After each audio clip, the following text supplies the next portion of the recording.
Open tabs, margin notes, highlighter, bleed through quotes, research mind, steady eye, patterns only she can note. I-90 fog, whispering under wheels, skyline, afterglow, 2 states, packed rooms, quiet minds that know, no sign needed out front. They circle to her voice, questions rise before she starts, curiosity by choice. She pivots mid-lecture, checks who's leaning in close. Say the part you skip out loud, that's where the learning goes. Heads home with the speakers up, Biggie in the background, mind still mapping theories while the city slows down. She teaches the why behind the crime, the hurt behind the face, Philly in her backbone, psychology in her grace. Don't let the hype fool you, she stands 10 stories tall. She don't just teach the lesson, she teaches you through it all. Late nights with case files open, notes in the margin glow. She's showing you your story's roots, so you can choose where to go. Yeah. Biggie quotes inside the slides, right next to coping skills. Spread love between the lines of how a nervous system feels. Long days, quiet grit, humor in the punchlines. You are more than this moment, written 10 times, old assessments in a folder, ink dust on the sleeve. She can map anxious attachment before you know you grieve. 1 foot in Jersey lecture halls, 1 on the Philly street. Home is where she learned to fight, classes where we don't repeat. Grown kids texting check-ins,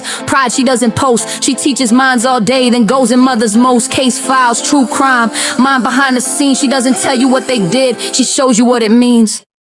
Your story is not your diagnosis. You are allowed to rewrite it.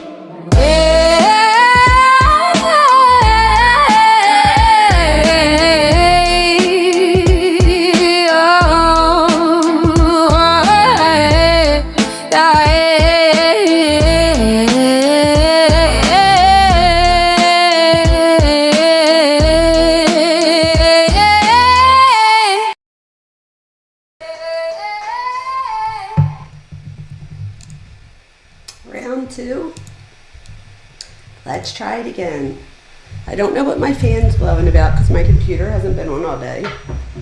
So hopefully that'll stop. Sorry it took me an extra minute. I went through my task manager and apparently there was like a bunch of stuff opened in the background. So I shut all that off. So I don't know what my computer fan's going on about because it hasn't done anything all day. So let's hope. Sorry you guys, I'm giving you seasickness. Hopefully you guys are good now though. Sorry, I didn't mean to give you seasickness. I'm just trying to make the fan go up a little quicker.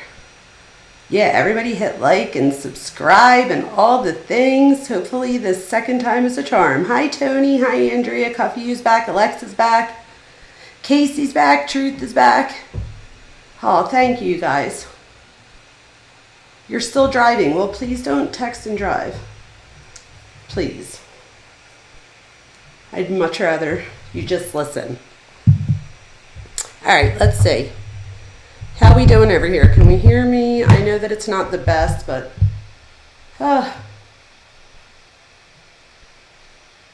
she wasn't doing the intro again. That is so funny. See, at least he lit Case. You got a husband that listens. I would I'd be happy about that. He said he listened to me.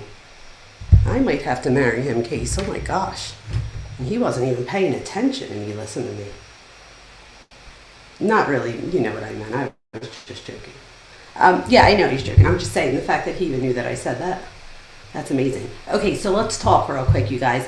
So you're at a stoplight, good. Alexa, do not drive and text. I am like such an old lady when it comes to that. I'm always afraid if God forbid, that they would be like, oh, you were turning a song on, or like, I don't know. So I'm always just like, F it. So like if I'm talking to Cuffy or something, I'll be like, I'm about to get on the highway, or like if I'm talking to, I'm about to get on the highway, like they know what that means, hopefully. That means I ain't going to touch my phone again until I'm home. And it's weird, I don't know. Anyway, so in case you're just joining for the first time, I know that yesterday, for once, I had my stream up. See, Cuffy, this is what happens. I had my stream up a whole day early, and it don't work. Go figure. Anyway, we're back. So I had it up just for Kouri because on Wednesday, you guys, Kouri Richins is going to be sentenced, and it's her not her ex-husband, I'm sorry. Oh, it's her husband's birthday. And she tried to reschedule, and the judge said, nope, not rescheduling. He denied it. So now it's going on. So Wednesday, and this is the other thing, you guys, I gave my finals last week and today. So Wednesday, I'll be working from here. So if I could figure out where to stream it from, we'll stream it, right? I was like, I'm never home for a stream. And I have to make 2 new courses for my summer courses. Like I have a week to make them. So Wednesday would be a great day to try to stream. So this is the thing, you guys, I'm not just on YouTube, I'm on Twitch. So if you're here from Twitch, and I hope those people come back, it's a shame, but Twitch, Kick, Twitter, YouTube, and Facebook. So we're streaming from all of them. So if for some reason somebody doesn't do one of the things, you could always go to one of the others. I have to learn how to do more than that. And I want to learn how to do the TikTok thing too, because I do TikTok sometimes, but never live. I think that would be fun if we went live on TikTok. I know a lot of you are in my generation, you don't do TikTok, but I don't know, I think it would be fun. Anyway, let's get into Kouri Richins. So yes, Eric's birthday, I don't know if you guys noticed on my other phone now, it said Kouri Richins gets sentenced on husband's birthday, and then it's crossed out on and it says for, almost like it's a gift. I really do. That poor man, at least he's getting sentencing, he's getting his like final justice on his birthday, so that's good. My nails not fell off, I ripped them off, but it feels so weird. I had to do a lot of typing and I was like, this ain't gonna work, but now I miss them. Okay, so let's talk about Kouri Richins. So you guys, I made 2 videos in the past few days. I don't know if people know this, but it's not easy to make a video. Now, maybe in a couple years, when I've been doing this for a couple years, it might get easier, but for right now, not so much. So please, if you ever see my videos, please do me a favor, even if you don't listen to the whole thing, just click on it and maybe hit a like. You know what I mean? That would just help me out.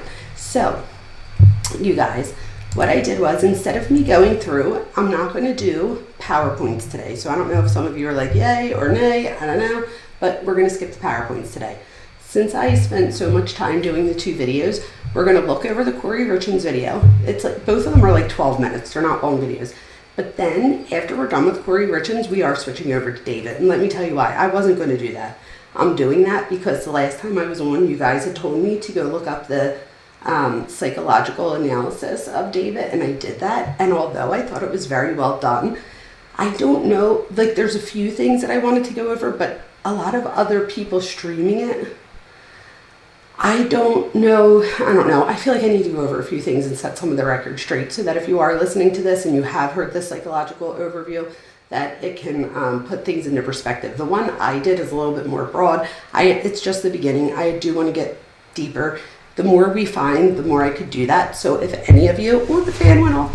So if any of you have any information, and I know Cuff You, it's all in Discord, but if there's ever anything especially related to David's childhood, I am extremely interested in that. Anything about the parents, I want to watch it. If you guys could find the sermons that the dad did, I want to watch it. If you could find any videos that, any of them did, I want to watch it. So, and there's a reason for it. So I think the more that I get, the better I can, tweak it to be where it fits for that. But first, let's do Kouri Richins. And so let me just share my screen. All right, let's see. So here we go. All right, so the Kouri Richins video is right here, and this is going to give us a case update for anybody, because you guys, we have to remember, it hasn't been that long, but it feels like, at least to me, that it's been forever. So it's only been, 2 months since we've watched this. Cuff You, did you say that, whose birthday is it? It's, okay, ready for this one? Z Young, thank you for being here, Z Young. I know that you follow the David case. I don't know if you follow Kouri Richins, but if you don't, you're going to get a whole overview real quick here that I did, but that's the husband. Oh, and you guys, this should say May. I do apologize. That's the husband right here that she poisoned. So, and she's getting sentenced on Wednesday. And how crazy is that, Z Young, that Wednesday just happens to be his, yes, poetic justice. I couldn't think of a better example of poetic justice. So let's look over this so that if anybody is here for the first time Always and you informative. haven't covered it or you haven't seen it before, that you'll be able to see it now. So let's do it. Ready? Here we go. Contains my opinion and understanding of the subject matter. Viewer discretion is advised. Hi, everyone. Welcome to the Minds Behind True Crime with Dr. Vona. I'm Dr. Jamie Vona, and I'm here today bringing you the part of a documentary on. The only reason I'm actually doing it myself, you guys, is because that day I was able to do it on my cell phone and transfer it over. The other one wouldn't transfer over from my cell phone, which is why it's an AI. Kouri Richins. Let's start by talking about the children's book about grief that can be a lifeline for many. However, in this case, that book becomes part of a national storyline for an entirely different reason. Kouri Richins, Utah mother of 3, promoted her self-published book, which she titled, Are You With Me? After her husband unexpectedly died in March of 2022. Weeks after the book was published, she was arrested and charged in connection with his death. But this documentary here that I'm making, it's built from public records, and it's going to show what the prosecutors allege, then what the defense disputes, and what the trial is designed to decide. The public record places the family in Summit County, Utah, Park City, raising 3 young boys, 9, 8, and 6 at the time of the father's passing. In the early hours of March 4th, 2022, a 911 call reported an unresponsive adult male in the home. 911, what's the address of the emergency? My husband's not breathing. He's cold. Okay, what's the address? 282 Willow Court. 282 Willow Court? Uh-huh. Okay, what's a good phone number in case we get disconnected? 435-671-4987. Okay, it's going to be in Francis? Uh-huh. Okay, tell me exactly what happened. I don't know. I just came in. I was sleeping with my kids. Okay, I can't understand you. My husband, I turned the light on him. He's not breathing? No. He's not breathing? No. I need you to confirm it for me. Is he not breathing? No. Okay, can you do CPR? No, I don't know how. You don't know? I'm going to tell you how to. Are you willing to do CPR? Yeah. Okay. Deputies and EMS responded and attempted life-saving measures unsuccessfully. Court filings later described the medical examiner's conclusion as death from fetty intoxication. I'm using that word because YouTube will flag sometimes if you use. Just real quick, not that I have to stop this for copyright, obviously. That was the worst 911 call ever, wasn't it, Alexa? Not only that, you guys, but did anybody notice when they're like, no, we're going to need you to say that? Because they're like, is he breathing? And she goes, no. Is she breathing? No. She's like, ma'am, I'm going to, yes, how dare anyone make a mockery of grief? And Andrea, you said it perfectly. That is exactly right. And this is the thing, you guys. Do you see here where it says, are you with me? This book, I think it was Andrea that asked. So Z Young, you ready for this one? Talk about add insult to injury. Okay. This book over here that says, Are You With Me Now? She wrote 1 year after her husband died with her 3 sons. Okay. So her 3 sons that all looked up to their dad. She writes this book with them, and she goes on to do an interview, which I'll find it for after this real quick because it's only like a minute or two. She goes on to do an interview, you guys, and the interview to me is so emotionally disconnected, in my opinion. Even here, when we just listened to the 911 call, did anybody see she wasn't crying or nothing? Like, if you were reliving this 911 call, I could be wrong, but for anybody, that's in the horrible that's ever, wouldn't you cry when you heard that? She's like stone cold while they're playing it. It's the actual name. Anyway, the medical examiner concludes that the death was caused from a fetty overdose. Those filings also describe the fetty as illicit and orally ingested. Prosecutors have urged that money is a central motive theory. They say that she racked up significant debts, she was in financial stress, and there's the belief that her inheritance outcomes with her husband would differ depending on whether the marriage ended in divorce or death. Allegedly, if the marriage ended in death and they were still married at the time of the death, she would be set to inherit the home, his stake in his company, which he shares with a friend of his, and so much more. However, she signed a prenuptial agreement. So if they were to get divorced, she was not going to get anything at all. She was actually afraid that she might not even get 50-50 custody, which was one of the things that allegedly she was interested in making sure she would have. So some say this was her way of gaining the funds needed from her husband, who made upwards of $750,000 a year. If for some reason he passes, she could use that money to settle the debts that she had been racking up, much of which the husband was not even aware. So we're going to see that charging narratives describe prior financial conflicts and steps that were taken by Eric to protect his assets, including creating a trust and changing his beneficiary to his sister and his business partner. Those same filings and reportings include allegations about multiple life insurance policies and claims of forged or unauthorized insurance activity. The defense, however, has urged that the public has been fed a one-sided narrative and that the evidence needs to be tested in court rather than assumed from the headlines. A key part of the state's case, as described in court filings, is alleged procurement, which includes messages, meetings, and transfers involving multiple individuals. In case you haven't followed this before, this is her first attorney. First of all, what is she doing in the courtroom? I wasn't following it back then, guys. Can anybody tell me, like, what is the story behind this picture here? In March of 2024, there was an amended narrative where several witnesses are numbered rather than named. But the pathway described is very detailed, down to like the dates, times, claim purchases of pill, which were thought to be Fetty. Another warrant materials describe investigators focusing on a housekeeper connection and stating that the housekeeper eventually admitted to supplying the Fetty pills on 2 different occasions, with payments alleged and details said to be corroborated by digital evidence. Some of the reports have her paying upwards of $900 each time. So imagine spending $1,800 on pills. And we're going to see that her first attempt was unsuccessful. She actually has an attempted murder charge as a result. And unfortunately, thinks that it was her second attempt that killed him. Some say it might have been her third.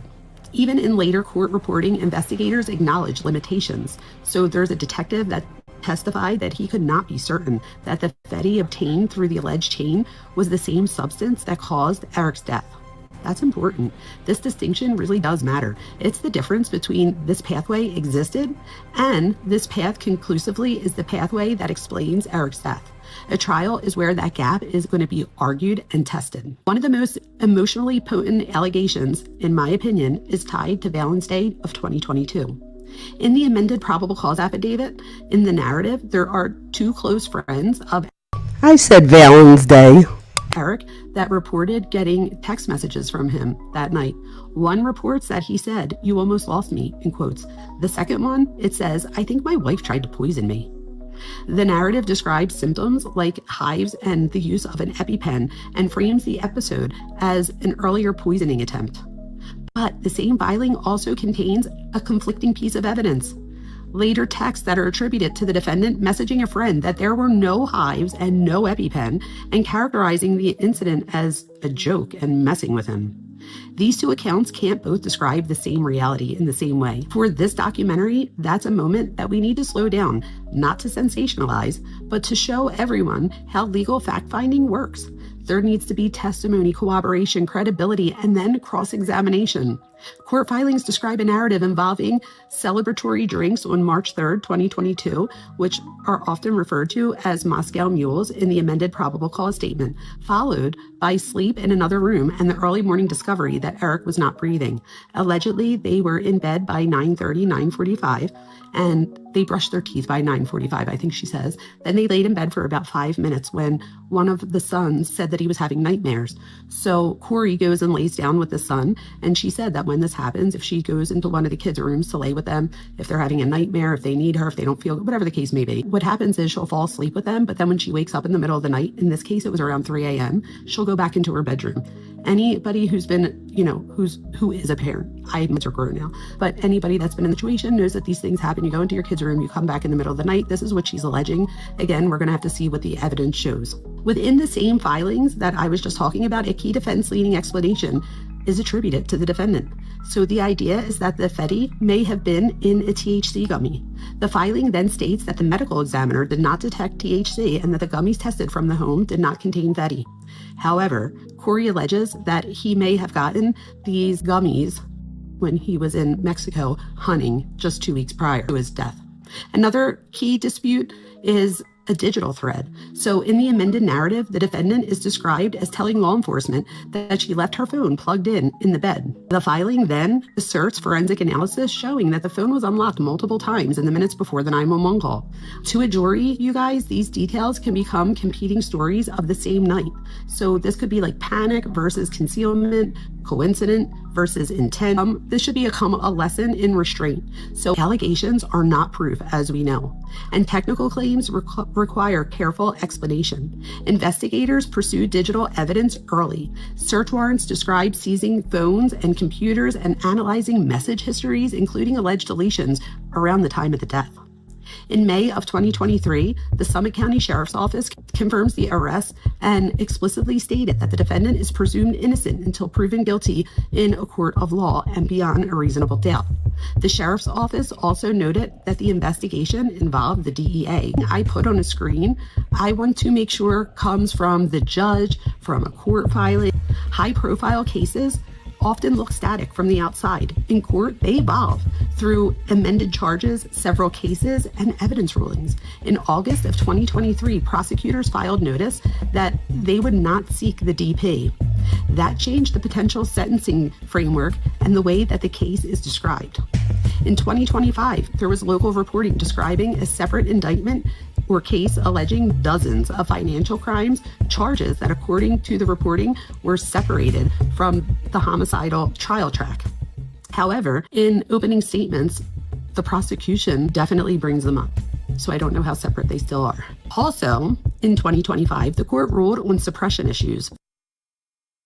Speaking of, just real quick, does anybody know, like I said here, I don't know how separate they are. I was talking about the murder trial and the financial trials. She still has financial trials coming up, right?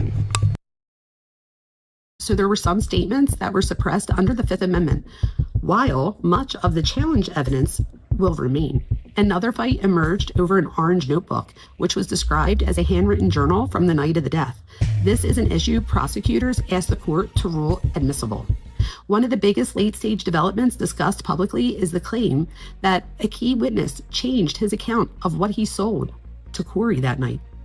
In a November 2025 order denying bail reconsideration, here, an earlier interview, the dealer confirms that there were Fetty sales. However, in later sworn affidavits, he asserted that the pills were OxyContin and described the confusion being over his detoxing at the time of the earlier interview. The court's reasoning is important for all of us. So a later retraction does not automatically erase earlier statements. Instead, the trial system expects jurors to evaluate the credibility.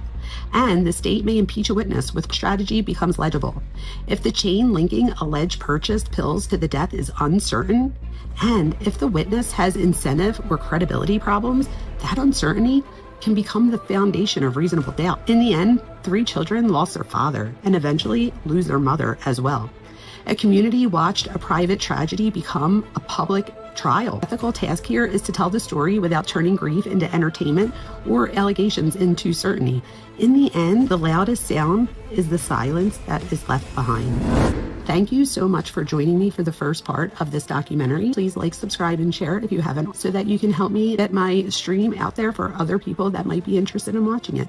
I thank you so much. Have a beautiful... Okay, so that's my Kouri Richins video. Hopefully that was a better overview than I could have been able to give just off the top of my head with trying to remember it all. I'm like, you know what? I'm not going to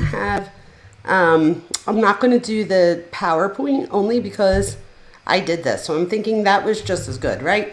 So hopefully if anybody has any questions, you could ask, obviously, and I will make sure that I look down. I do want to look real quick, you guys, at the, wait, hold on, let me put my camera on.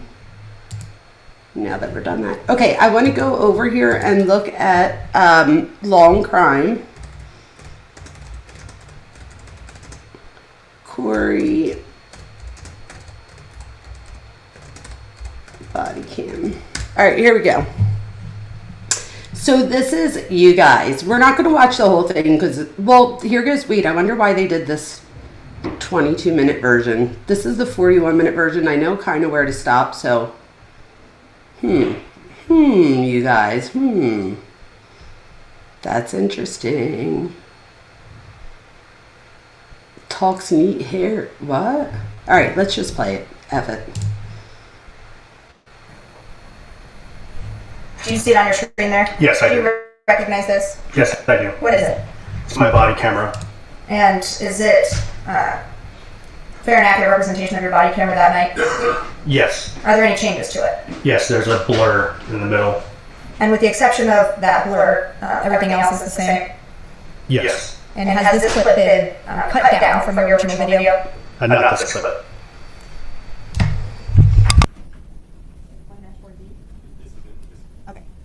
I'll move to admit 1-4D. Okay, 1-4D as in David is admitted. And publish to the jury, please. Scott, is this in a spot you want to start? In favor. It's asthma.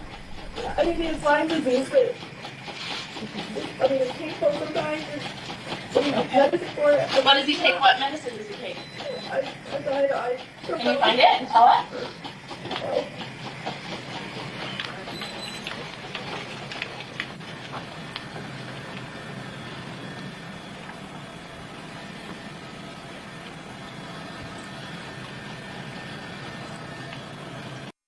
Just so that you know what we're looking at here, you guys, if you look and you go up the stairs, apparently up the stairs, it's like a loft.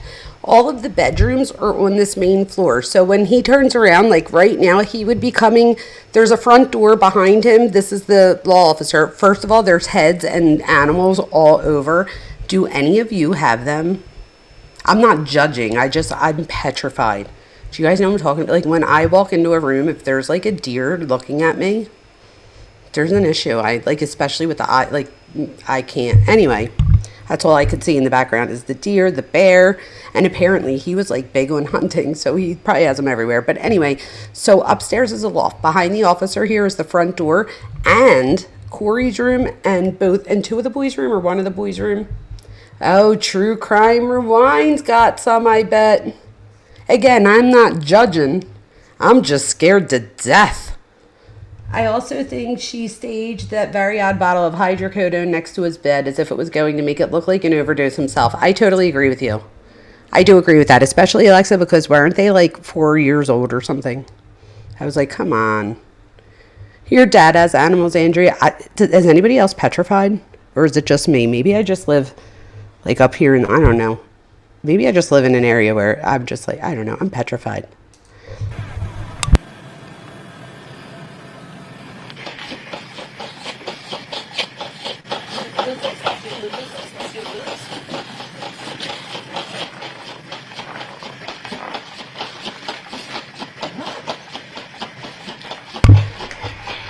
You guys, I want you to take notice. Right back here is the bathroom. So back here is the bathroom. You're going to see Kouri's head pop out. She's literally just standing there watching. And again, I'm not really judging here because if, like, I wouldn't say there was nothing that I watched this and I was like, oh, she's guilty. Like, that's not what I meant by that. It's just her behavior here is a little bit odd, let me just say, in my opinions.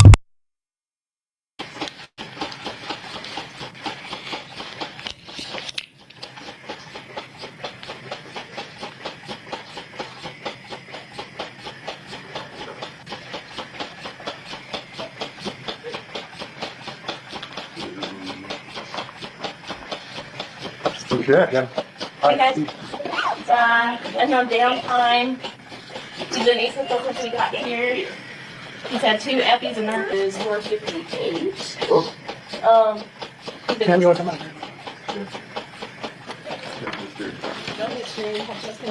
Chest pain when you went to bed. What's your first name? 9:30? Okay. 9:45. And then what alerted you to him today, right now? I just woke up. When I sleep with my kids, I'll wake up and I go back to my own bed. Mm-hmm. I just crawl over on his side. And he was laying in bed? Okay. The first time we watched this, you guys, and again, this is long crime. If everybody could go and, of course, do all the things like subscribe, you know what to do. Anyway, so now that we know that she was found guilty, I don't know. And Z Young, we're going to do David next, and I disagree with other people. I think that video had a lot in it. But no, Z Young, when you just said that, I was like, oh my God. But we're going to talk about that. Don't you worry. But you guys over here, now that we know that Kouri's guilty and she's about to get sentenced in 2 more sleeps, that's it. Take notice at some of the things, right? Her story, often, like, she spits the same thing out. Like, even on the 911 call, she was like, I don't know. I was sleeping with my kids and then I just got up. And she never looks at the officer. She's constantly has her hands in her face and she's looking down. Right? That's a little bit, I don't know. But just take notice of her mannerisms. And yes, we're not diagnosing. We're just pointing out behaviors. He was on his back on the bed, and I just... Okay. And you said he was on his back? Okay. Where are your children now?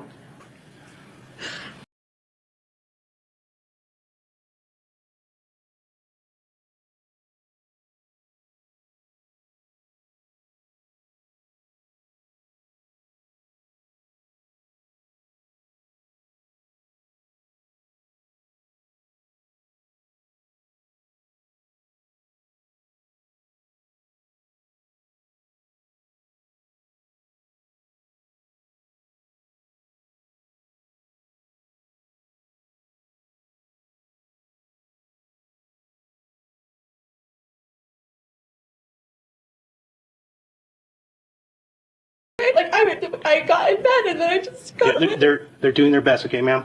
Here, you can use my phone.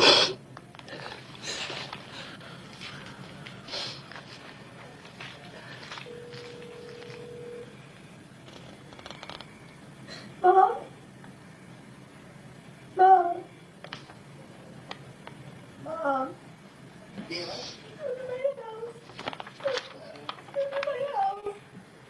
What's going on? I don't know. Something's wrong with Eric. The police have girls are here. I don't know what's happening. He wasn't breathing. I don't know. Who? Eric. Where's he at? I'm in my house. Oh, on my way. Okay. I think my partner found your phone. Is this it right here? Does he have any medical conditions or anything like that? He has Lyme's disease. Lyme's disease? Nothing major. Okay. So no heart problems or anything like that? No, he just said his chest was hurting when he went to bed, but that's, not. He doesn't drink enough water, when he gets on the bike upstairs. I don't know, it didn't.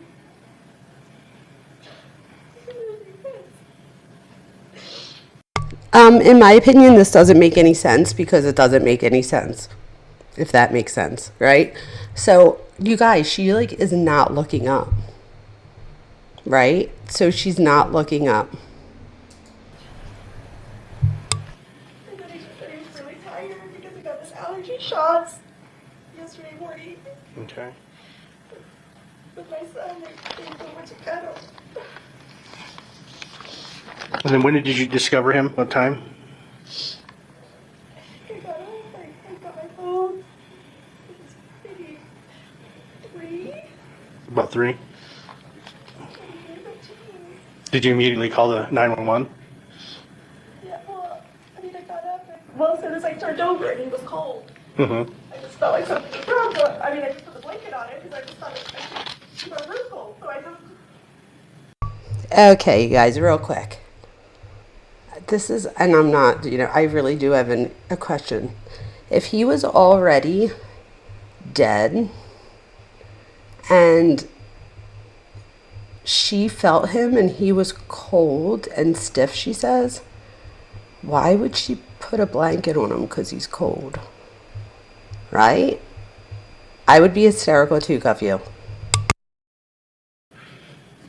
And then I sat there for a minute and I just didn't feel like freaking or anything, and so I just, oh my God. Okay.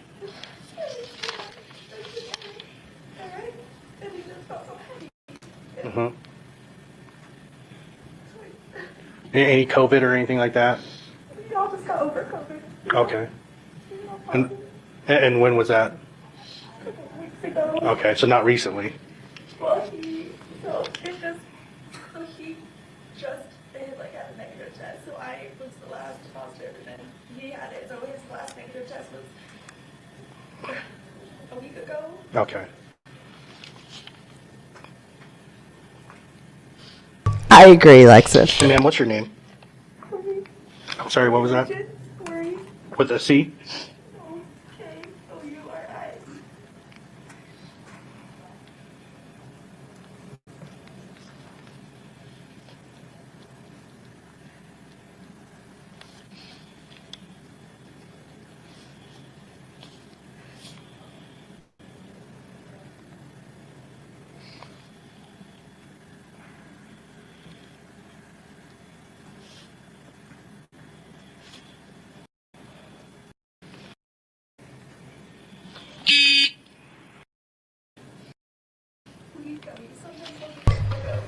So she was just sitting there that whole time. I just fast forwarded that. She was just sitting there. Like, I would have been hysterical. She doesn't say, oh yeah, a lot of people say about the snatched hair and that it's like not messy.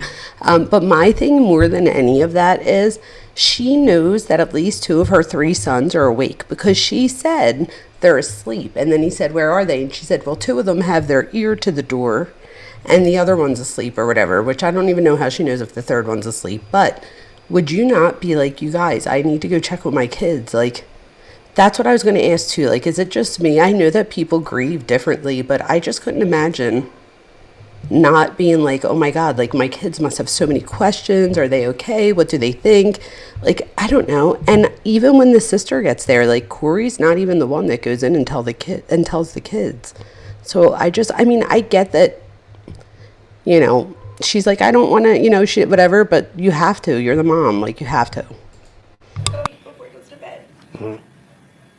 You didn't seem like you did, though. It's like a gummy, as in like a THC gummy? Okay.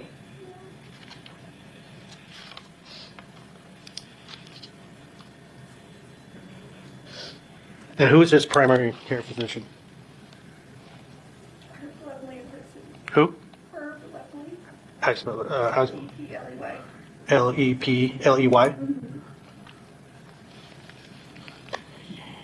When was he last seen? When was that?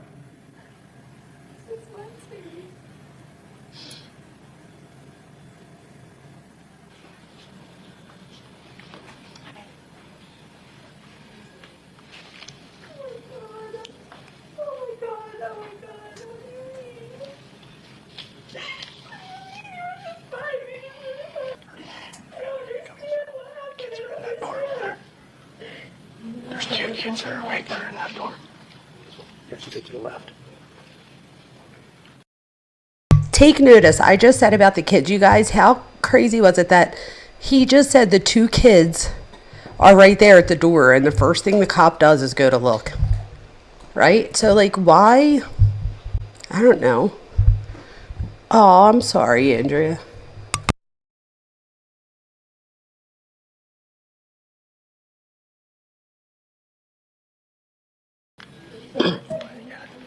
Master bedroom. Or the master bedroom. So basically she said, went to bed at 9:30. She slept with the kids because then she goes to bed. She went to bed. And around 3 o'clock, moved to her bed. It was cold and heavy.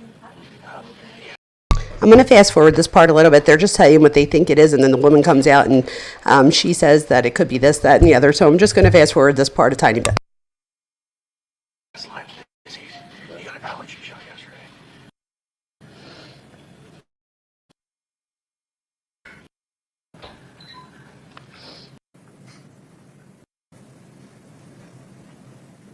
Scott, can you go back 5 or 10? Where's blood before they get A little bit coming out. use tobacco? No. No. And what does he do for a living? He owns a stone basing company.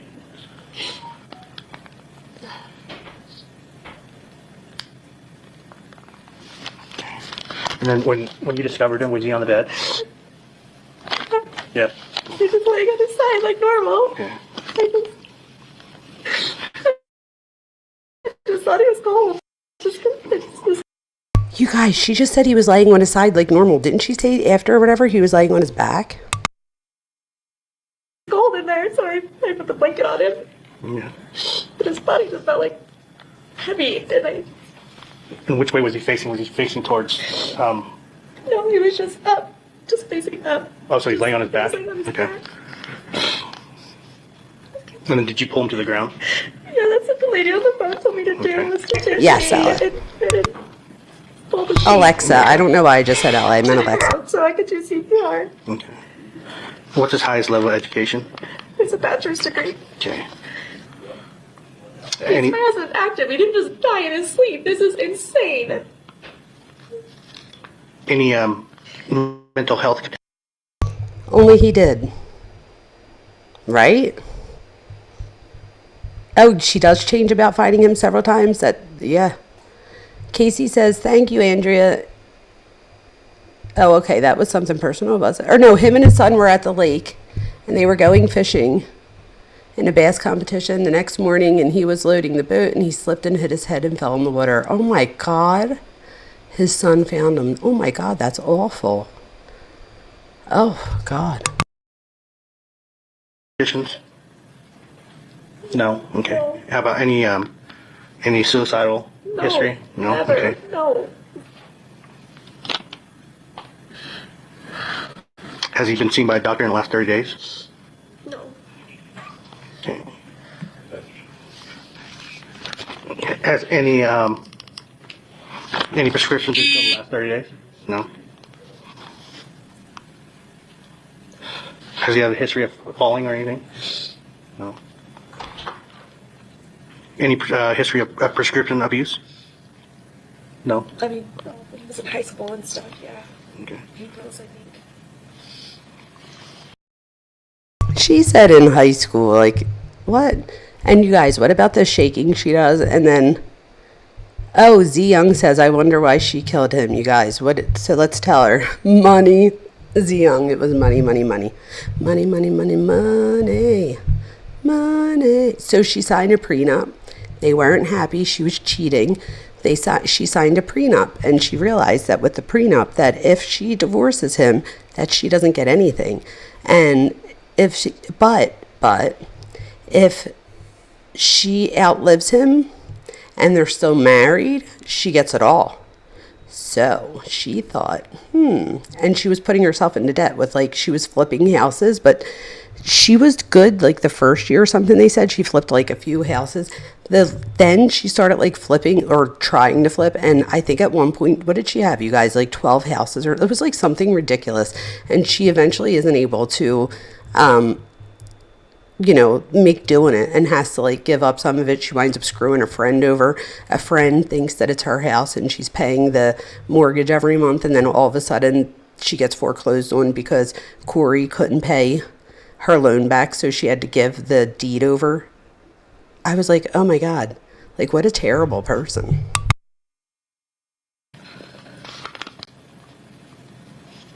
Well, maybe we acted 3 shots yesterday. I mean, he didn't feel good from him. Like, He didn't look good last night. he looked pale last night. And I asked if you were okay. And he said, yeah. But he was saying his chest was hurting. But Does he have any history of illicit drug use or anything in the no, past year? no, never. Okay. Do you have the phone? First it was the right leg, then it was the left leg, now it's both legs. And it's funny because he said before, did he ever have like an addiction? And she said not since high school. He had a pill thing. And then he asked her again here and she says no, never. Number to Herb, his doctor. I can't.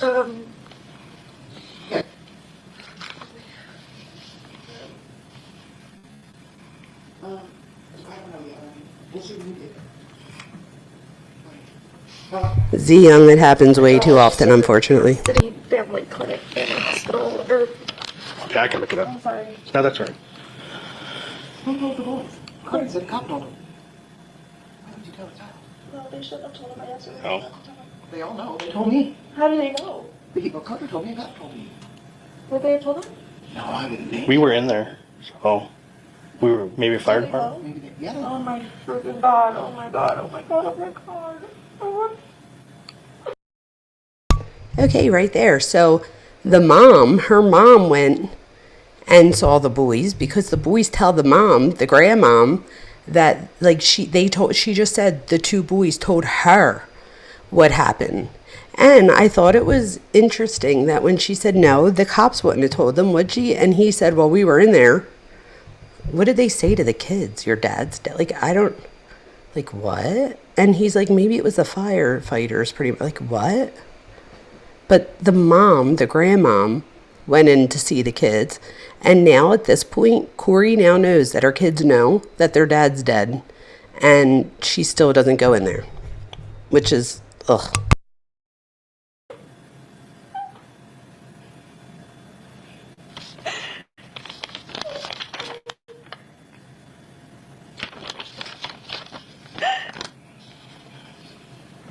oh my god. God, that number just kept ringing this morning, and I thought, Yeah, because we couldn't find her phone. somebody called from his cell phone, and then when you Google it, it says it's a spoofed number. I'm gonna go up here to these people. Mom, is the door closed to my room? Yes, we. They won't let me. Is he still in there? So I'll explain to you what the In case you don't know, that's her mom. process is right now. Because he was in good health and his age and everything like that. Okay, our medical examiner is going to come and do their investigation real quick, and then also our detective, just to make sure that everything's documented, correctly. And then from there, they'll explain to you what's going to happen. Most likely, what I'm thinking, because he has no serious health problems or anything like that. His age, most likely, they're going to take his body to the Oh my god. medical examiner's office just to make sure that there was. Wow, that was so shady. Let's go back a tiny bit. You guys take notice of her face. So she licks her lips twice. That was so interesting. Now that I didn't watch this since she was found guilty. So now that I'm watching it, knowing that the jurors also thought she was guilty, I feel like I'm looking at this a little bit different. Although I obviously caught these behaviors the first time, but it's just interesting to see it now, knowing what the verdict was. But you guys take notice, she's going to lick her lips twice, right? And then he says, the medical examiner is going to come. Don't they always? Like, and he literally says, before he even says anything about an autopsy, he's like, the medical examiner, and she's like, I'm like, what is happening? What the process is right now, because he was in good health and his age and everything like that. Okay, our medical examiner is going to come and do their investigation real quick, and then also our detective, just to make sure that everything's documented, correctly. And then from there, they'll explain to you what's going to happen. Most likely, what I'm thinking, because he has no serious health problems or anything like that. His age, most likely, they're going to take his body to the Oh my god. medical examiner's office just to make sure that. Wait, you guys, could it be that when he just said that, look at her face, it almost looked like she's relieved when he says that because he's young, they're gonna, and like she almost looks like he's gonna, like, I don't know, is it me? Watch this again with that in mind. So to me, then again, I'm just speculating here, but doesn't it almost look like she's like thinking he's gonna be like, we're just gonna take him, and then as soon as he says we're gonna call the medical examiner, that's when she gets really upset here. Like that. Okay, our medical examiner is going to come and do their investigation real quick, and then also our detective, just to make sure that everything's documented, correctly. And then from there, they'll explain to you what's going to happen. Most likely, what I'm thinking, because you know, he has no serious health problems or anything like that. His age, most likely they're gonna take his body to the Oh my God. medical examiner's office just to make sure that, you know, there wasn't anything else. All right. You have any questions for me right now? No, he had allergy shots yesterday. Yeah, and that's what she was Saturday, saying. last night when I was here. What kind of allergy shots? You He know. gets weekly shots. He's Hey man, it's boy, get weekly. We're almost there, Zia. Granger. Okay.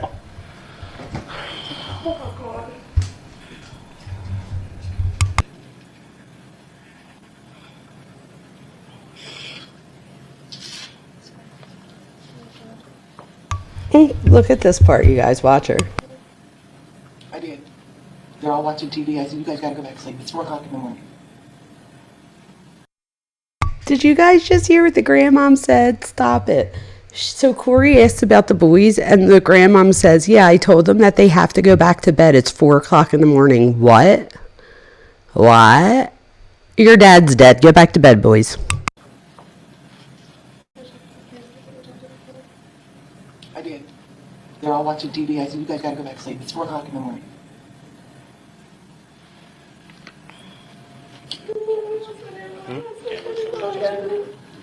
Cam. Yeah. Need to go over there and tell the court to get the van keys. Okay. So, leave this here with you. Yep.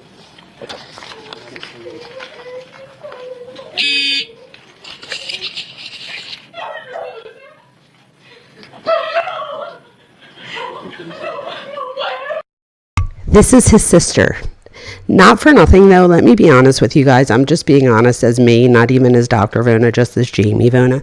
There's something off-putting a little bit about his sister and the brother-in-law, in my opinion. I don't mean anything like disrespectful.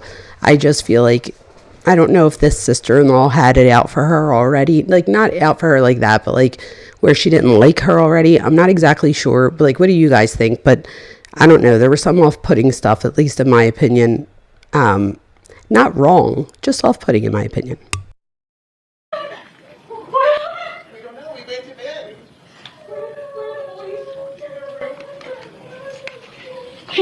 Clint's here. He's gonna help. Where are my boys?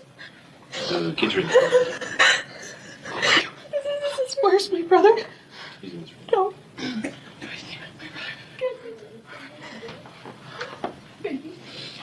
Corey, is there a way we could relocate your boys upstairs? Yeah. Because there's gonna be a lot of traffic. Yeah, I'll tell her now.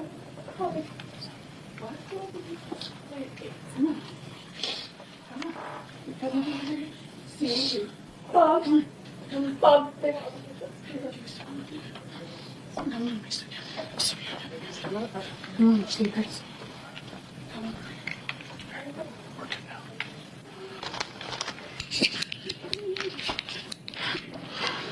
I can explain to her if you want to go. I miss everything. I miss Chris, Will, everything. I miss your attorney. I miss everything. We don't have to Go worry upstairs. about that kind of stuff right now. With the boys. Go upstairs with the boys.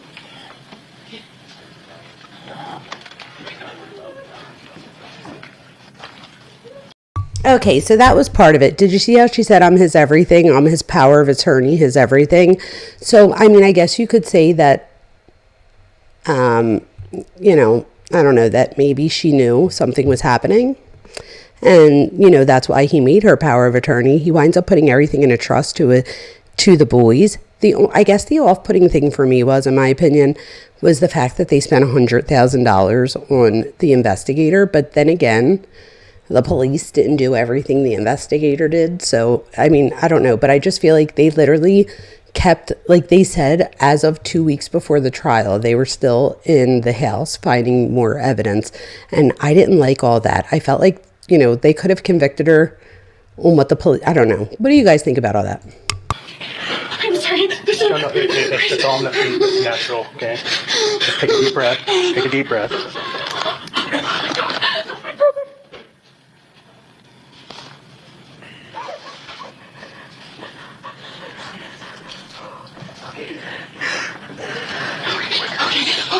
I gotta breathe. Oh my God, I gotta breathe. I just talked to him like a couple hours ago.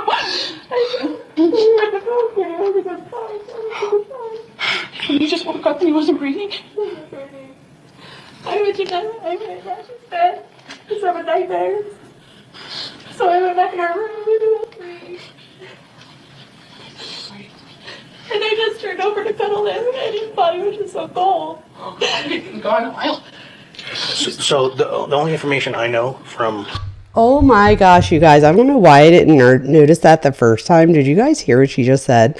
She just said, oh my gosh, you guys, listen to what she tells the sister. And she says that she just rolled over to cuddle him. I went in Ash's bed because I'm a nightmare. So I went back in our room and we were all three. And I just turned over to cuddle him and his body was just so cold. Gone a while. So the only information I know from what the medical staff that was here is he was cold to the touch, okay, and it seemed like he was down for a while.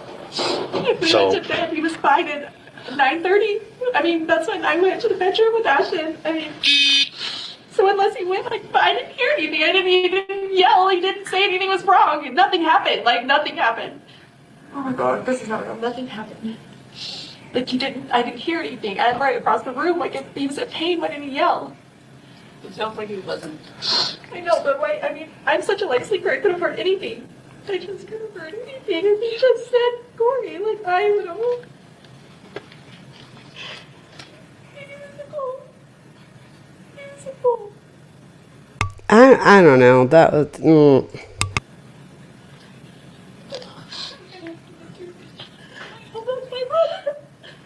However, Alexa, I thought that too, but doesn't she kind of consort Kouri as well?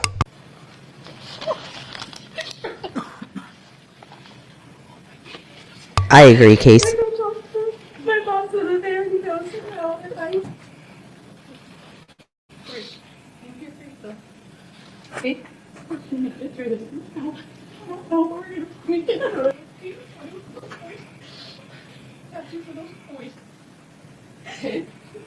Was that the sister that just said, we're going to get through this okay?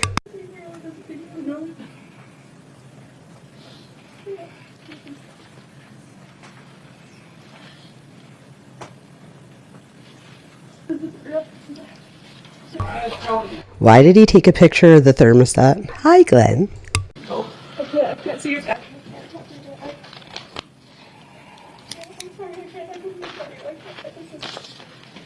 Okay, so what do we? You just said. What do we have to do? What's that? Is there anything that we need to do? So we're just going to document some. So there. Oh my God, Cuffy, did you just say there's a status hearing tomorrow for David? There's some protocols we have to document. Like I explained to them, the next thing is our detective and our medical examiner is going to respond to the location. They're going to do their investigation and document everything. And then most likely, because of his age, his health and everything else, most likely. But that's their that's their field, not ours. So for us, our thing is. Take notice, the sister totally, and thank you for telling me about the thermostat. I didn't realize that. But also, did you guys take notice that the sister acted totally different? And are you guys saying yes, that there's a status hearing tomorrow? What? Oh, you guys, we're switching over in 1 minute. Let's just look at this last little part here. And then after that, it's just them. I mean, it's not a whole lot, look, because then it goes back to Kouri. So literally, there's like 2 more minutes, and then we're switching over to David, because I need to know what's going on. Now we have to just secure the scene until they get here, and then once it's released, it's up to them. And then most likely you guys will be able to, Okay, I think we want to go to the funeral home in the morning. Okay. And that's something you could talk to our medical examiner about.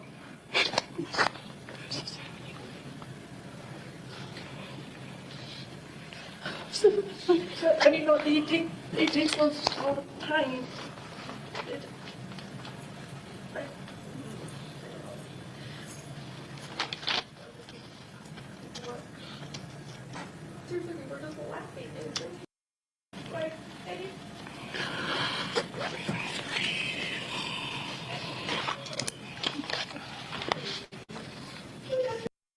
Okay. Was he? Is there any animals that sleep in the bedroom with him? Yeah, Yeah, the The dog. Your dog on the bed with him? Most of the time. He's like a 10-pound. Little poopy. Okay. Was he With Eric the other day. on the bed when you came in? Was he on the bed? No, he wasn't in there when I came in. That was shady.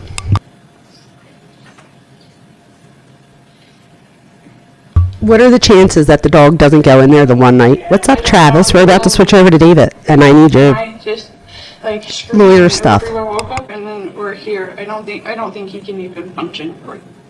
I'm trying to find. That didn't sound right. Of course, we need your friendship more. I just meant it's a good thing you're here because we're talking about hearings in a second. Someone go be. Oh, my dad's almost here. Oh my god.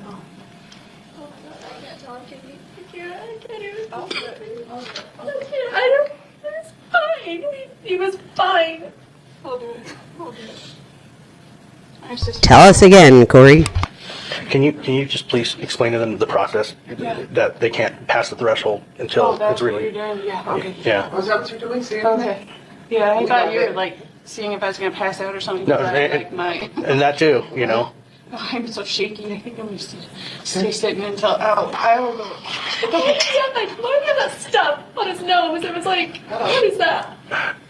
So, like I said, I'm not a medical personnel person, but what the ambulance said was he did have blood I in his saw mouth. all the blood So, everywhere. you know, they don't know. It might have been an aneurysm. They don't know. His dad has blood clots. I mean, he had blood in his stuff. It was like, looked like snot or something. Yeah, because when they do the CPR, it gets the blood flowing and it gets moving, and if it's not pumping, Oh my god. Well, when I was trying to just do the chest compressions, it just. She didn't do anything.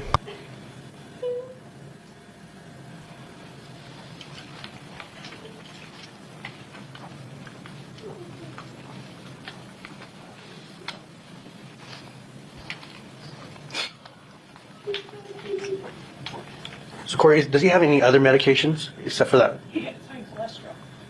Where would he keep his medication? Our house, our house cleaner, she's cleaned. I can't find where she put anything. But he doesn't take his Lyme disease doctor just is weaning him off of his Lyme disease medication, so he's just taking vitamins for that. They gave him something like for the pain because it causes him to.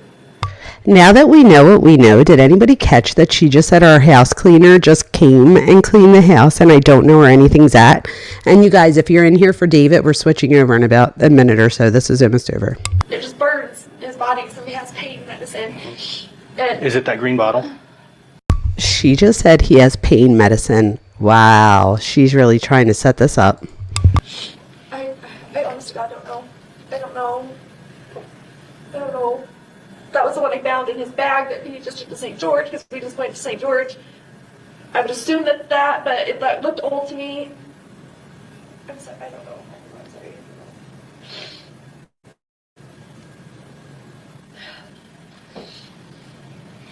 She's like, we just went to St. George. Meanwhile, this bitch is lucky. She, like, I think the husband made like $750,000 a year. Like, I mean, talk about greed.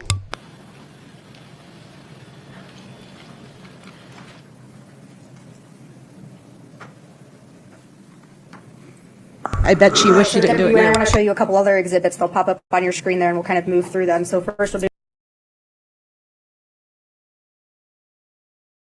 each of these.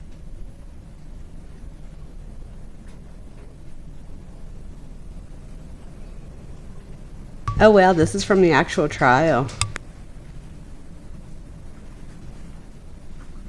Now, if we could bring up Exhibit 2-41 for the witness.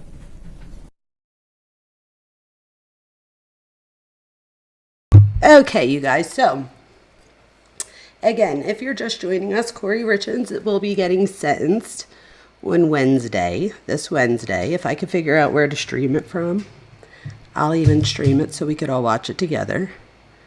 And if not, we'll watch it in our Discord together, but we'll figure it out. Yes, how weirdly she sits, right? And even this whole trial, she just has like this, like she just, I don't know, there's like a whole sense of entitlement that I see with a lot of these cases. I feel like that's one of the themes that I happen to pick up on is, does anybody else pick up on that, right? So, oh yeah, she wanted to run off with the handyman that she wasn't paying. She was paying him via a relationship, and he said, didn't she get him a truck? And apparently he would live wherever he was, like, he was the, like the contractor. I believe also, didn't he move here, like where she was? Weren't they from a different state or something? And he moves closer to be with her, and he moves into one of the houses. Yes, he does. That's right. So him and his dog. Oh, 100% entitled. 1,000%, right?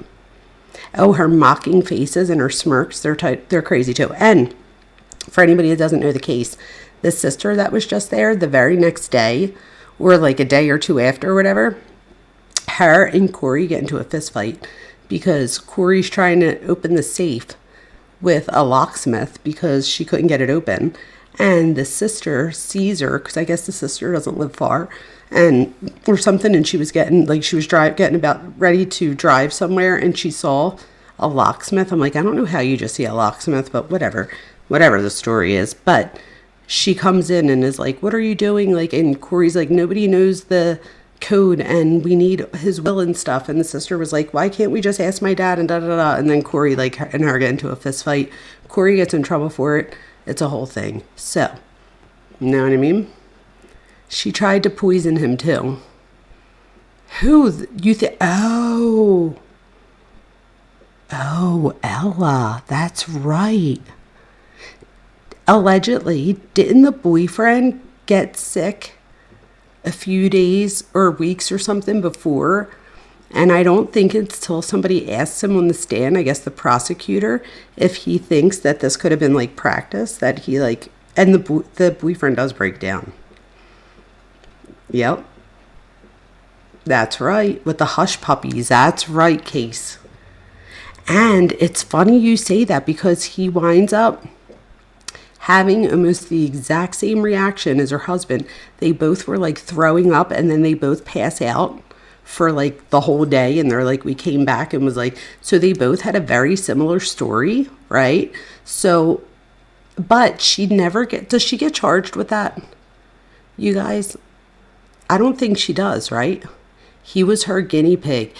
Think about it, Ella. I thought about this. There was a lot of pills that she bought, right? So, I mean, how many, if she gave him some and this was the second or third try, like, I don't know. She probably had plenty to see about how much to give, because she tries it the first time and it wasn't enough. Wasn't the first time on Valentine's Day? I mean, what a Valentine's Day.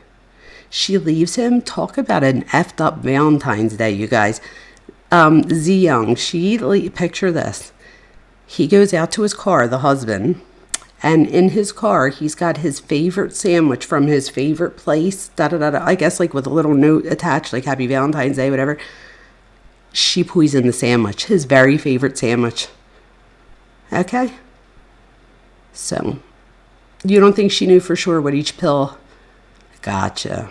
I gotcha. That makes sense. But anyway, you guys, so with this case, let me stop this share real quick. So, I'm glad that our stream's like up and going, thank God. And hopefully there's, everybody is here, whether it be from Facebook or Twitch or Kick or X or YouTube. You really want a sandwich, says Casey. You're funny. So next, you guys, so this is the deal. So we're going to be watching on Wednesday. If anybody has any questions about it, just let us know in the chat. I'm sure either I or somebody in the chat knows the answer to it. If not, let's move on to David. Again, my plan was just to do a Kouri Richins live tonight, but then you guys last time, I have to blame you guys, in a good way though. Somebody, I don't know if it was Z Young or, I don't know, somebody was telling me, and Cuff you did, to watch this psychological profile. I think the guy does a pretty good job, actually. Like, for the most part, I think he really does a good job. My thing was, when watching other creators react to the video, I see some things, and they're all obviously creators that I watch. So there's no disrespect. There's no, nothing. There's no talking crap, nothing like that. These are all people that I look up to. So, and for example, Melly, love Melly, watch Melly all the time.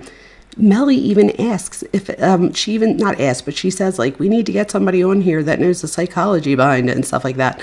So, and she has so many great points. There was a few things, though. It wasn't even necessarily her. Maybe like people that were writing in chat and then how you read what people are writing and stuff. And again, nothing bad. Just, I think, needs to be, because they were even things that she would say, like, not that she didn't know, but that she was saying it could be this or that, whatever. So I just felt like I wish I was a co-host to it, I guess is what I'm saying, so that I could be like, look, you guys, like, da-da-da-da-da, and helped fill in those blanks. So maybe I can fill in some of those blanks now. So we're going to see what happens.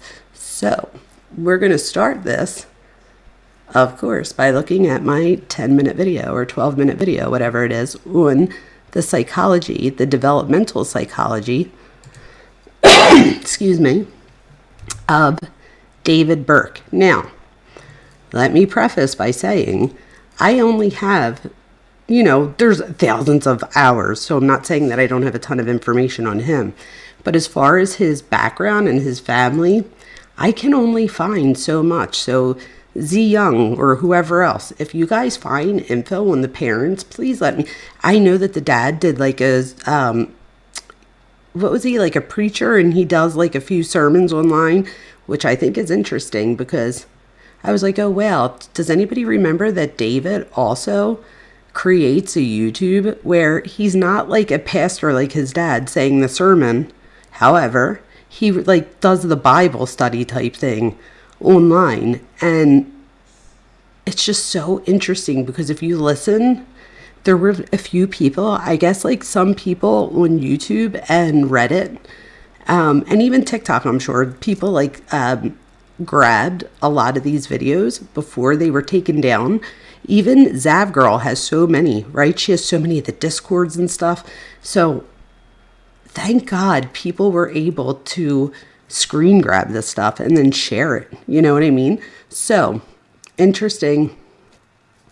So we're going to look at, it was a short video on David, and I go over some of his developmental psychology based off of what I know now. Okay. So, let's just, you know what, let's take a look first at the video that I want to show you guys. Maybe we'll start with that first.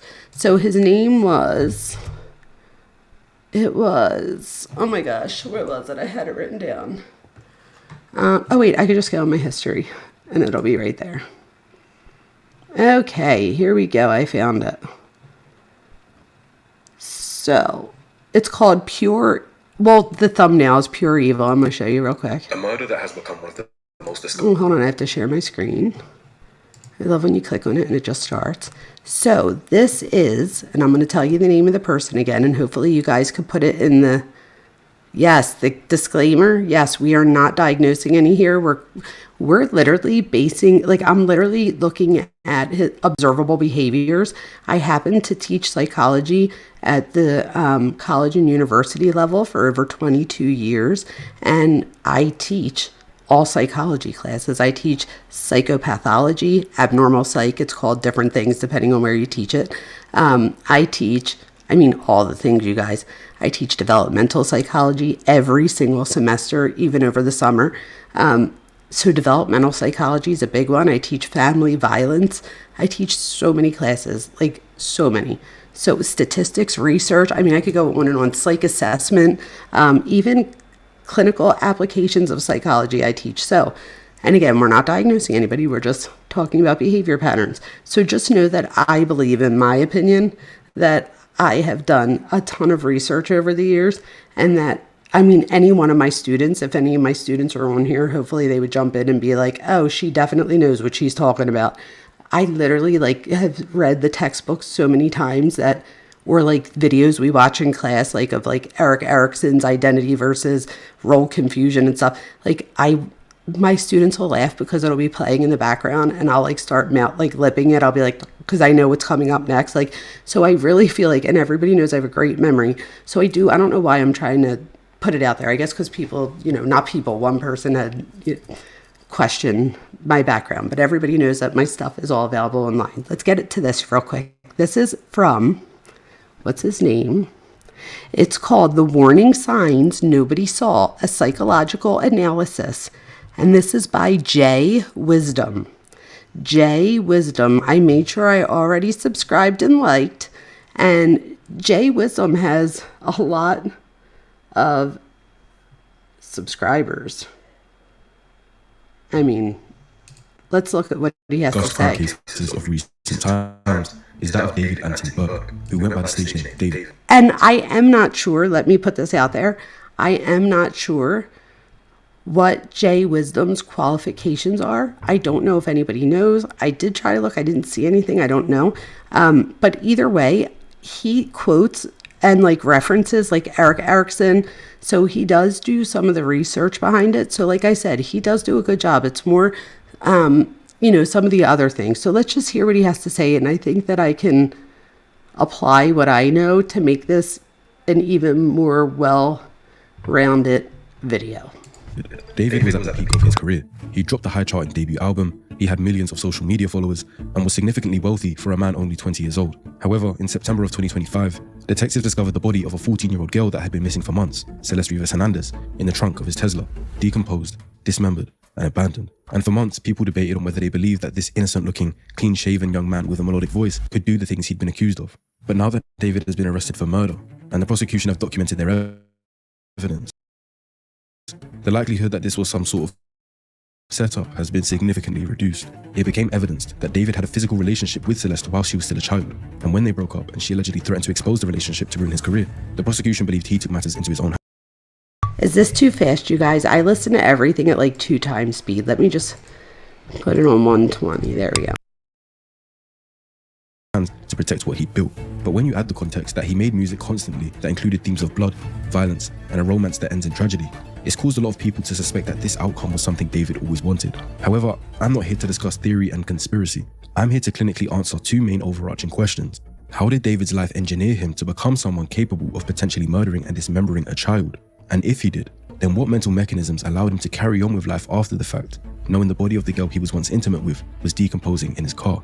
It's easy to just label him as pure evil and move on, but as a student of psychology, I find it crucial that we understand. There you go, there it is. He's a student of psychology. And what happened to him in childhood, what were the warning signs, and figure out the why that surely exists in this story. There's a lot of questions I've seen online that I think I have the ability to answer by the end of this video. Answers that will give you a genuine understanding into the mind and psychology of David Anthony Burke. I played it for her in the car. She was like, David, this song is too violent. You talking about killing people? In your music? No, not my son. And I was like, wait, I might be onto something. I'll definitely check it out right after. Let's start from the beginning. So, you're a New Yorker. New Yorker, Queens, New York. What are your parents like? Are they musicians? Not at all. My dad is a litigator for a law firm. My mother was a teacher.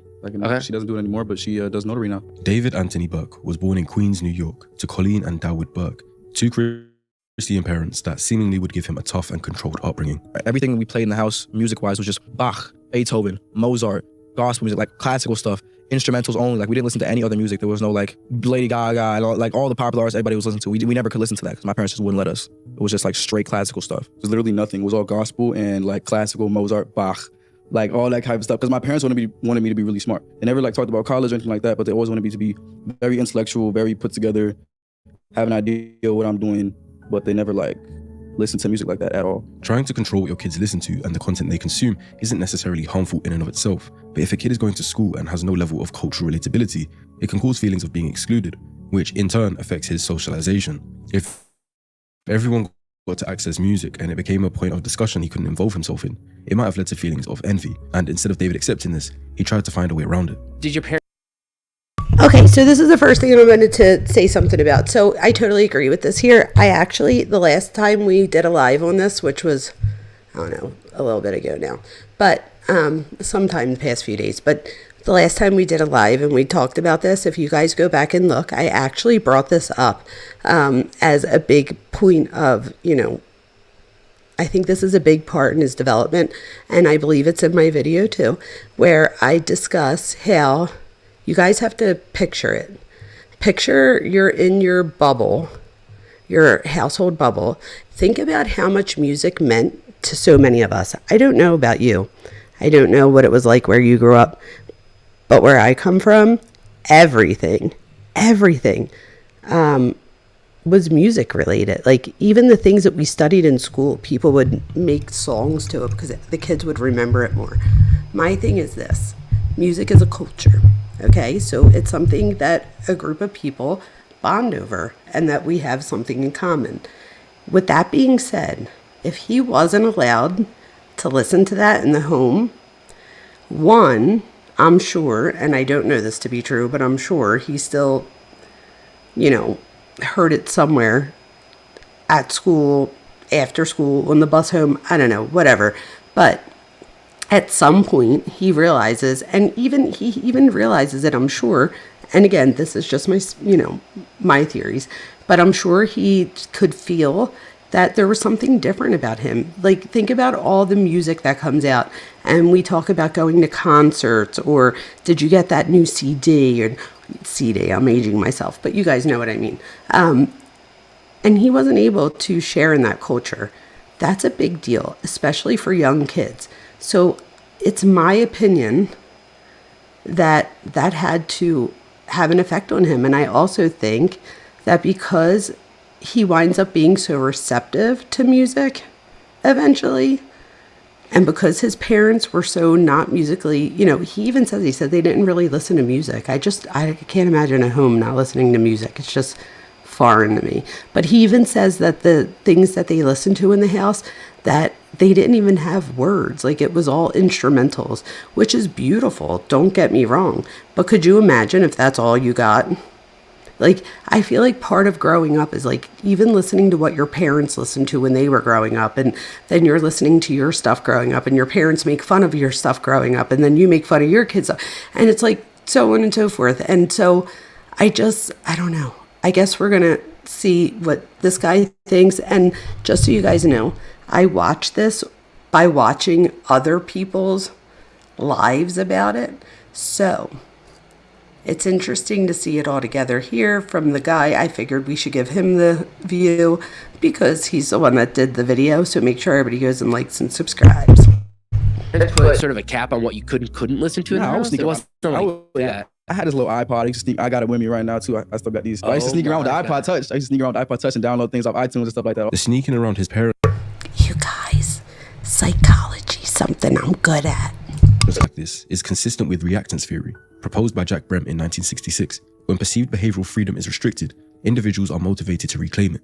In these situations, the forbidden fruit, which for David would have been music, becomes more desirable, and the individual tries to acquire it by any means, even if it includes secrecy. Now, it's not the behavior itself that's necessarily significant, but the pattern it establishes.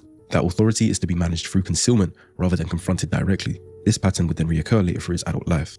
It didn't help David that his private school life in New York also consisted of bullying and teachers picking on him. So he had an uneasy time both at school and at home. I hated New York at that point. Like, why did you I didn't hate like it? my school. I was at a 'Cause private school and they treated me so horribly, dude. Why? It was insane. I don't know. All the teachers had it out for me. My little brother could testify to that too. Dude, they just had it out for me all the time. I don't know what it was. I would just do nothing to nobody and the teachers would just pick on me and bully me for no reason, bro. I wanted to leave that place so bad. And he got his wish as they moved to Houston, Texas, and he found it slightly better at his new school. But he was a kid that didn't. That was interesting, the way that he said that. He got his wish. Think about that, right? Like, be careful what you wish for. Didn't really seem to find anything that stuck. His parents tried to get him into music, but it wasn't stimulating enough for him at that time. She put me in a piano lessons when I was 7. Philly. I quit that after a week. She was like, okay, I'm not gonna pay for it if you don't like it. Quit that. She put me in a church choir when I was 8.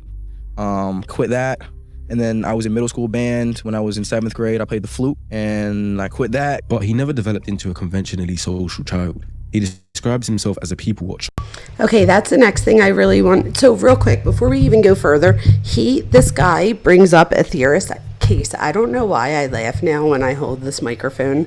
I don't know why I found the need to hold it for a second, but I just did. And now I laugh because I think of you that day when you were like, are you holding a microphone? Anyway, you guys, let me just say this. He brings up a theorist when he talks about, let me see if I can put it up there for you guys to see.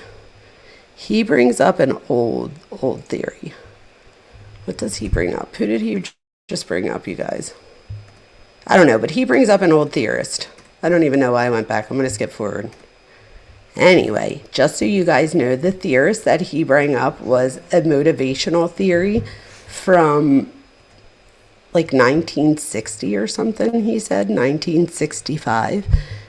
It was a theory of motivation, but just so you guys know now, we have new people that we look at when we talk about motivation and hierarchy of needs. Does that one sound familiar? So Abraham Maslow. We even look at things like B.F. Skinner because of behaviorism and how it's motivated by reinforcements and punishments. And we've talked about that here before. And, you know, so classical conditioning, operant conditioning, there's Albert Bandura, who talked about self-efficacy and motivation. We have, I mean, it just goes on and on and on and on and on. So just know that since then, although this was, you know, a reputable theorist and theory, that it was from 1960 something. And just know, yes, Maslow's the one that most people think of, hierarchy and needs, where you have to meet your basic needs first, and then your safety needs, and then your belonging, and then so on and so forth until you get to self-actualization. Absolutely. Good job, Tandy Kane. 2 years was tragic. Like, tragic. I was asking to go back to school almost every day. My brother too. Was the decision to move from public schooling to homeschooling a difficult one?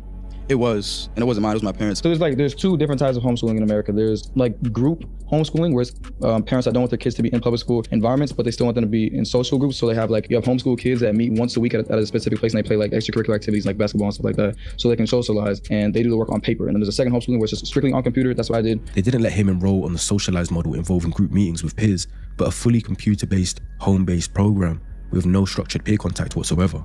From a developmental psychology standpoint, this is the most significant single environmental factor in his profile. Erikson's 8-stage model identifies adolescence, approximately 12 to 18 years old, as the critical period for identity versus role confusion. The developmental task of forming a stable, coherent sense of self through peer interaction, social experimentation, group belonging, and the feedback of others. Removing a child from that process during its peak window doesn't simply slow development, it redirects it. Sorry, the teacher in me comes out here. So Erik Erikson is one of my favorite theorists. He talks about psychosocial theories, and he says, well, he goes over 12 developmental stages. 8 developmental stages.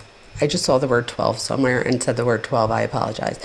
He has 8 stages of development. What I like about him is that he goes throughout the lifespan. So like his last stage is ego integrity versus despair.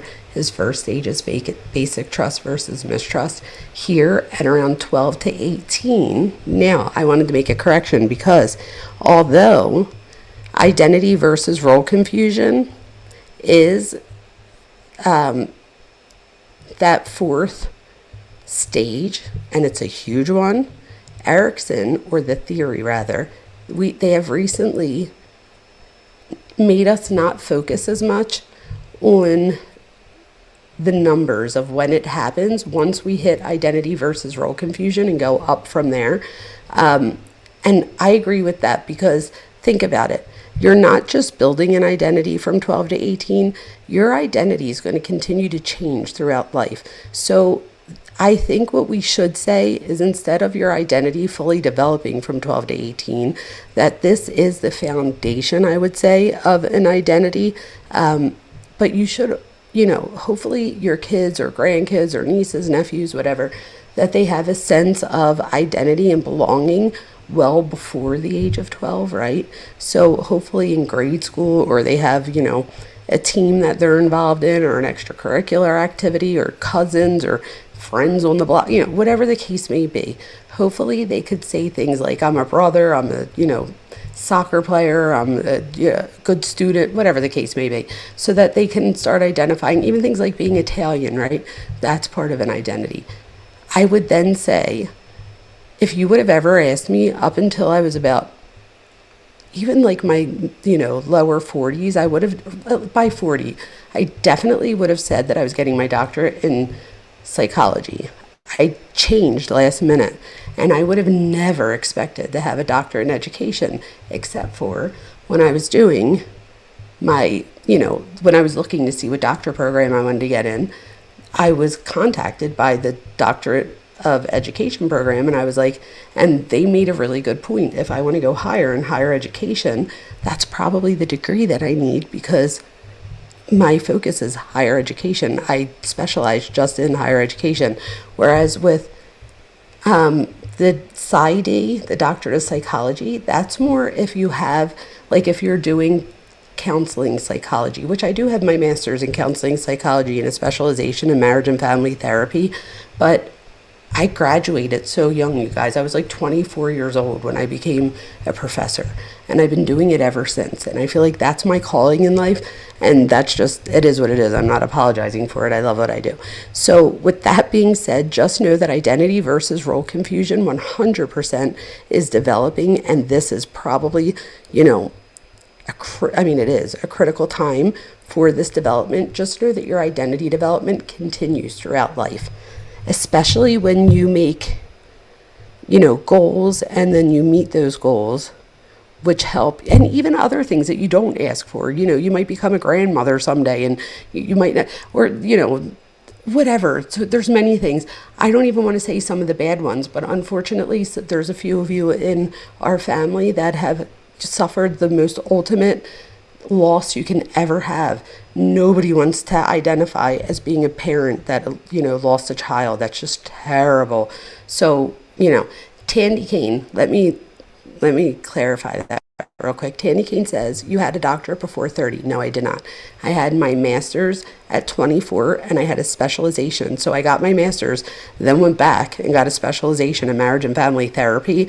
And I was 24 and like, what am I doing? I did have Gianna, my daughter, who had a physical disability. So that definitely went into it, into my decision. And also I came from a very low income neighborhood. So when I graduated with this master's in specialization and then moved back to my row home in Philadelphia, and nobody there was able to afford going to me because we didn't have insurance like that back then, I was like, this doesn't feel right. So I started, sorry about that. Let me put this down here so nobody has a migraine. I didn't even think of that. So I started teaching, and I love teaching, and it's just where I decided to stay. So I didn't go back for my doctorate until I was 40-ish, 42?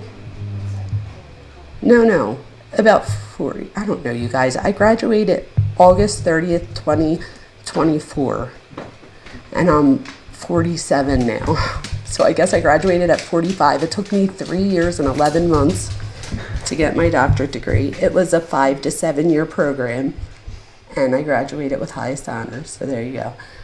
So I did get my doctorate eventually, but you are so interesting, very fascinating path. Thank you, Tandy Kane. Tandy Kane, if I didn't have my daughter Gianna, my plan was always just to my goal was to get a doctorate before I was 30, But I feel like when we make plans, God laughs. You know what I mean? He's like, okay, bitch, like you could think, but that ain't happening. You know what I mean? So, Andrea, let me just say something real quick. Andrea says I have to stop and say this because Andrea is so important to us. I can't stand when people ask me how many children I have. I don't like explaining my son was that somebody took his life. Then the questions start. I don't know why, but I feel like I failed as a parent. Andrea, you 100% did not fail as a parent. You can't, how can you stop somebody else from taking your son's life, right? So thank you, Truth. Truth always seems to say what it is I'm thinking. Truth just says it so much, like it just flows out. So Truth says, you can be the best parent in the world and your kids can still end up getting, you know, in the wrong path or getting down somebody else's wrong path, right? So, and truth knows, truth's been in the wrong place at the wrong time, so somebody else has a bad day and that now affects you for the rest of your life. So I hope, Andrea, that you never take that as a reflection of you as a parent. We've known each other now a few months, and I think you're one of the fucking coolest people that I've met on YouTube, and I'm being 100% honest. Like, I look forward to seeing you guys, you know, all of you, probably the people that are in here right now, right? I feel like we've all made a bond together. So, and Tandy Kane, welcome to our craziness. A wise woman's here too, right? You were a parent to your child. Not the person who took your child's life. A wise woman, yes. And there's a few of you guys in here that unfortunately have the same thing. And this is what I would say, Andrea. If one of the other moms here, let's say you didn't know, like you never told your story, and one of the other moms said that in chat right now, I guarantee you would be like, oh, it has nothing to do with you as a parent. So I feel like it's so much easier for us sometimes to see things clearer when we're looking at it for somebody else, right? It's harder to see when we're looking at it for ourselves because let me tell you, and again, I don't know, Mother Earth is here, welcome in Mother Earth. You guys, I don't claim, you know, I don't ever want to know what that feels like to lose a child, right? And another thing real quick before I move on to my little side note here, Andrea, if you had 4 children before your son passed, then you still have 4 children, right? So he's still your child, and you don't need to explain anything to anybody if you don't want to. If you're feeling it and you're like, look, this is what happened, you go for it. But if not, you can say, I have 3 children. Whatever you had when, you know, when your child was alive, that's how many kids you have, right? Because, you know, just because the child passed doesn't mean that you love them any less, right? They're no less a part of your family. But I know what you mean, because people, you know, you're assuming that they mean like, if I came to your house today, how many people would be there? Or if I invited you to a party, how many people would I put down? But other people, they're not always thinking that. And I think that that's a good lesson or to think too, right? Like, if that ever does come up again, just remember the good news is it's probably not about you. The good news is it's not about you. The bad news is it's not about you, right? So the person, you know, they're not asking because they mean any harm, but at the same time, they should be thinking a little bit, right? So they should be thinking about you, and they're not. So that's why it's the good news and bad news. On a side note, my daughter, Gianna, I had plans to get my doctorate by 30, all the things, and then I had Gianna. How old was I? 25, and then I had Ava at 29, and you guys, or was I 24? I don't know, I was 24 or 25, whatever, but I had a baby daddy and everything. Like, it was a whole thing, you guys. I married him, though, so, like, it worked out, but still, I had a baby daddy for, like, a year and a half.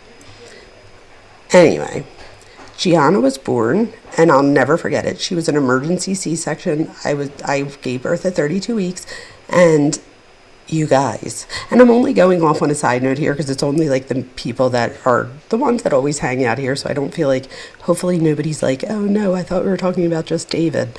If you feel that way, you could let me know, but if not, F it, I'm just going to tell my story. So just real quick, Gianna, she was born at 32 weeks, and I had preeclampsia. My beautiful Ava's walking up the steps. She's the smarty pants in the fam. I love you, honey. Oh, you guys, she had the worst, not the worst. She didn't say it was the worst experience. I said it was the worst experience. She's doing her like internship as a mortician. And on her very first day, you guys, she had a 4-year-old. Okay, that came here from Guatemala. Guatemala. He came to America to get cancer treatment. I was like, again. She's like, Mom, his casket. I was like, oh my God. I was like, stop. I can't. But then she tried to make me like giggle, and she did a little bit. She's like, all right, Mom, on a better note. She's like, I go to the back. She's like, and the guy's like telling me, you know, she's like, and I see this really big lady on the table. She's like, but she's covered, but I could tell she's like really big. She's like, so he pulls down the thing so she could see like up to here and up like the face. And then all of a sudden he just like pulls the whole blanket off. And what did you say to him? she went, oh my God, everything's out. And then he covered her like cooch up. And he wiped her hair off, you guys. He was like this. Like, because I guess you don't have to be gentle. They're not going to bitch, right? So, I don't know. Her stories today were crazy. I was like, oh my God, I was crying when she was telling me about the kid. I was like, oh my God. But you did a great job. So I'm proud of you. So we went out and got some more clothes and stuff tonight and shoes. So she's going to go and fly a shell tomorrow. I love you, sweetheart. Good luck again. Oh, hopefully you don't have any crazy cases tomorrow. But she said that she's actually not happy, but that's the wrong word. But she's glad that she got that over with. Like, she said that was like her big worry is like what happens when a kid comes in. And so she just got it out of the way the first day. So whatever. I don't know how she's doing it. I was like, I literally would be like, I changed my mind. Can I get a job? Like, can I do a different internship? Or I would have been like, look, I would have tried to make a deal with the guy that owned the place. I would have been like, how about this? I'll work the desk. I'll get you a ton of business. We'll figure something out. I can't do that again. Oh, the girl, I'm sorry, the big lady that they pulled the thing off. I forgot the funniest part. She said her stomach was huge. And she said there was like an orange like plug in her belly button. And he pulled the orange plug out. And she said the body went like, she's like, she was still big, but the whole thing deflated. And then he put the cork back in. I was like, stop it now. What in the hell? I said, ooh, Ava. I said, please, someday when I die, I was like, even after they pull it out and it's like, just tell somebody if like you're trying, if you're giving somebody else the internship and it just happens to me, be like, oh, it's just the gases. She's just big from the gases. You know what I mean? I was like, what was it? Alexis, so we have gases, she said, because that's what I said. I was like, oh, what the hell? And apparently our bodies fill up with gases, so I'm not sure what they do. I'm sure somebody in here knows. And there's actually a really good mortician on YouTube that, you said pull what out? She said it looked like an orange like cork that you would put in a wine bottle almost. That's how I picture it. But she said like an orange cork. She didn't say that you would put in a wine bottle. That part I thought of. But she said there was like a cork in the belly button. And she said he literally like went, oh, and like pulled it out and it went, oh, so Casey said it's gases as you decompose. I was going to say we have some nurses in here. Let us know. But I knew it had something to do with gas. But I didn't know. She's like, and Mom, she's like, I thought this lady was like this huge lady. She's like, and I was like, Ava, how did you not react to that? You guys, none of us, not none of us, but some of us here were like, wait, what? Could you imagine? I was like, wait, nobody told you first that like, I was like, first of all, nobody told you that when they were going to pull the thing off that she was going to be naked and like her coochie would be out. She was like, no. She's like, I figured I was going to see some naked body. She's like, but like she's like, they probably could have shown me a body that wasn't like fully in gas at the time. I was like, oh my God. So the gas is as you decompose. Yeah. So everybody's saying it's gas, you guys. Did anybody know that they like cork you and then put, I figured, right? Wouldn't it, that would make sense, right? Because if not, wouldn't, and again, this is just a lack of, I'm good at psychology. I'm not good at mortician and stuff, right? So I have a question. What would happen if you didn't relieve the pressure or the gases? Oh. You said the cork is what threw you off. No, me too. I think she said because they already, like, she said to take the blood out. She's like, Mom, they put a cut right here and they like hook it up and it like there's a hose that goes, again, this is going off of my own imagination of what she was telling me, but it's like a hose that goes out. I was like, to where? She's like, I don't know, to where like all the blood goes. I'm like, wait, what? And then I thought about it and I'm like, you guys, what the hell? What happens with that? Like, I guess it goes into like a big toxic, like whatever container and then somebody comes and picks it up. But I'm like, does anybody ever think about that? I never really thought about that. Like, where does that go? What happens with all that? Does anybody know? But anyway, I think they drained the woman's blood already, but they hadn't embalmed her yet. And so I don't know, but I don't know. But she did say that she got to see the makeup thing today. She said when they're done doing hazardous waste, thank you, a wise woman, hazardous waste. She said when they're done doing your makeup and everything, so that they know that the person's like done and ready to go, they put a tissue over your face. I was like, wait, what? And again, this is just at the one she's working at. I'm sure they have different rules, not rules, but like different customs and stuff at other places or whatever you would call it. But you guys, the whole thing, I was like, this is going to be an interesting couple weeks. I couldn't imagine. You know what I mean? But she got to go to the morgue and everything today, so that was cool. She got to see 4 bodies today. She said 3 of them, or no, yeah, one was like in her 60s, then the little boy, but that the other 2 were like in their 90s. They were old men. So she said they weren't as bad. She said there were people there, like, of course, but they weren't like hysterical. She said the 4-year-old, she said it was like horrifying, and she said they were just screaming, like, and the worst part of that story was the 9-year-old son, their other son, was the only one that spoke English. So she said, like, he kept saying to her, excuse me, ma'am, but Ava's on Spanish 6. So she was able to understand some, but apparently this little boy was like the translator for the parents to like the funeral home. I was like, what is happening right now? Could you imagine? Like talk about David over here. Like, let's bring this back to developmental psychology real quick. I could tell you about Gianna another time, but bringing this back to developmental psychology real quick, could you imagine that 9-year-old kid already has so much trauma, and now they have to act like an adult, because if not, we can't get our son or brother's body back to Guatemala. So if they can't communicate, and, you know, you would think that the funeral home would have somebody there that speaks Spanish. And I'm like, oh, Ava, you should have jumped in and been like, blah, blah, blah, blah, like speaking back. It's so funny, you guys. Whenever I hear something in Spanish, I'm like, Ava, what are they saying? She's like, Mom, there's different dialects. She's like, you're so annoying. It's so funny. But I'm always like, what are they saying? Or like if there's a song, like, I think it's Cardi B, right? No, it might be. Yeah, it's Cardi B. There's a whole song where they do a whole Spanish part, and I'm always like, Ava, what are they saying? She's always like, Mom, she's like, I'm going to tell you the wrong thing so you could think the wrong. I was like, all right, enough. Anyway, back to developmental psychology, you guys. Maybe I'll tell you about Gianna later or whatever, tomorrow or another time. But with developmental psychology, this is over here. He was talking about Eric Erickson. Again, I like Erickson because he goes through the lifespan. Let's go back to this video.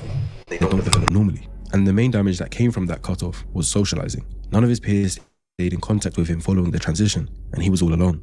I thought I had a lot of friends in middle school. And then after being homeschooled, nobody's hitting me up, nobody's asking me, like, where am I at? Why am I not coming to school today? It made me question, like, what is a real friend? And do I have any of those as well? Especially when I was transitioning from public school to homeschooling, and nobody, like, hit me up on Snapchat when I was, like, streaking everybody. My Snap score was, like, 250,000, bro. And nobody hit you back? Nobody, dude. What the That's what I'm saying. Like, nobody, like, who, you not at school? Where'd you go, Dave? Like, nobody, like, dude, did I really have friends? And you start to question things. Oh, like, totally. About your everyday life. It's like, who's really there for you at the end? I mean, dude, homeschooling really. You guys, this part says so much to me, okay? So, that is so incredibly sad. I believe he says that he's 13, right? Thank you, Ziyoung. I think he says he's 13 when he starts getting homeschooled, and they moved from New York to Texas, so that is but think about that. No one called and was like, where are you? Or are you coming back to school? Or what happened to you? I also think it's quite interesting that he's 13 when his life gets, changed in a dramatic way. And a big part of his being with Celeste was during her 13, 14 year. So that wasn't lost on me. But he talks next about how homeschooling really had a toll on him as a kid.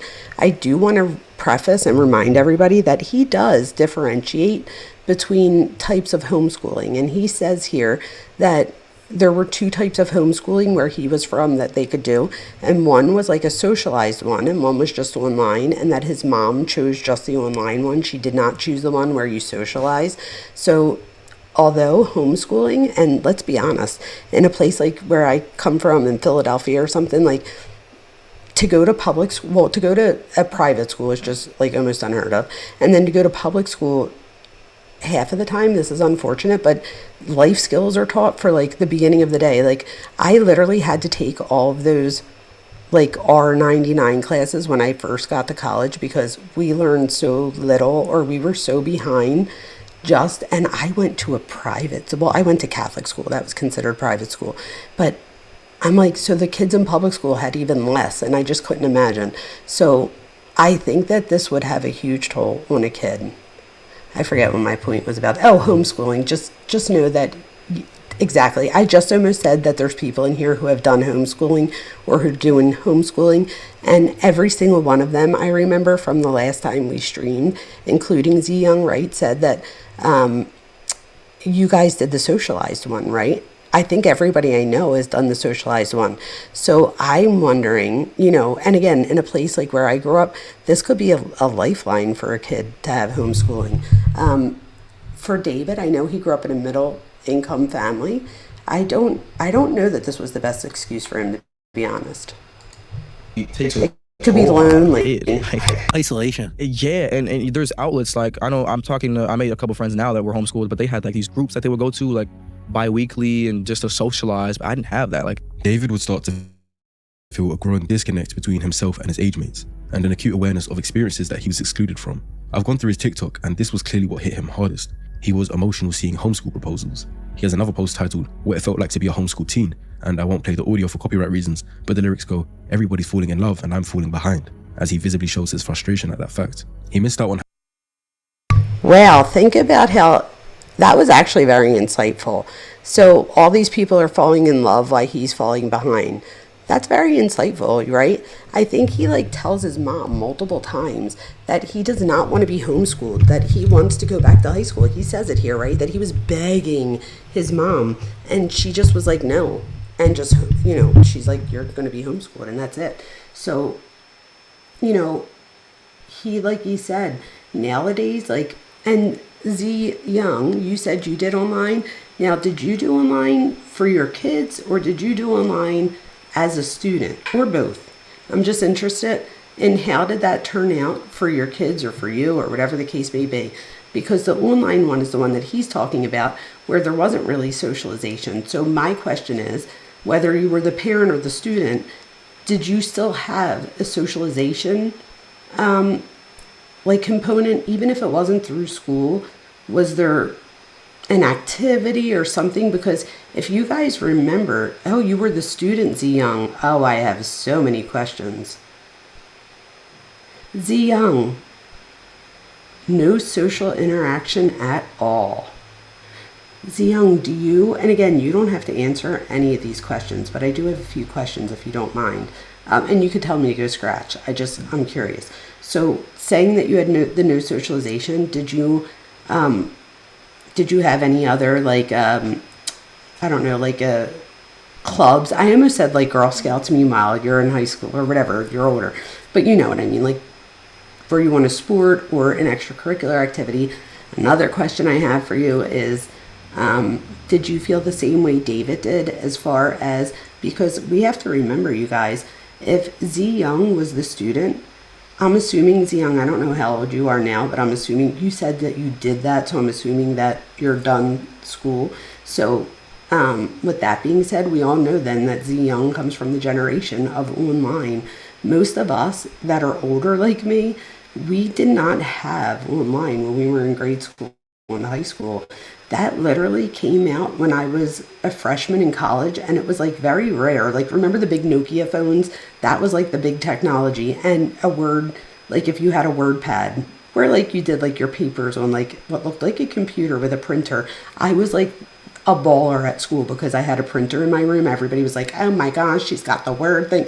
And it was just so funny because I always had good sneakers and the technology of the day. And we had the walkie-talkie. My mom and dad would just be like, Jamie. And then all kinds of people would answer. They would be like, she's at class, Mrs. D. Oh my God. It was annoying. But anyway, the kids today with the technology, they see things like promposals. So Z Young said, I did do basketball, but I ended up leaving because I had to focus on schoolwork.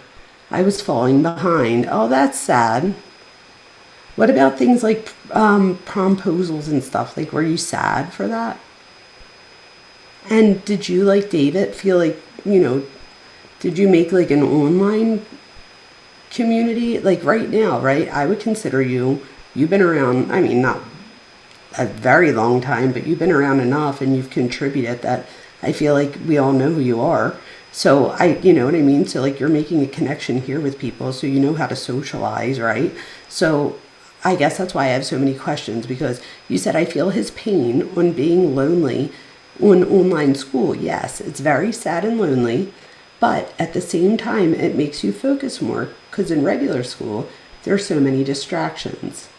And I was sad, yes, that I had to miss out on school events. So you guys, for other people, thank you so much for answering those questions. You don't ever have to answer anything that you don't want in here. If you do mind me asking one more about how old are you, just so that I know, like, as far as, I wonder, like, how, you know, as far as, like, the computer and technology and stuff, I don't know. Anyway, that's not really that important, though, so you don't really have to tell me that. But over here, you guys, with David, you're 18. I'm glad that I asked. So perfect. So you're 18, so you just finished. So Ziyang, now I have even more questions. I'm sorry. You know what, Ziyang? I'm not going to ask any more questions. You're 18 and you've answered enough for us today. And I just want you to know that just like the people who have lost children, unfortunately here, right?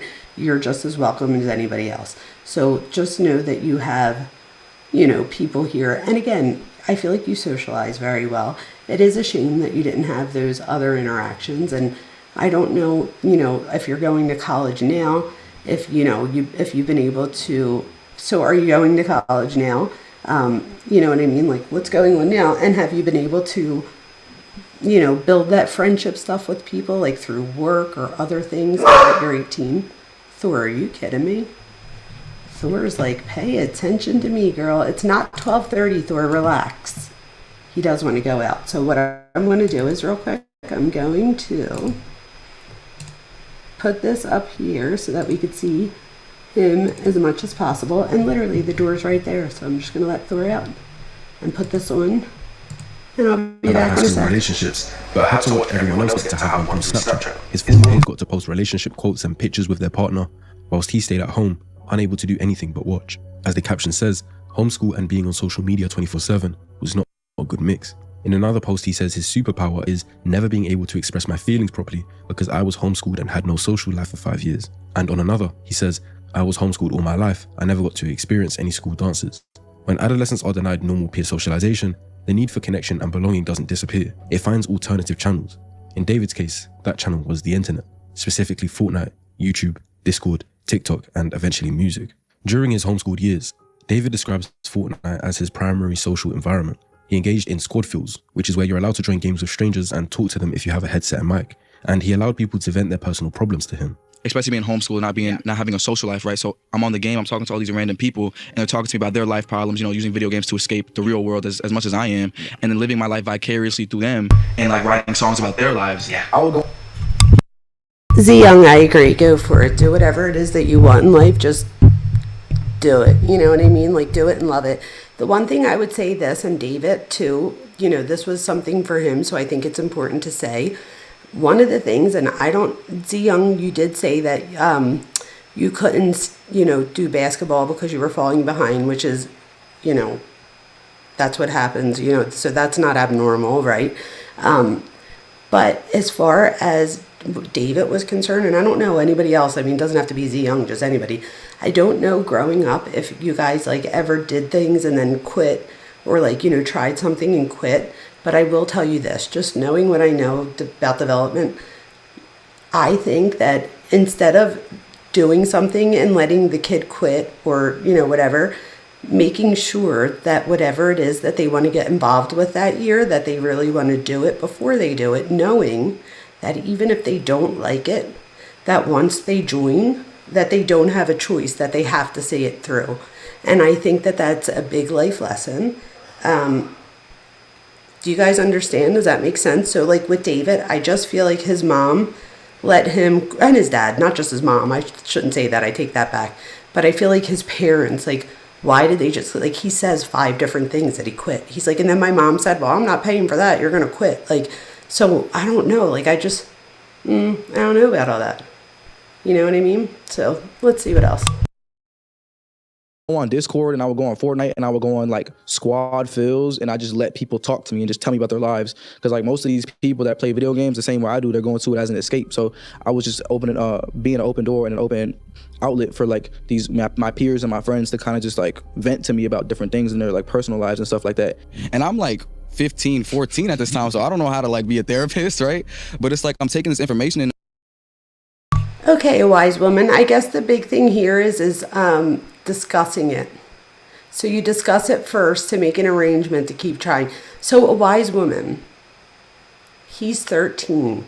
I see if there's something that he joins that you can see it through to where you let him know that if you join this, like, you know, in kids, and make it to be something that he really, really wants to do that you don't think he's going to want to drop out of type thing.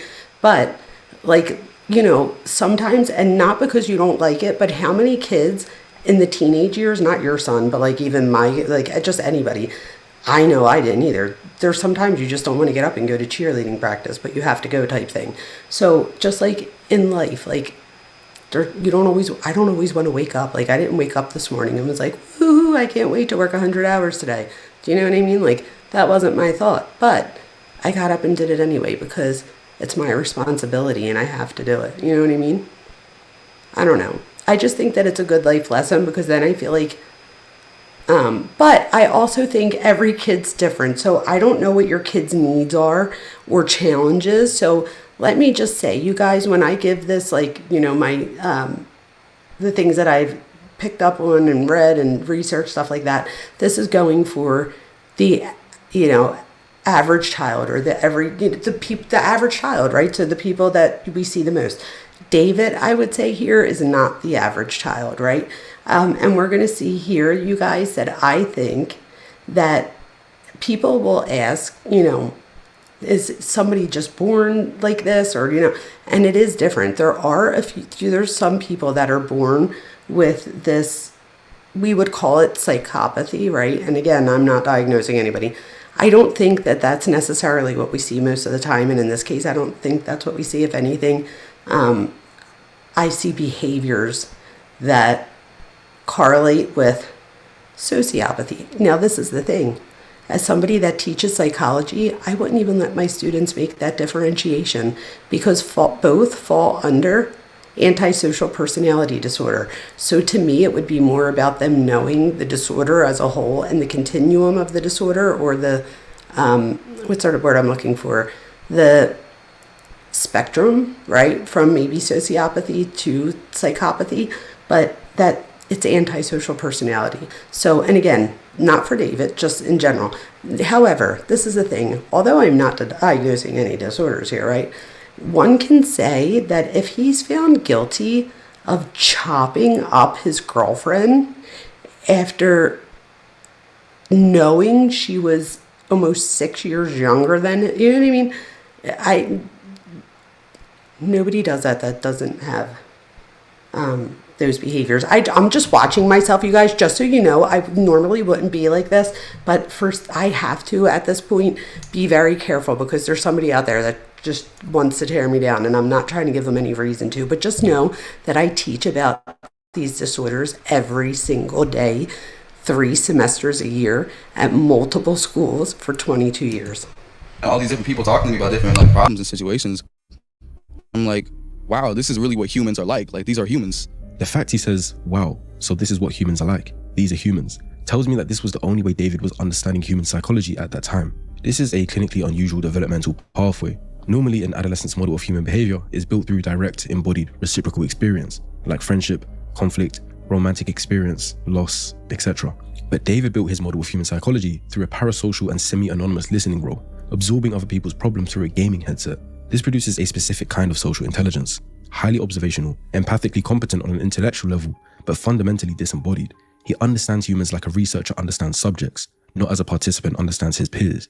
And that's going to be significant when evaluating his later relational behavior. So he was chronically online, seemingly addicted to video games, but being home alone that much allowed him to stumble across much worse vices. Later, in his own Discord server, David disclosed a sustained pattern of consuming gore content beginning at approximately 14 years old, following the accidental exposure to a cartel execution video. Gore is... Okay, so I agree. I mean, I will check that out, A Wise Woman. You guys here, I don't know, I'm sure you all saw this, but just in case you aren't really a follower of this story and you're here still from the Kouri Richins one and you're like, oh, we'll see what's going on here. This is his Discord. It's called David's, or isn't it like D4D, whatever, David's Closet. So this is his messages that somebody was able to get before anything was deleted. And he talks about how gore to him turned him on more than corn. That's like, huh? And he says, I use it to desensitize myself. He also says at some point that he uses it. What does he say? Something about, I'm sure they'll say it here, but it's something related to people and emotions. I'm sure they'll say it here, but let's listen. Real world violence and injury. Oh my God, it said, I remember laughing at one point. It got real bad. Ew, what? It got to the point where I don't even cringe when I see it no more. Oh yeah, that's definitely not okay. Uncensored, including death and murder. And he was discovering that and watching it repeatedly at 14 years old. He describes a progression from initial shock response to habituation, saying, it got to the point where I don't even cringe when I see it anymore.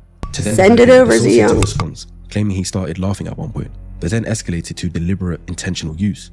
I watch gore to disconnect the part of my brain that feels empathy to the wrong things. We have something called an amygdala, which generates the brain's threat and disgust response to violence.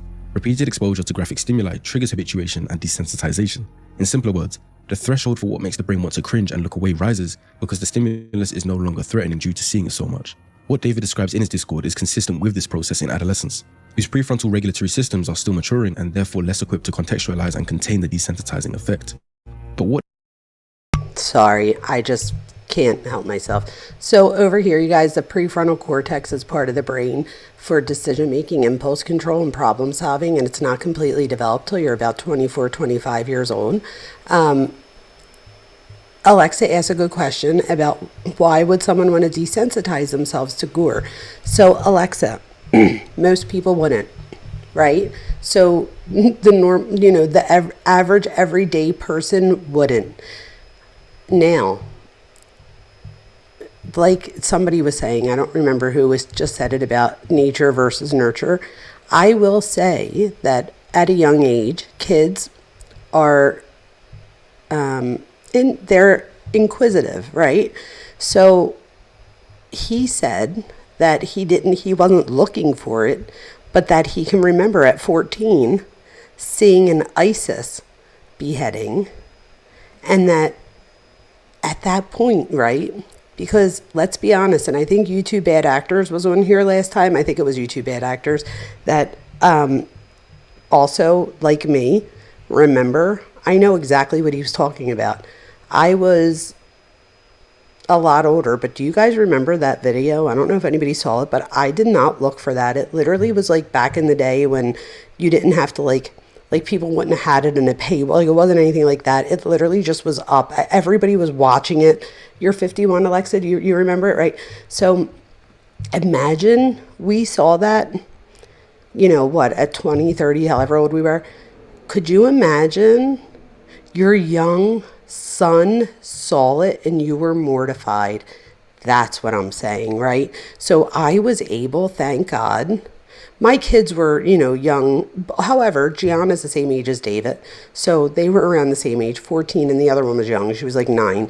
But I did tell them, like, if anybody asks you if you want to see this, just say no, because you can't unsee it. And that's the truth. I don't know if you guys saw that. What is it? Something, I don't know, 1 cup. I don't know. I never saw that. What is it, 1 cup? Or I don't know. It was like a big thing when we were younger, and everybody that's ever seen it was like, oh my God, I'm traumatized. And I don't know how, but I was able to not see it all these years. And I don't want to see it, but back then I did see that beheading. And what happened to me and you, Alexa, was you became mortified finding out that your son saw it and didn't mean, 2 girls, 1 cup. Did you see it, A Wise Woman? Is it bad? I heard it was horrifying. You never saw it either. Did anybody see it in here? And again, some of you might have just seen it because your friends were like, look at this video. Do you know what I mean? So I don't know. But anyway, if you haven't seen it, don't look it up, because from what I hear, it's like traumatizing. So you sent the video to Discord. Thank you so much, DeYoung. We do appreciate you. So you guys, this is the thing. Most of us are horrified if we see that. Your kid, I keep forgetting that this has, I need to get a cover for this so that it's not so bright. I don't want to like give anybody a seizure. Alexa, you said about your son or whatever, right? And I'm assuming, what was he, like a teenager, right? He was probably horrified. He's an aerospace engineer now. Get the frig out. And I thought I had a smart kids. Wow. God bless him. How do you even become, like, was he in high school like, oh, I want to be an aerospace engineer someday? I mean, God bless him. There's nothing greater than me than being a nerd. I love it. Anyway, so it seemed to work out for him. But this is the thing. Your son wasn't affected by it the same way David was. I don't know how old your son was when this happened. Oh my God, he's an astronaut is his main goal. He's going to do it. Tell him not to give up, Alexa. He's going to do it. Wow. Z Young is 18 and said, I saw one from a cartel, very sickening, traumatized me for real. My old friend showed me. It felt very uncomfortable after that. So thank you so much for sharing that with us, Z Young. So that's why I said some of you may have seen things and just, you didn't mean to, just one of your friends was like, look at this. And literally that beheading, if you haven't seen it, please don't look it up, it's horrifying. But it happened so quick, or at least that's how I remember it, that like there was no like even looking away. It was like, and I could still see it in my head today, and it was horrifying. So that's the thing. Yeah, definitely don't. It's horrifying, horrifying. This is the thing. There's such a very small group of people that watch it and are like, well, I want to see more of that. And that's what I think we're seeing here, right? So when you say, why would somebody want to desensitize themselves to it? I don't necessarily think that that's what was happening. Now, habituation is a real thing. Habituation is after repeated exposure to something, the person literally like looks away. So after looking at something for, let's say you're a baby, you might stare at something for 15 seconds, like a mobile spinning, and then they become habituated or bored of it, right? So they look away. And then if you add, sounds to the mobile, they'll get dishabituated, so they'll get reinterested, and then after like 15 or 20 seconds they become habituated. So habituation is a real thing, and the more we see something, the more desensitized we get because habituation occurs. However, most of us, once we see something horrifying, don't continue to seek that thing out. And I think here with David, we have to remember, what year is this? 2023, so he was what, 19 or 18? He was 18 here, right? So the same age as the young. So when he's seeing all this, it was 4 years prior, because he said he was 14. So he was around 18 here. And what I think he's doing here is, on Discord, he has an ability to be D4VD and not David, right? So I think D4VD already, and I don't know exactly, but I think the 4 has something to do with like manga or anime or something. Somebody let me know. I forget, but I did read something, like it comes from something. So this is like a character that he's starting here, right? So I feel like this is the perfect place to say to other people, of which he knows, many of them are underage. They said that he often would ask, how old are you? And that people would say, oh, both, thank you. So they would say like, I'm 14, I'm 16 or whatever. And he wasn't like, look kid, like, that's great and all, but maybe you need to go find a different channel, or, do you know what I mean? Because they were really saying like gross things in there and adult things in there. And there were kids in there. And I think that, we're going to see that. I don't know if it's this guy, but a lot of people were saying like, well, maybe he just never aged after, getting taken out of school to homeschool. Well, is that really true, right? Because then everybody that's pulled out of out of school and goes to homeschool for their high school, not everybody, but you would have a lot more people that would, feel that way. So I think we're dealing with here, not the average person, in my opinion. Most people wouldn't do this. Distinguishes David's disclosure from typical adolescent experimentation is that last part. He doesn't describe watching gore for entertainment or shock value. He describes it as an emotional engineering exercise, a deliberate attempt to modify his own empathic response. This level of intentionality about emotional desensitization in a 14-year-old is far from typical and represents a significant clinical signal. This would have been a major warning sign and red flag that David was gaining the ability to care less about human life.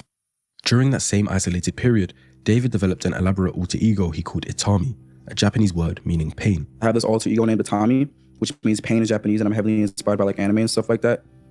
But that character that's in the music videos I make now was actually an idea that I had years before music even started, when I was writing my first comic book. And it was this detective that would solve his own crimes. So he was the good guy by day, and then at night he'd kind of transform into this alter ego and then commit crimes he'd solve the morning of. But Itami isn't this artistic, creative concept he's come up with. David described it in multiple interviews as a character he intended to develop into his own manga, one who was explicitly him, a detective who committed murders and then investigated them himself. Big part of that manga was an evil version of me, an agent of chaos and kind of my alter ego, and there was an evil version of myself that would kind of come out at random moments, kind of like Fight Club with Tyler Durden. And he would commit the crimes that I would have to solve as a detective. So like when I was as a detective, I'd be like solving murders that I'm committing myself. Understand that there's a difference between normal fantasy and what David's doing. We all might fantasize here and there, maybe about obtaining a certain level of wealth or driving a certain car or whatever you guys care about.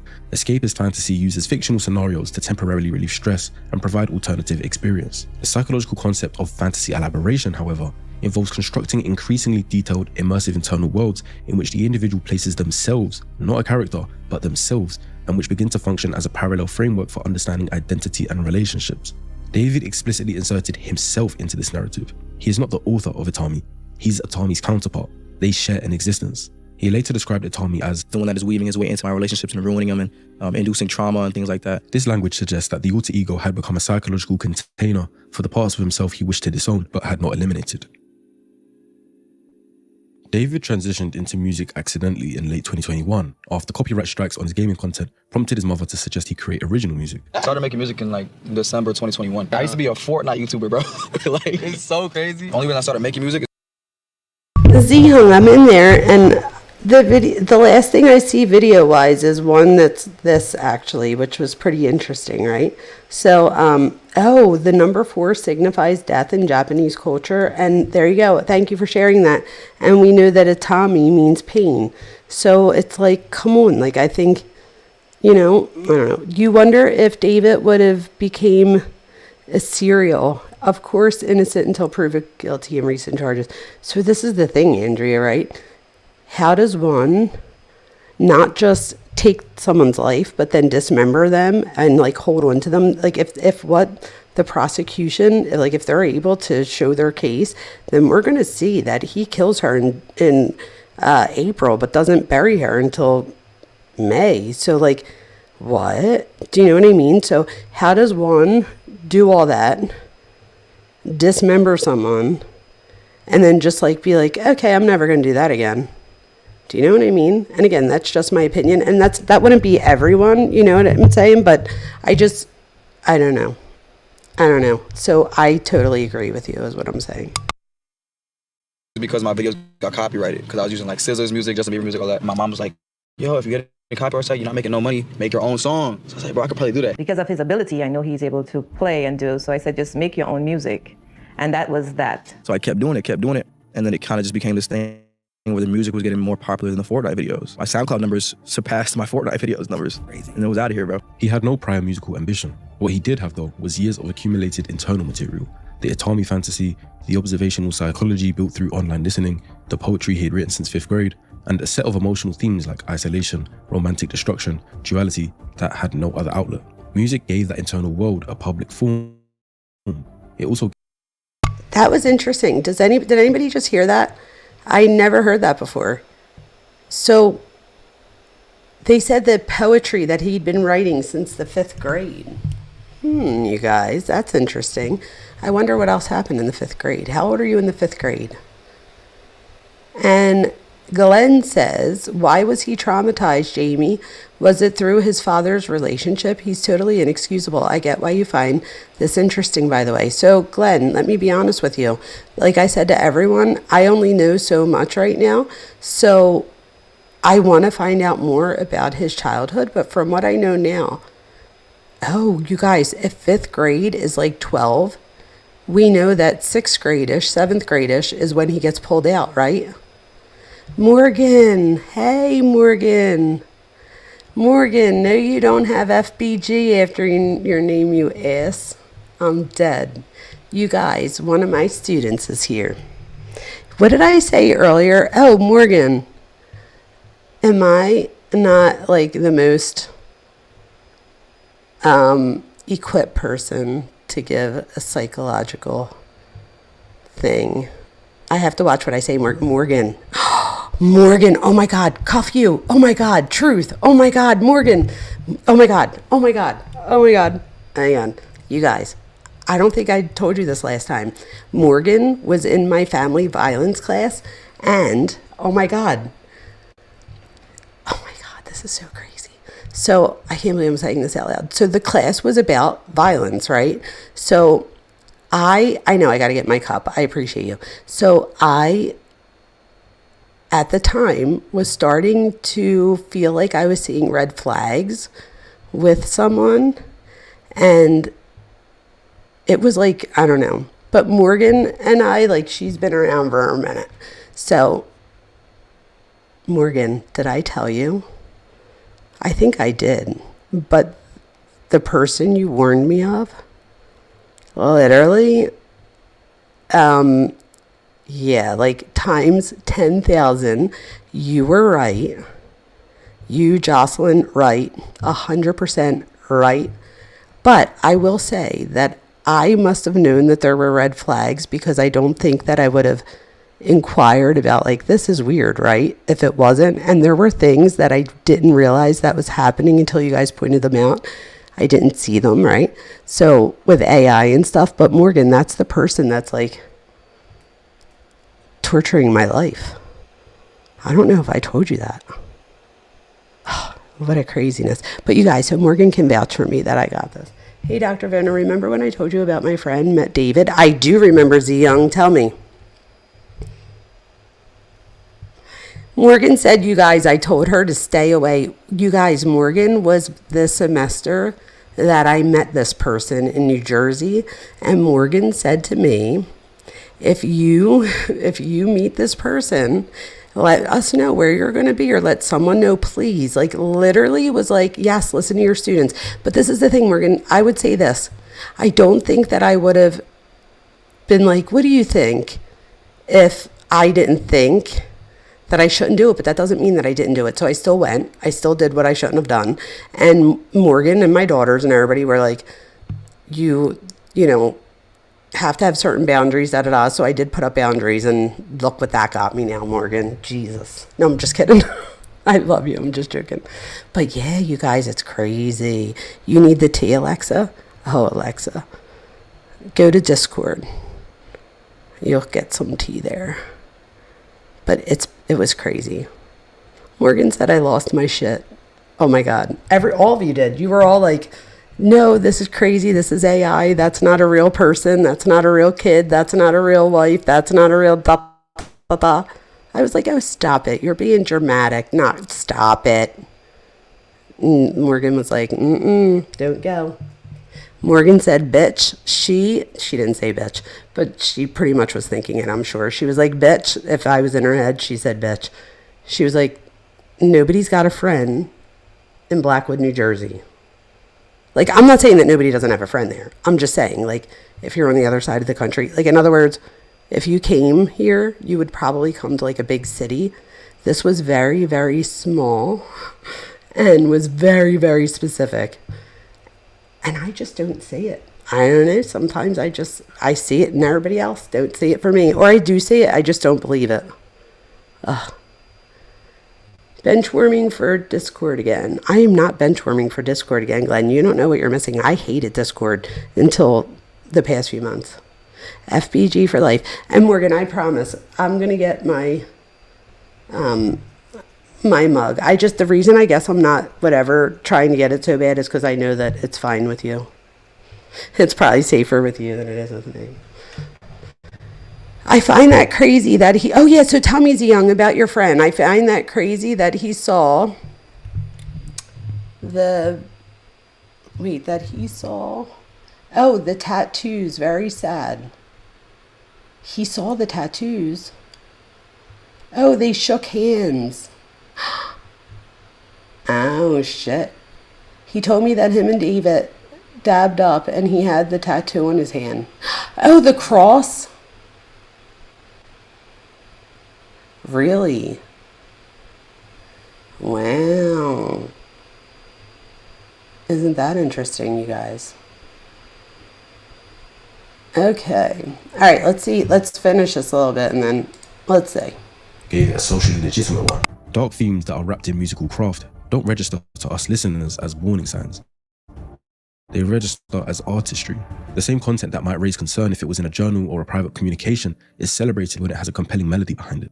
That's good to know. Confirmed that his early music was not drawn from lived experience, but from imagination and preparation. When I write music about heartbreak and the sad type of things, I write it not from experience because I was a really homebody. I was homeschooled. Like I didn't have much of a social outlet like that. I write it in like preparation. I feel like when you commit to love, you commit to devastation as well. I think it's a mixture of like trying to figure it out myself and then looking at other people's experiences. I mean, 'cause I've never experienced like true heartbreak either. So I write all these songs in preparation for it. So I'm not devastated, you know? So I know what to expect. He describes writing about heartbreak in preparation, having never experienced it. He states directly, I love over-dramatized themes of romance because it would never be like this in real life. I love over-dramatized themes of romance because it would never be like this in real life. So it allows you to like have more room to play around. The thematic content of his early catalogue in 2022, like Bleed Out in March, Dirty Secrets in May, Romantic Homicide in July, centers on romantic destruction, hiding dark secrets, killing a romantic partner, and feeling no remorse. Romantic Homicide's central lyric, which David explains in detail in a Genius interview, is constructed specifically around the active first person,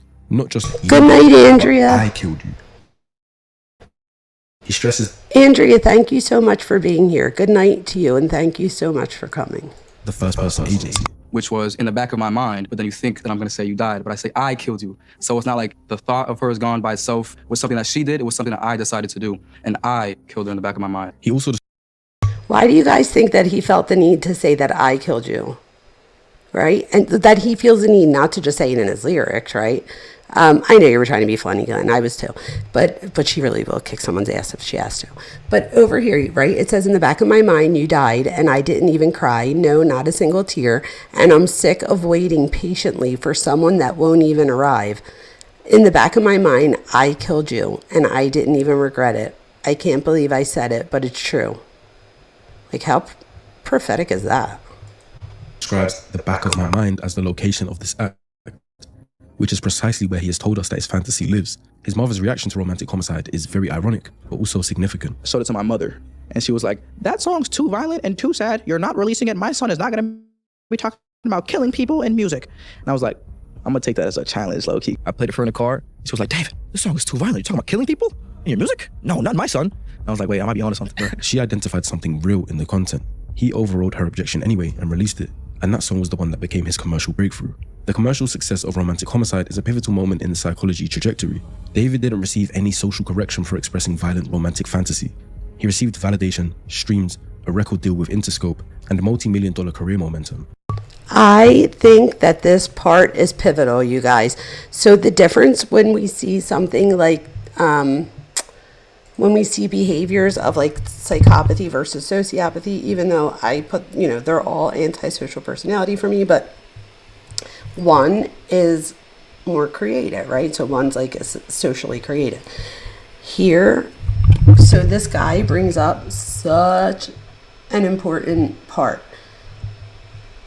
When we do something that's like horrifying, school or friends or your friends online, usually I'll be like, nah, dude, that's messed up. Like, don't do that ever again. Or, you know what I mean? Here, he was literally being positively reinforced for bad behavior, right? So like nobody was telling him that's horrible. I mean, he was getting more and more views, and the more views he got, the more it reinforced that behavior. Now, Alexa says negative reinforcement. Alexa, this is one of like my biggest pet peeves, so I have to because I say it. So reinforcement, you guys, and punishment are different. I don't know how you mean negative reinforcement here, but just in case, because somebody else is probably thinking it the way that I'm wanting to correct it. But reinforcement is when we get a behavior to occur again. Punishment is when we get a behavior to stop. There's positive and negative reinforcement and positive and negative punishment. Positive and negative doesn't mean good and bad. It means added and taken away. So a positive punishment doesn't mean a good punishment, right? If you get slapped in the face, that's not a good punishment, but it's a positive punishment because something was added. You got slapped. And negative punishment is what we see more often, like give me your car keys, so you take something away as a result of bad behavior. Reinforcement is when we get a behavior to occur again. Positive reinforcement, we give something to get a behavior to occur again, like in this case here. Negative reinforcement is still getting something to reoccur again, but it's from taking something away. So here, negative doesn't mean bad, it means taken away. So the best example of negative reinforcement for me is when you get in the car and you hear the ding, ding, ding, ding, ding, ding, ding, ding, right? And you put your seatbelt on and the ding goes away. That's negative reinforcement. So the sound of the ding, that annoying ass sound, is taken away as a result of behavior that, you know, the car companies want you to continue to do, put on your seatbelt. So now, how many of us get in our car, put our seatbelt on before we even start the car so it never even dings? That right there is conditioning. That means that we've now been conditioned to just do that behavior. The thing is, we often, Pavlov's bell. So Pavlov's bell is classical conditioning. Rewards and punishment are operant conditioning. Both are learning, right? But they're just learning in different ways. In classical conditioning, this is when we have when we pair a bodily response up with something in the environment so many times that even in the absence of, you know, the one thing, the other still occurs. So with Pavlov's dog, every time the dog, sat down, they would give him a treat. And they just kept doing it over and over and over and over and over again. Eventually, when they said sit, the dog's mouth started to water. That showed Pavlov there that, oh, well, like, I didn't even say the word treat and the dog's mouth's watering. Like, that just showed that the dog learned that if he sits or does whatever the command was, that he would get a treat. So even in the absence of the treat, the dog's mouth still watered. Anything that increases, download Tally, Alexa. This is why I don't get with ABA. He rang a bell. Yes, the sound of the bell. Yes. What did I say? I said sit or whatever. So the dog would sit. If you if you read it in the book, the dog would sit. So they did the bell. Did you guys know about little Albert? Whenever little Albert would see, at first it was a rat, a white fairy rat. They made a loud bang. And at first you see Albert playing with all the animals. He's like loving it.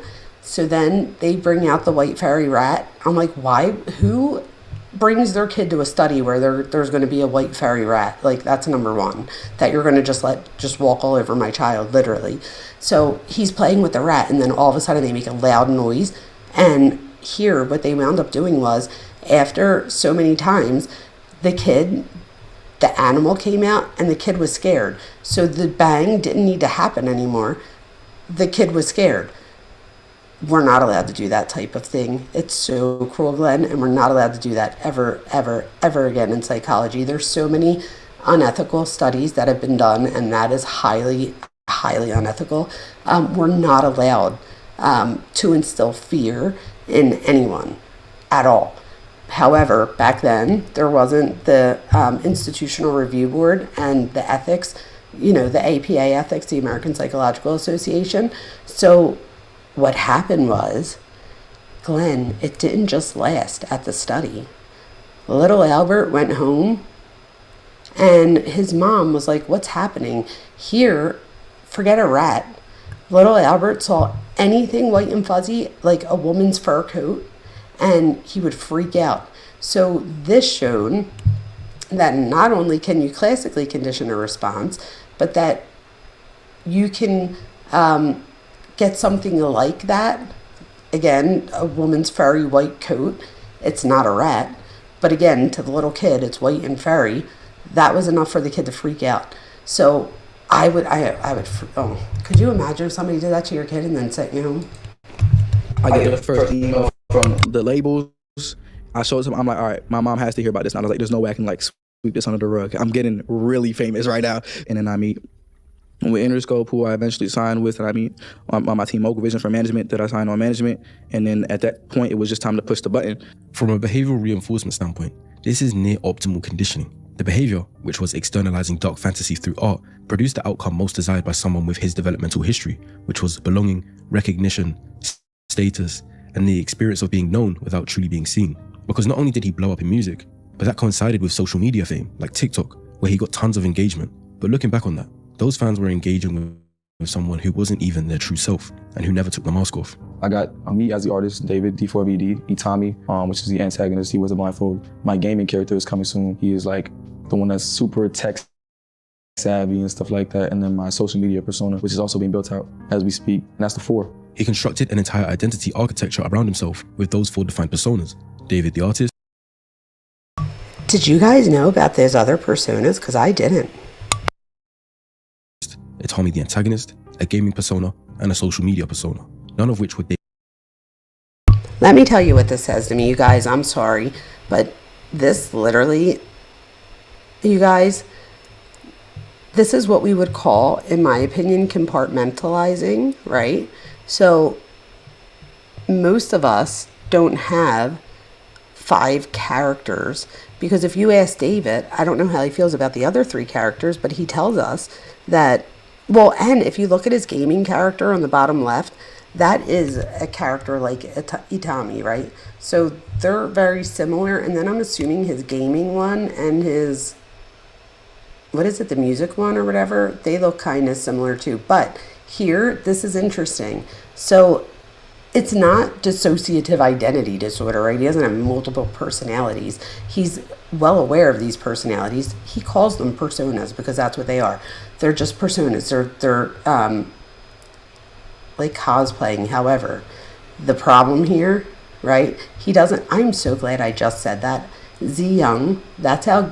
Like when it comes to other things, I know very little. But when it comes to psychology, I just know people.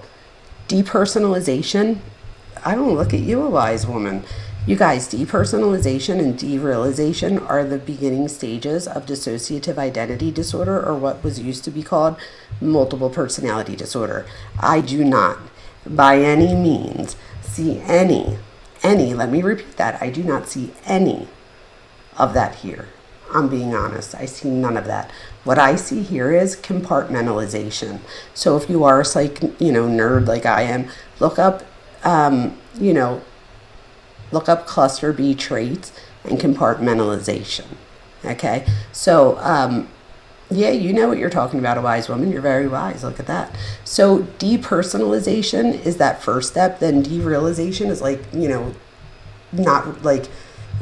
not feeling like you're part of your environment in that moment. It's like everything seems like unreal, if you will. That's a good way to put it, right? It doesn't feel real. That's the beginning, or the stages that will often, or the symptoms that we'll often hear of someone who eventually does develop dissociative identity disorder. The other thing is, and again, I'm not diagnosing, you're right, I don't see deflection, derecollection of guilt. Yeah, I agree, Glenn. So I don't think this is, I think that he loves the manga and anime characters, especially that one that is MPD. It standard, I didn't even realize it stood for multiple personality disorder. I was like, oh my gosh, how about that? So he likes him, and he likes Tyler Durden from Fight Club. Both of those characters have dissociative identity disorder, or what used to be called multiple personality disorder. I think that it's very convenient for someone like David, knowing what he's alleged of doing, to bring up from years ago that this is like what his it's almost as if he's trying to craft a narrative from early on so that maybe somebody, you know, if he does something someday that people don't like, he could use that. So I do not feel one at all like I would put anything on it that is not what's happening here, that we're probably seeing somebody that's compartmentalizing and somebody that doesn't really realize that this isn't normal for everyone else, right? So a lot of people with antisocial traits or narcissistic traits, and again, not diagnosing, but when we see traits like this, or when we see behaviors like this, compartmentalization, and when we see these things, the person starts to behave in a way that they think they're expected to behave. So for example, you start to get that, oh, if I go to a funeral, I'm not supposed to make jokes.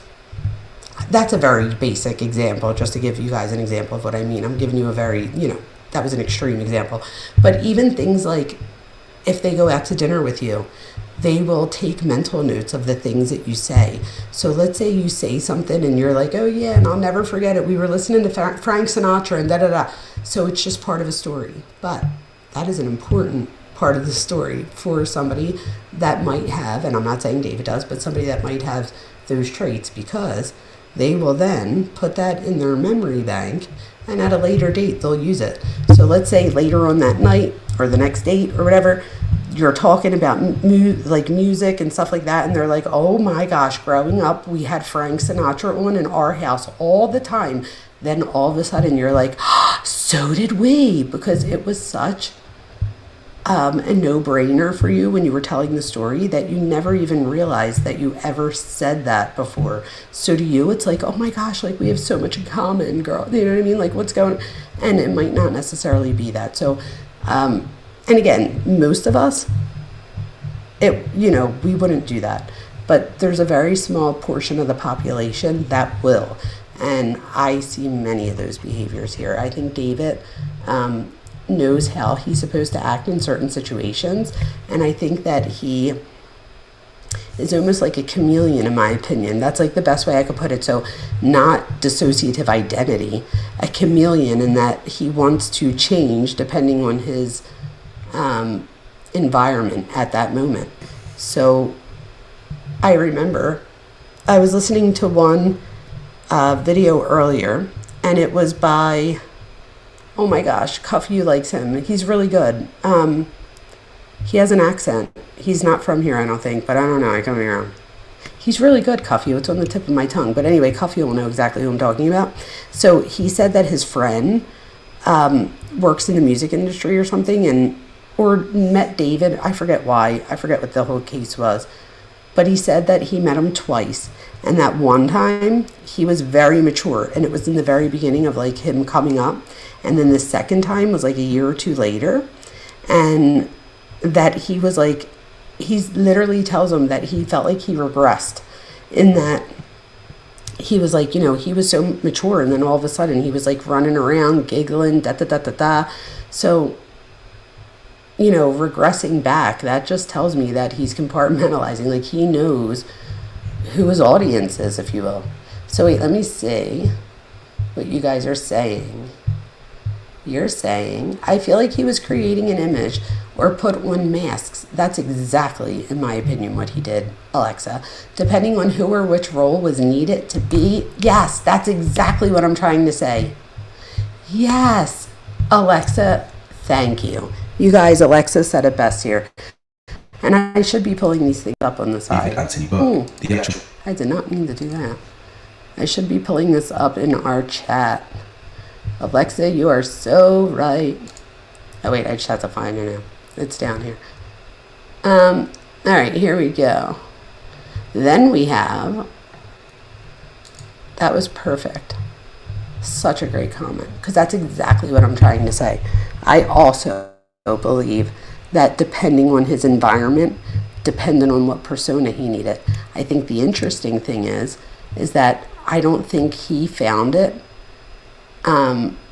I don't think he realized that other people, not everybody, but that other people would be like, huh, type thing, or that, most of us would be like, oh, he's just got a lot of personas, or, you know what I mean?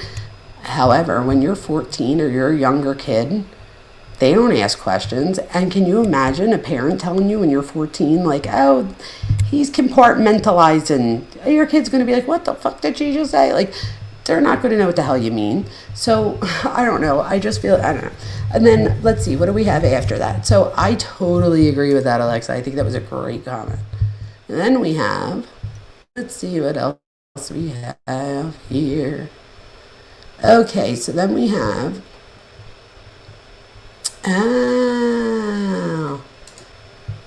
Z Young says, what I was told by people who were around said that he was a different person behind the scenes and he would act like he was someone he was not.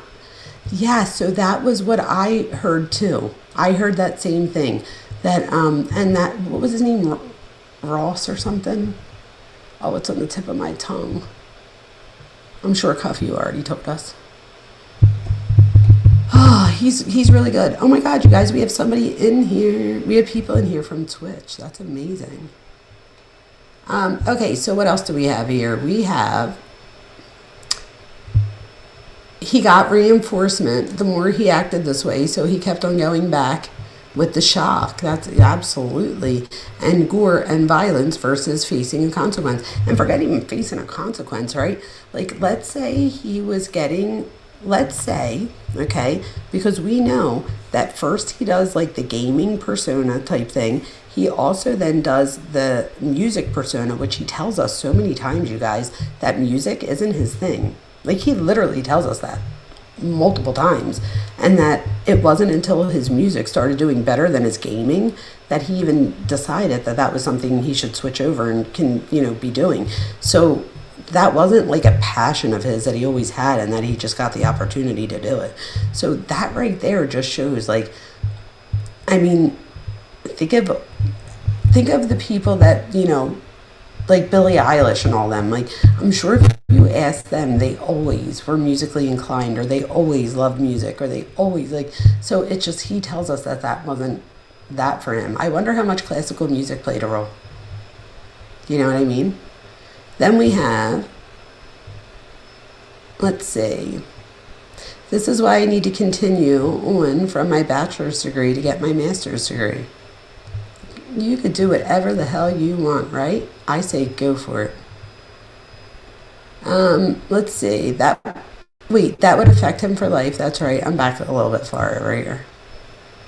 Let's see what else we have. There were just his interests and the label built out the one that made him money. Exactly. And this is the thing we have to remember, you guys. At the end of the day, like, when he started getting big, he was 16 or 17. It doesn't seem like it seems like it's reported that his parents are very strict and stuff. However, like I said earlier, it didn't seem like, even though they were only allowed to listen to certain music in the household, remember I said I'm sure he heard it other places, and then literally in the next thing he's like, I snuck this iPod. There you go. So it just didn't seem like, I don't know. And then the thing with romantic homicide, when he asks his mom, and it's not until his mom tells him how, like, my son's not gonna do that, you know what I mean, that he is like, let me stick with this. So he wasn't like, oh, my mom doesn't think I should do this. Like, to him, that, like he said, that was a challenge, I read the one about the mask. I read that one. Let me see. I can't read all of them, but I'm going to try. So then we have, I completely agree. He does not seem to display the traits of dissociative identity. Exactly. He was acting, but the actors we may play in high school drama class, we do not have to become. Isn't that the truth, right? Isn't that the truth, Elle? Then we have, yes, thank you for saying this. Oh my gosh, this is the understatement of the day.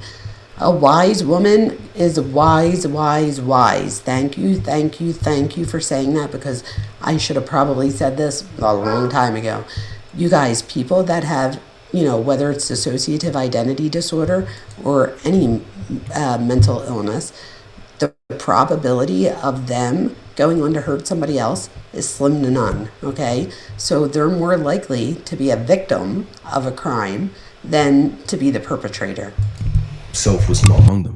What researchers describe as identity diffusion, where the boundary between constructed persona and authentic self becomes genuinely unclear, appears to be happening here. The masks were not overlaid on a stable self, they may have become the primary mode of self-experience. So David from early on learned how to switch between characters. In private, he could be this antisocial kid with dark fantasies. In interviews, he could sound smart and sophisticated. And on TikTok, he could do his best to be relatable and goofy to his audience.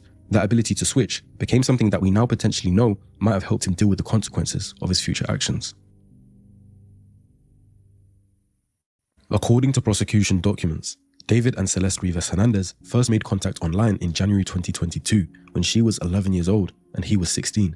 This reportedly happened on Fortnite, which would be consistent with how David got his social interaction when he was homeschooled. The prosecution documents confirm a physical relationship began in November 2023 when Celeste was 13 and David was 18. So they knew each other online for almost 2 years before ever becoming intimate. This is purely my opinion based on available context and evidence, but I don't believe David sought out Celeste in a predatory form, looking for a minor specifically because that's what physically attracted him. The fact he was only 16 at the time and was being homeschooled makes it completely plausible that the relationship began as some kind of intense online companionship, where he was just happy to talk to someone, with age not being one of his concerns. I believe they started off as friends who confided in each other, made jokes, and wasn't started off in any inappropriate nature. What changed it is the question. The evidence that the prosecution are bringing forward documents a pattern that David was grooming Celeste in stages that got gradually more intense. The first thing he did was make her feel special. He released a romantic homicide music video on Celeste's birthday. He then recorded a song titled Celeste. Yes, you guys, listen to this part specifically. This part's about grooming. December 2023, expressing deep personal obsession, and he continually maintained her presence in his Discord server. The song Celeste references the girl with my name tattooed on her chest, a detail that subsequently materialized in reality when Celeste had his name tattooed on her finger and shared it in the Discord server in July 2024. He also never publicly posted her on social media, but would post pictures where she's present but not identifiable, or captioning posts referencing having a girlfriend to show his fans he was in a relationship, which gave his romantic music credibility. Another thing he did was use financial control. Prosecution documents confirm that after Celeste's parents removed her phone from her in February 2024, David drove to Lake Elsinore where she lives and paid a classmate $1,000 to provide Celeste with a new phone he had purchased so that they could maintain contact. This was done after law enforcement had directly informed him that she was a 13-year-old runaway. Despite her parents and law enforcement trying to stop David from connecting with her, he chose to go around them anyway. He then isolated her from her family and support system. There's debate on whether Celeste had the best home life in the first place, but David definitely capitalized on that and took advantage of her vulnerability. Throughout 2024, the prosecution documents confirm that Celeste spent significant... You guys, I'm sorry to stop this, but I can't help myself. When it comes to grooming, this is so important. If you remember, and if you haven't seen them, I've done lives before, and I've done videos before on grooming, because I did a video too when Stephen Stearns, when I felt that there was grooming there when it came to Maddie Soto. So here, and what about that, you guys? Do you guys remember with Stephen Stearns that they found those chips afterwards, like the coins, and on the one side it said like it's daddy's turn, and on the other side it said mommy's turn, which led everybody to believe, like, was she pregnant at any point? Like, even if it wasn't when she died, but like, was she ever pregnant? Did they ever talk about having a child together? Did he ever make it seem like they were going to be together someday, so therefore that might be something that she might think about? That same thing here with Celeste, but then we come to find out that not only had they talked about it, but that they talked about abortion and Plan B, right? And we know that in a Discord, they said, my girl's having a kid, da-da-da-da-da, what are we going to name the kid? So at some point, it was talked about on social media as well. So when it comes to grooming, first, we love bomb, right? We're everything. We make you feel so special when we're grooming. Like, and I said like I've never groomed anybody. There's no need to. But when we have someone like a David, that's why I said we, because I was talking about more than one person. So like a David or Stephen Stearns, we see first, there's all kinds of attention, right? Stephen Stearns took advantage of, in my opinion, Maddie Soto's situation because her dad lived so far away. So although she had a dad and she saw her dad, a few times a year or whatever it was, she obviously didn't have a dad around all the time. So I think in the beginning, and for Jen, coercive control, right? Okay, absolutely, Glenn. So for Jen, same thing. Usually the whole family's groomed.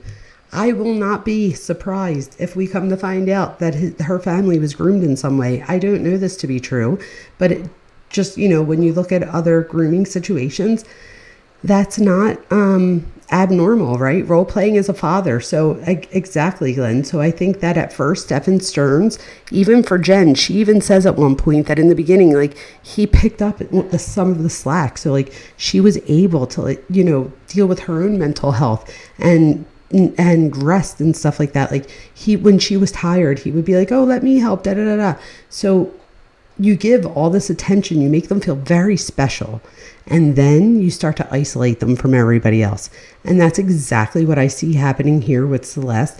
It is literally, you guys, as good as I might be at psychology, part of the reason I'm good at psychology is because I can bet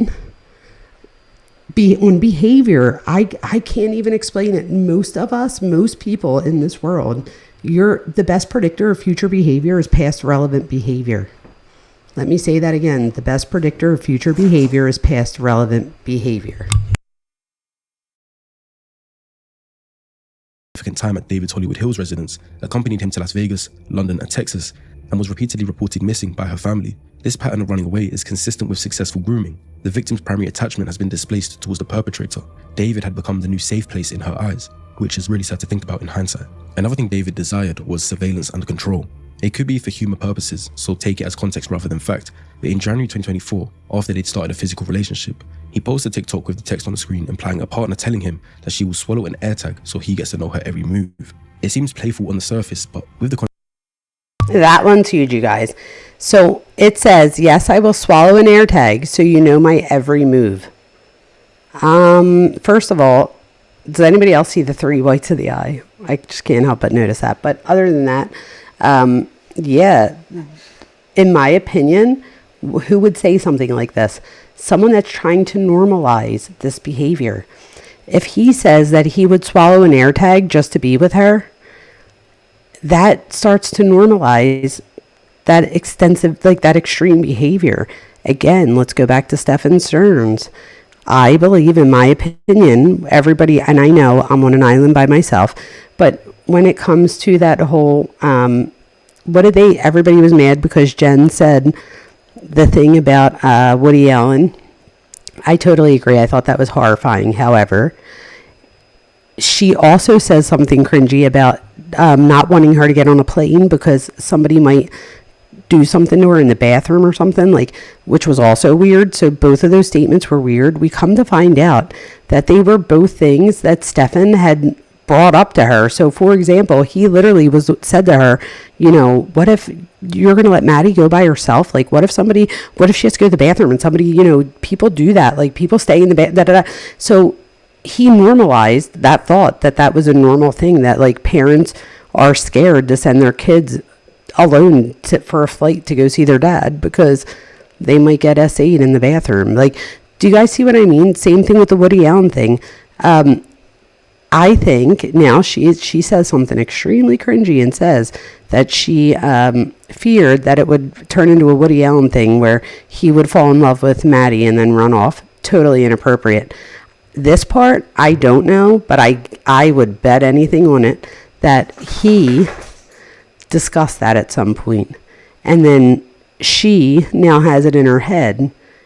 And just like I was saying earlier about the Frank Sinatra example, right? So it might not be something that you're noticing on the surface, but they noticed and made a note of it and then used it at a later date.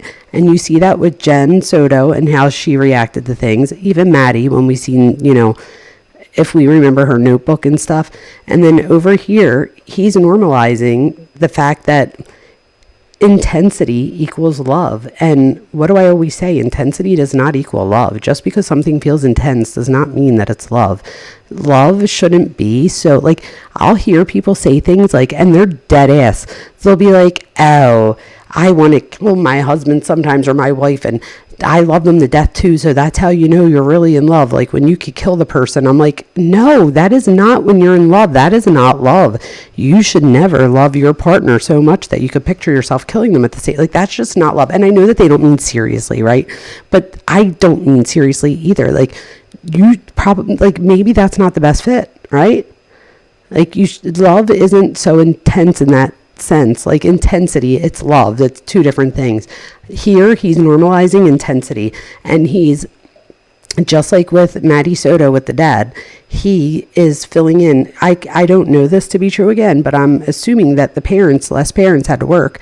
And, you know, and somebody said about the cousin with the Build-A-Bear, that was a great example. Thank you for saying that, because remember, you guys, with the Build-A-Bear, and think about it, like, how often did Celeste and her cousins get to go to things like Six Flags and just get a Build-A-Bear just because, and like, not because it's your birthday or because it's Christmas? Like, I couldn't imagine growing up just being like, now at some point, my parents, like, I mean, we would call it hood rich because it wasn't really like rich, but they would have found the money to get me a Build-A-Bear, like when I was a little bit older, maybe like 17, 18, but growing up when I was younger, that just didn't happen. So, and that was okay. I didn't expect it because it just didn't happen. So I could just imagine that somebody having so much like excess, using that to make you be like, okay, maybe this guy isn't so bad. Like, yeah, he's a little bit older, but ready? How do we normalize this?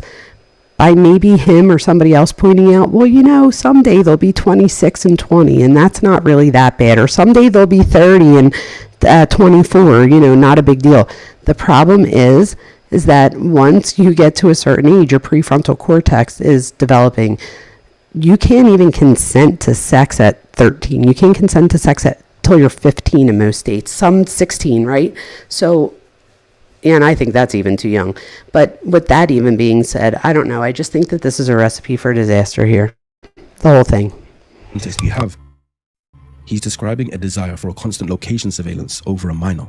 On January 11th, 2024, David did a Twitch stream, but he had Celeste in full view of his audience, right there in plain sight. She was wearing a hoodie and glasses to perhaps conceal suggestions at her age, and they seemed to be doing a cooking stream. Season it? It's already seasoned, but it's Alfredo. I'm yet to find the full stream, but something gets said beforehand, and the comments start saying things like, pray for his career, chat. You're done for, bro. Nah, you going on the Epstein list. There's no escaping this, bro. Caught you in 4K. All messages that allude to the chat realizing that David is allegedly. David reads these comments out aloud and questions Celeste. Are we done?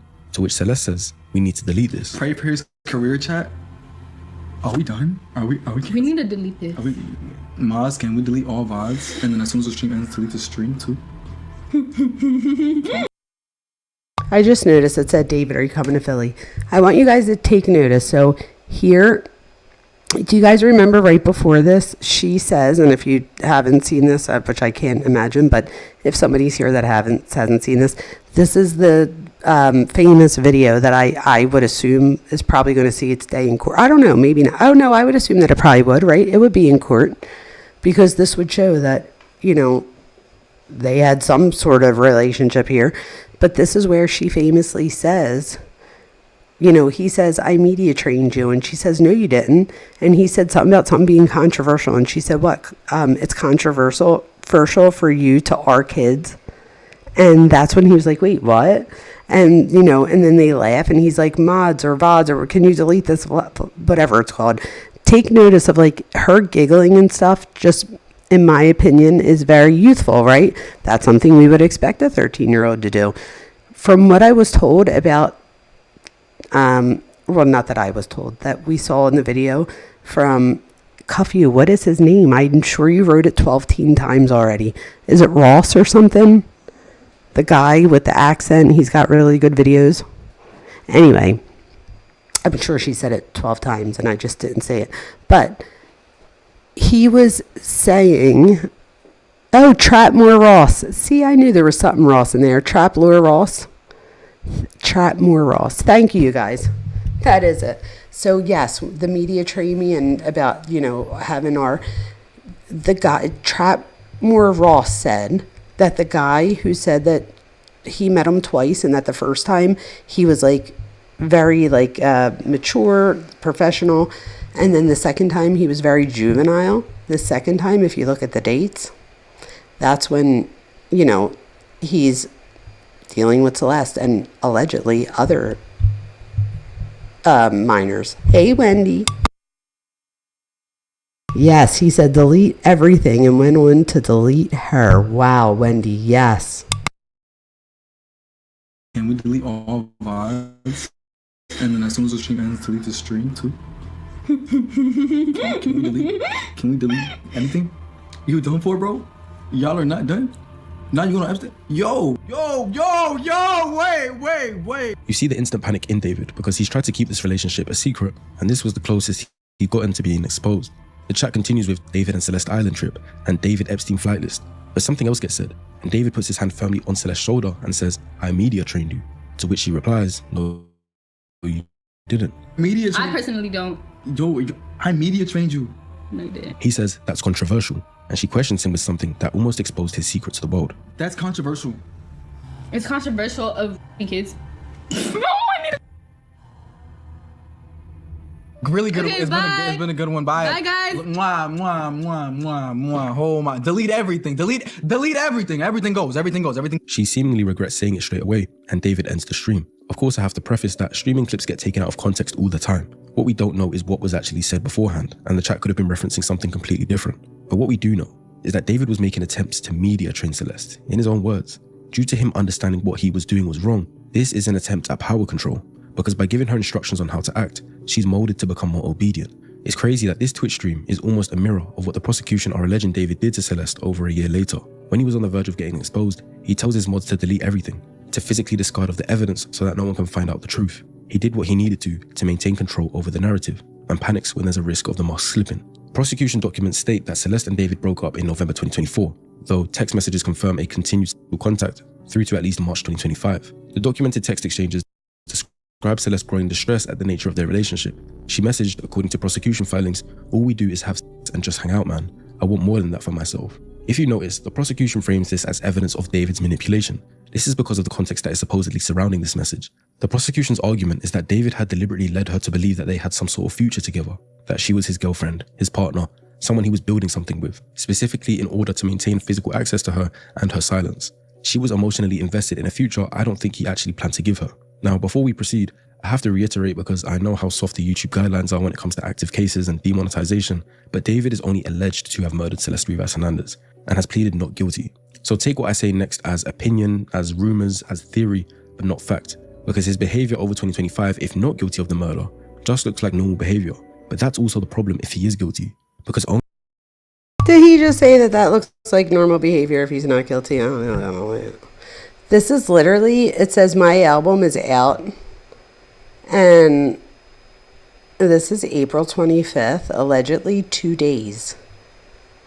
2 days after they think he killed Celeste. Not guilty of the murder. Just looks like... And over here, this is May 28th, 2025, approximately 20 days after he allegedly dismembers her. This is terrible. Normal behavior. But that's also the problem if he is guilty, because only a psychopath could do what's been done to Celeste and go about life as normal. On the night of April 22nd, 2025, prosecution documents... That's the part that I think I agree with, guys. So although I'm not, diagnosing anybody, if he turns out to be the person that did this, then I don't know how you say he's anything but a psychopath, right?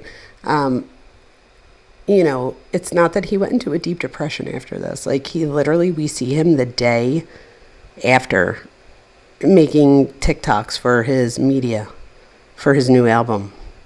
So it's very, the other thing that I have written down in my notes, because I saw in some other streamers that they were saying something about how she says about holding the hand, and what else did I write here? And I don't know, holding hand and Oh, how she said that she wants more for herself, that she doesn't just want to be sex or whatever.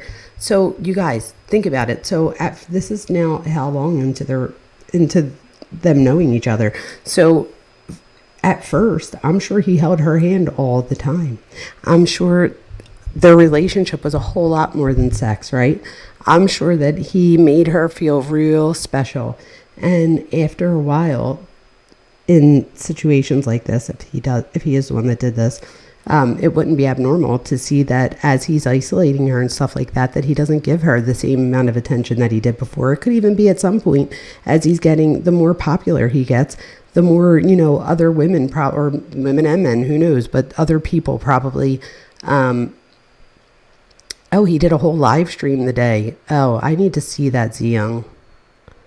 Wow. Oh, I need to see that one.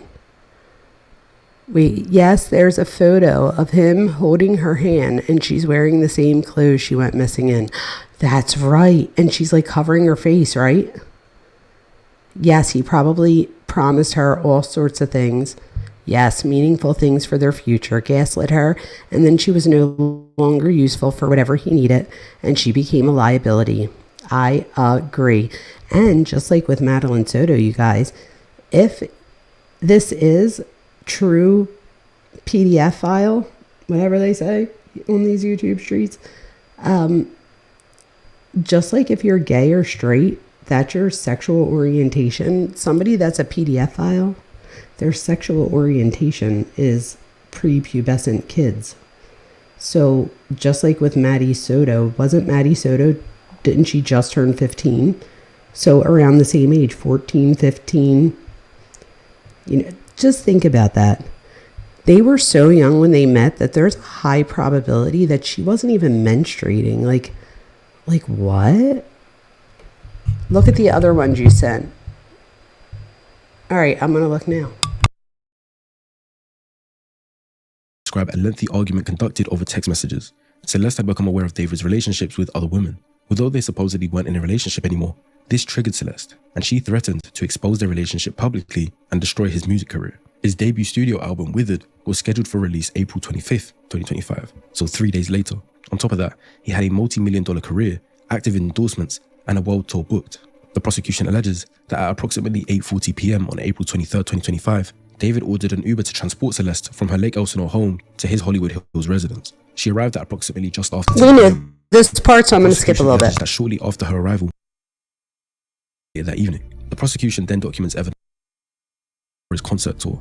And this is the alleged story we have so far on how David potentially murdered Celeste and then continued with life like nothing happened.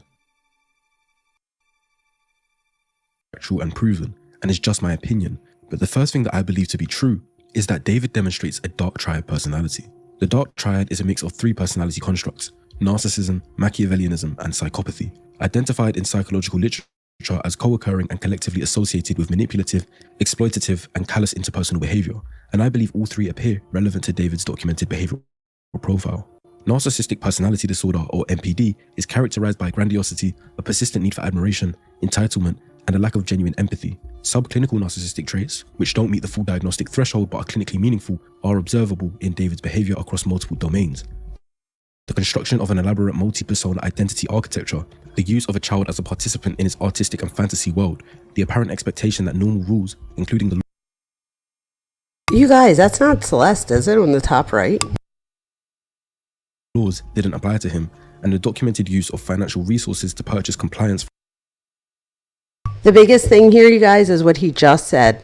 So there's entitlement, there's that admiration, there's that this part I think he hits right home with the dark triad. You guys, this is a psychological term for the 3 personality trait clusters that involve self-interest, manipulation, low empathy, and exploitation of others.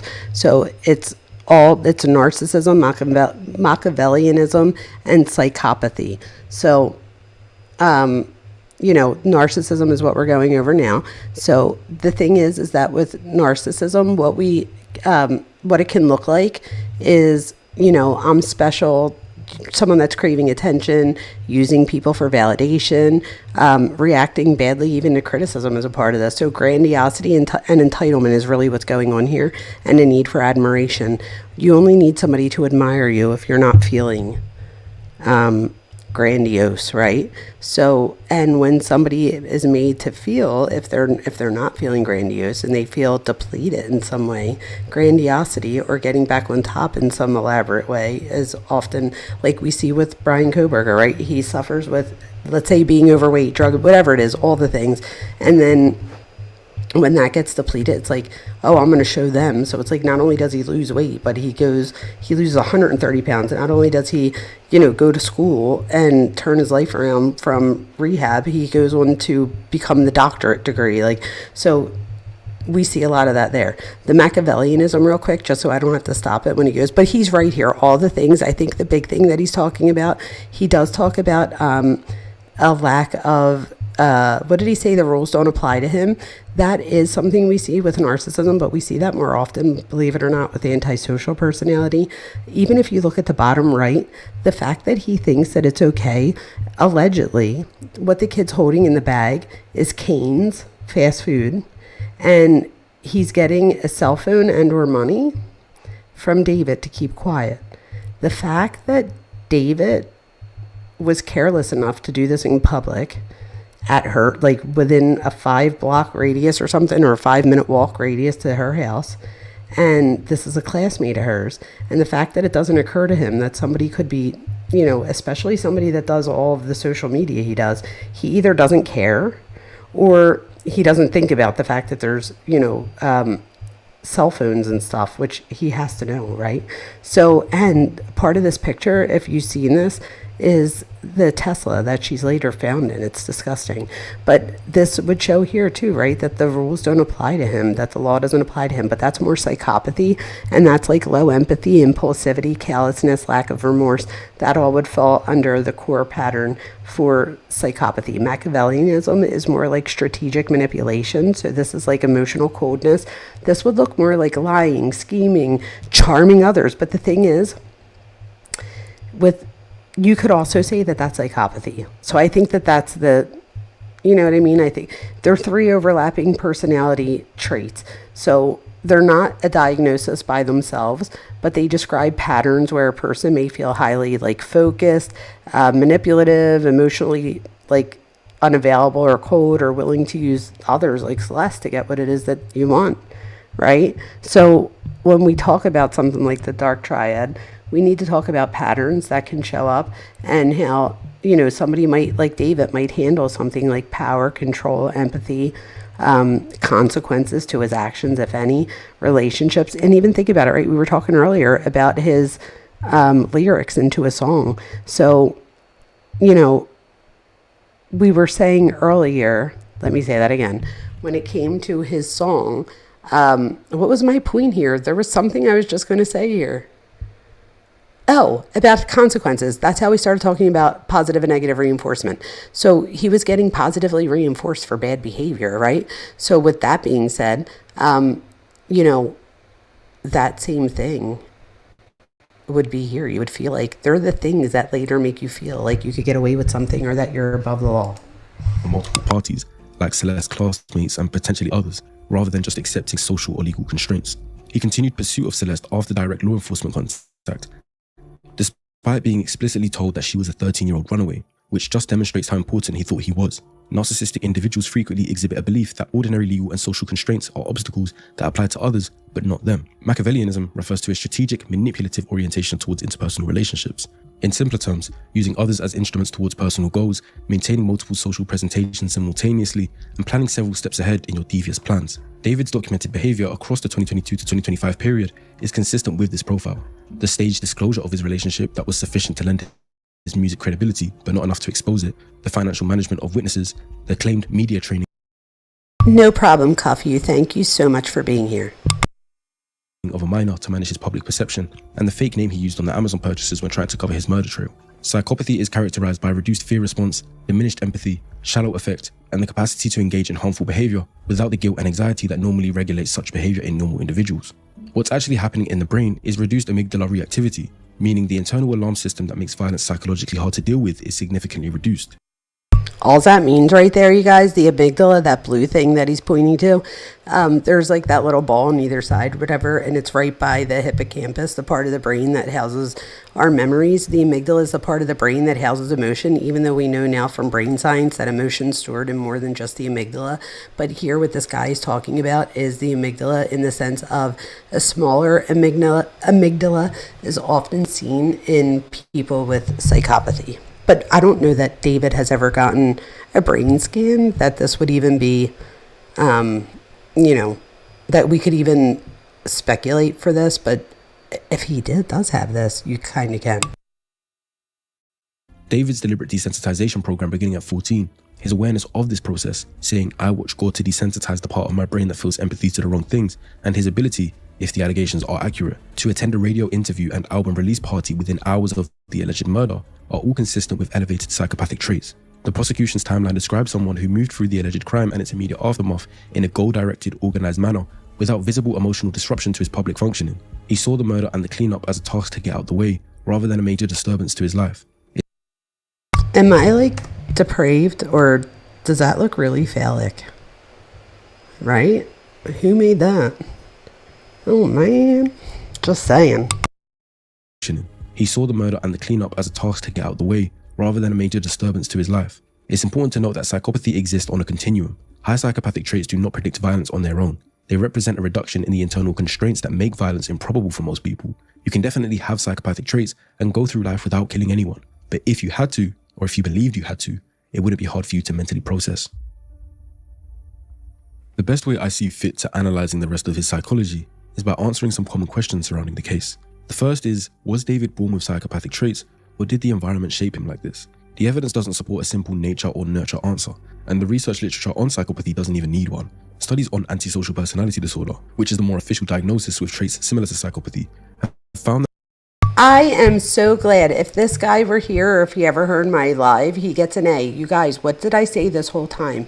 It doesn't matter if he would be considered psychopathy or sociopathy, because both of them are a spectrum, if you will, of antisocial personality disorder. Maybe spectrum's not the right. Well, yeah, I guess you could say one goes from nature to nurture. But it's all antisocial personality disorder. a genetic predisposition is a real factor, but it's not determinative, meaning genes do play some part, but it needs more than that. What the developmental history suggests is that David likely had some dispositional features like his elevated sensation seeking, a reduced fear response, a natural tendency towards social observation over social participation, 100%. that interacted with a profoundly adverse developmental environment. The isolation he experienced in homeschooling removed the social components that normally regulate and redirect dark impulses in adolescence, such as peer feedback, mentorship, romantic experience within age-appropriate contexts, and the reality testing that comes from genuine reciprocal relationships. Basically, when you're in school and you're weird, people are going to tell you you're. That's such a great point, right? Like I said that earlier, if you don't have friends or you're not in any social interaction, you don't know things like you're weird or whatever. But even the fact of being in a relationship with an age-appropriate person, that's another big one. Could it be that age-appropriate girls, held his feet to the fire, if you will, and therefore, it's just easier for someone with that behavior pattern to dominate maybe somebody that is vulnerable or young and maybe doesn't know better. Weird, and they're not going to be friends with you, and that's going to cause you to not be weird. The gore consumption, the fantasy elaboration, and the emotional desensitization program didn't occur despite his isolation. They occurred, most likely, because of it. Any genetic psychopathy predisposition might have stayed more muted in a more socially connected environment, but David was given 5 years of uninterrupted space in which to develop it without correction. The next question is, if many children experience homeschooling, many children... That was a solid explanation, you guys. ...watch gore, and many children watch anime, and they don't become violent, then why was David different? The answer is not any single factor, but the specific combination and timing of factors, and the absence of mitigating ones. 3 elements distinguish David's profile from the general population of adolescents who share some of his experiences. First, the duration and completeness of his social isolation was extreme. Not partial homeschooling with peer contact, but 5 years of near total isolation during the precise developmental window where identity and empathy are formed through reciprocal relationship. Fair enough if they let him go to some sports clubs and he got to meet people weekly, but he was completely alone. Second, his response to that isolation was not passive, but active, as he built an increasingly elaborate internal fantasy world in which violent romantic narratives were central, and he deliberately used that period to pursue desensitization by watching gore videos. Third, and perhaps most critically, nothing corrected the trajectory. There were no peer relationships to provide reality feedback. There were no teachers or mentors who intervened. When his dark material reached the public, it was celebrated. When law enforcement contacted him directly about a 13-year-old runaway, he found a way around their intervention. The system. Okay, the only thing I want to add to that is, remember the 13-year-old runaway, that he was also 13 when he was pulled out of school and started homeschool. So that's not lost on me. The other thing I would say here is that the first one where he says the social isolation was extreme, I totally agree with that statement. However, where it says the 5 years of near total isolation during the precise developmental window when identity and empathy are formed. So although this is the main time that identity is often formed, empathy should probably, start a lot younger, and so should reciprocal relationship. So that should start like way younger than 12 or 13. When law enforcement contacted him directly about a 13-year-old runaway, he found a way around their intervention. The system of natural corrections that normally checks and redirects deviant development failed at every point. Another question is, with his fantasies and music content, did David always have a lust for murder, or did circumstance just cause him to kill in that moment? Neither characterization is fully accurate. Despite how wild our minds like to run with conspiracy, evidence doesn't support a long-term conscious plan to murder Celeste. There's no indication he groomed her with killing in mind from the outset. What the evidence does support is a sustained internal world in which romantic relationships and fatal violence were thematically intertwined, in which he had deliberately engineered his own emotional desensitization to that violence, and in which he had repeatedly rehearsed through his music videos, through lyrics, fantasy, and... I'm so sorry. I can't help it. So he wrote here, I watch those to disconnect the part of my brain that feels empathy to the wrong things. What does that mean, you guys? What's the wrong things when you're talking about gore? Violence, and in which he had repeatedly rehearsed through his music videos, through lyrics, fantasy, and alter ego construction, the psychological experience of killing a partner and feeling nothing. Whether or not he consciously intended to kill Celeste, he had spent years building the psychological infrastructure that made it executable. The prosecution's alleged motive that he was silencing a threat to his career is entirely plausible as a proximate trigger, but the proximate trigger ignited something that had been laid down over a long period of time.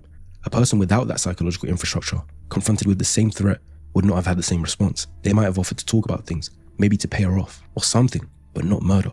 A very common question is, why did he leave the body in his Tesla and then just go on tour? Was it narcissistic overconfidence or something else? There's the theory that he wanted the body to be found so that everyone could appreciate the art of his crime, and while psychologically intriguing, it doesn't hold up well against the broader evidence.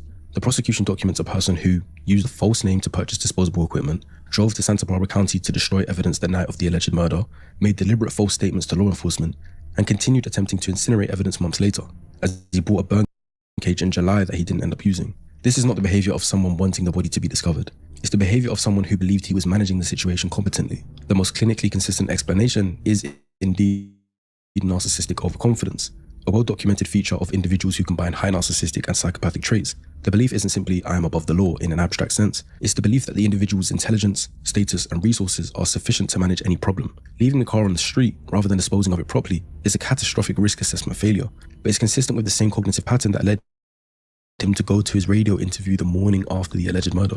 The operational logic appears to have been, the car is not at my address, it's a few hundred feet away, I'm about to leave on tour, and this is manageable. He definitely thought that Celeste running away all the time was going to play to his advantage, as no one would be looking for her. But when it comes to dead bodies decomposing, you don't look for that smell. The smell finds you. The question most fascinating to me... Well, I really liked how he explained that, and I totally agreed with what he just said there. That was really good and well put together. I totally agree with it. I do think that if you think about it, guys, I also think there's an ownership in him keeping her body. I wouldn't be surprised, and again, this is just my own speculation, but I wouldn't be surprised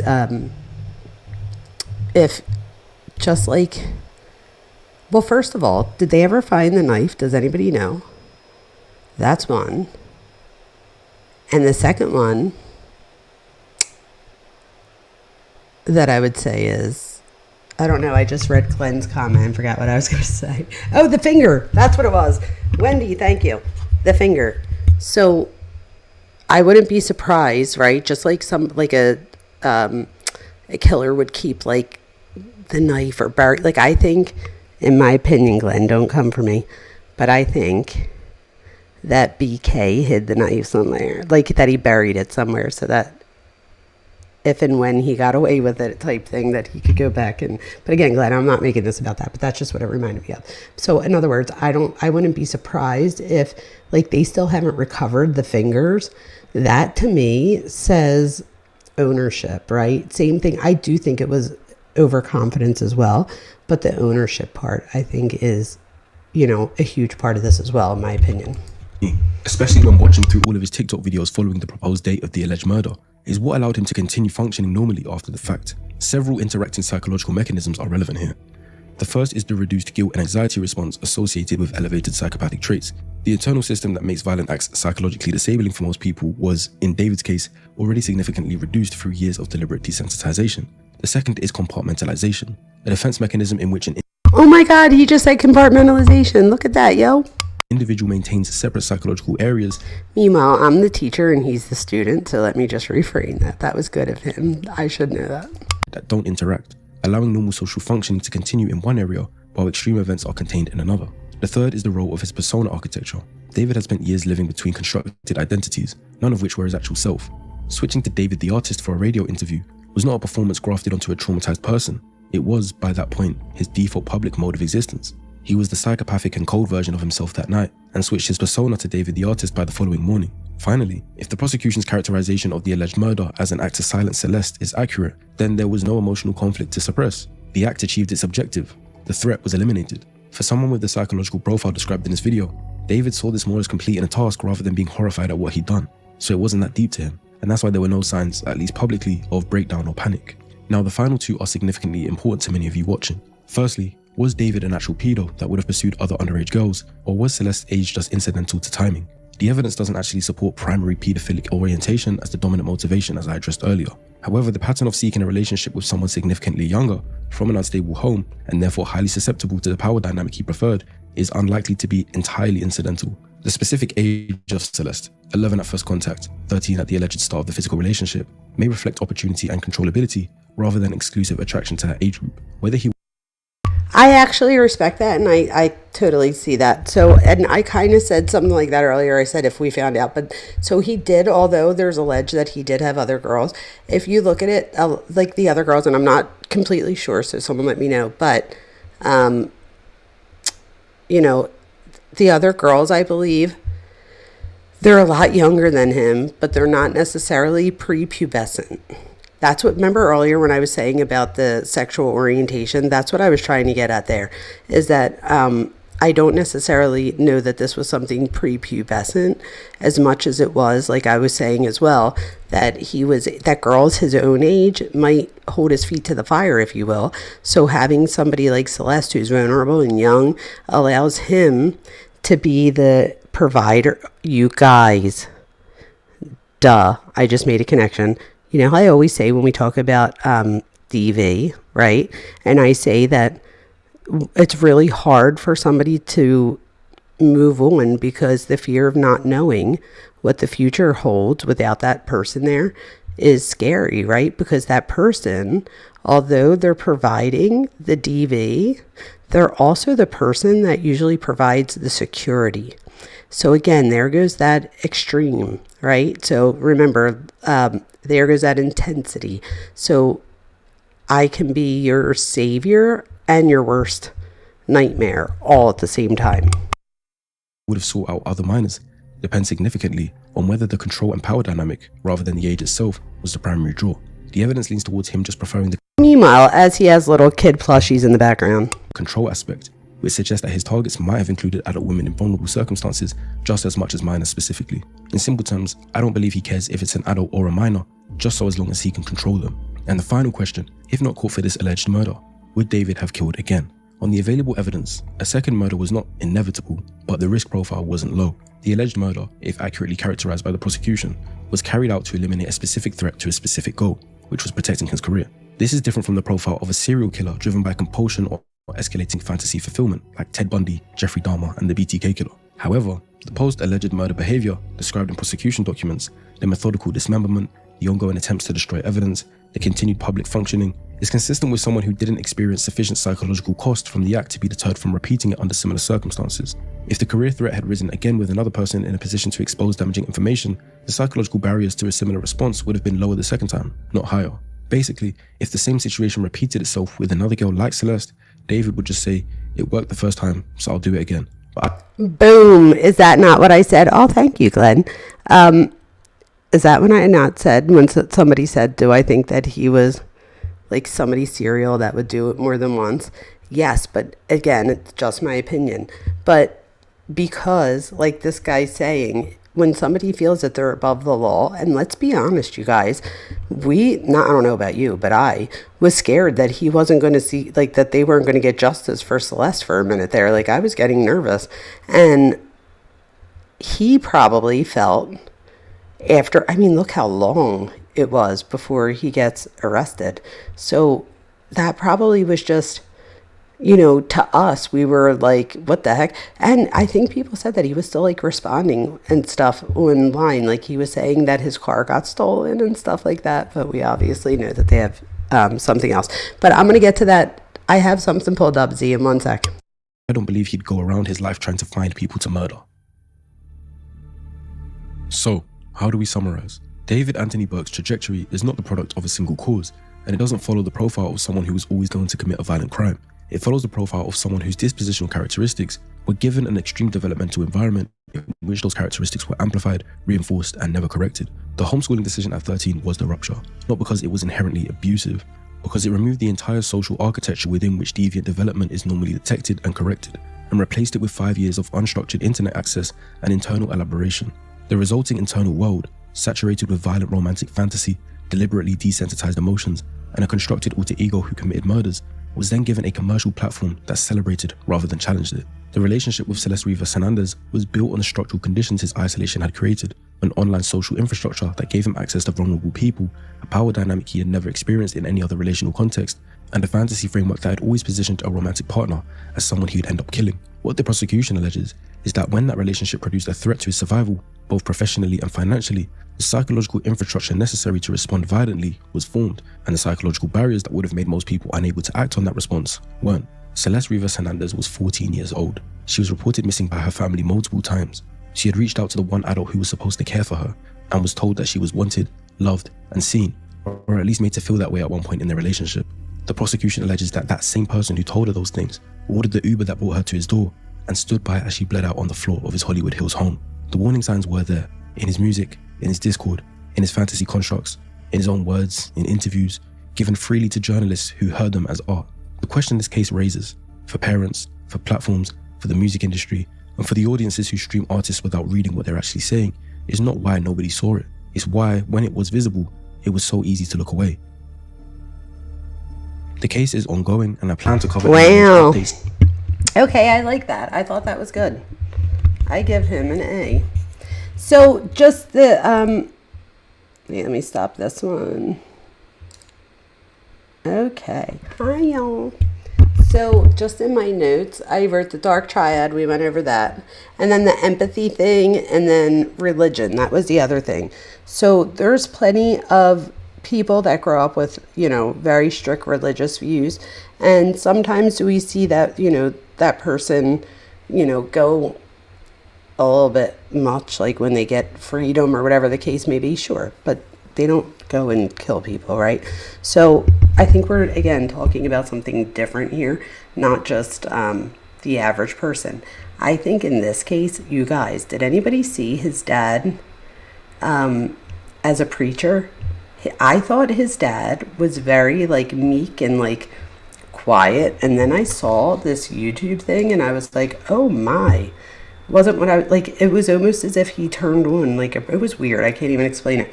So, all right, we have the stream right after doing that with Celeste. And this one says, oh, this was the old footage from a stream where you can hear David in the background talking about Celeste. So let's try that one first. But again, this isn't confirmed, just like the other night when we did this the other night. It's kind of getting probably. All right, hold on. Let me share this. Wait, let me download that so that I don't have to. All right, here we go. Now I'm going to share this. One sec. All right. So let me share my screen. And again, this is not proven, obviously, but I do think it's interesting because somebody else in chat also said that it seemed very much like that this could be a thing. So let's see. All right. All right, here we go.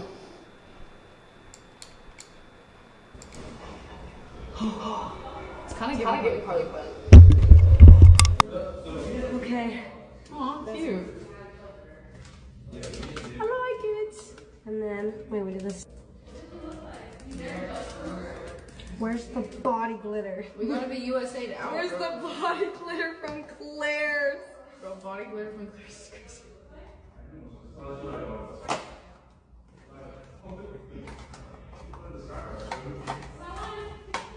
Okay, clear glitter or Okay, chat. I'm gonna show you guys my face makeup. Regardless, can we pick one of these bags? Okay. I am. I think we just do fully ready. Fully ready. Oh. Yes. It's kind of giving Harley Quinn. Okay. Aw, cute. I like it. And then, wait, we do this. Where's the body glitter? We gotta be USA now. Where's the body glitter from Claire's? Bro, body glitter from Claire's crazy.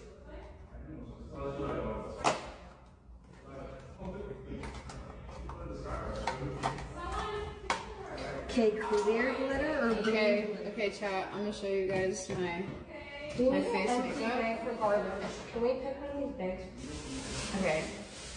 I am. I think we just do clear. How do we know, you guys, that that's the other Celeste? That's crazy. I didn't hear the I killed her part.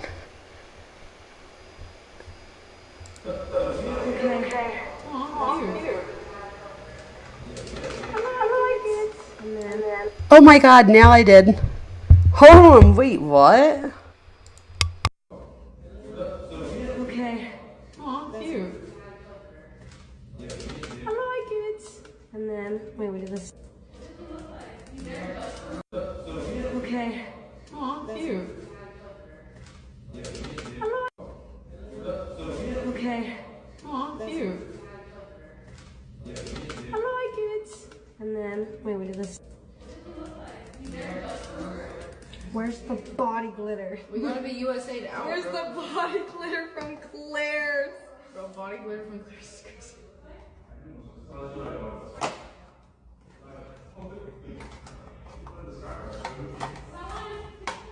Okay, clear glitter or Okay, chat. I'm gonna show you guys my face makeup. Regardless, can we pick one of these bags? Okay. I am. I think we just do fully ready. Fully ready. Oh. Yes, sir. W face card. Oh, thanks, guys. Oh, you can put. I'm gonna put this on my legs. On your legs? Okay, let me see what. I feel like if I had on the right headphones, I would be able to hear more of that. That was interesting. Thank you for sharing that. Oh, this is the same day. Wait, is it the bathroom when they say about it, where he says, I'm sorry, I just took a shit, that one? So wait, this is after?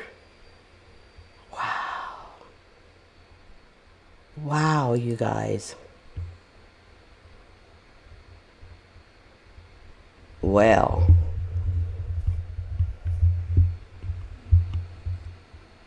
And the same day they said his house stunk. Yeah, that's what I thought. Oh my God. Wow.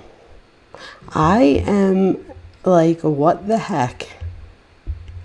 Z-Young, you always give us like something crazy. Not in a bad way, like in a good way. That was crazy. So you guys, this next one is David's live stream the night after taking Celeste's life, allegedly.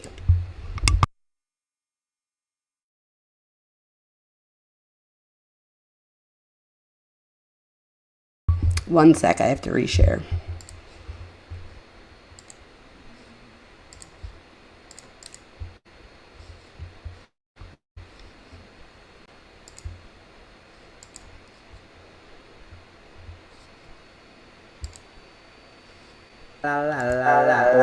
I gotta post it. I'm streaming too.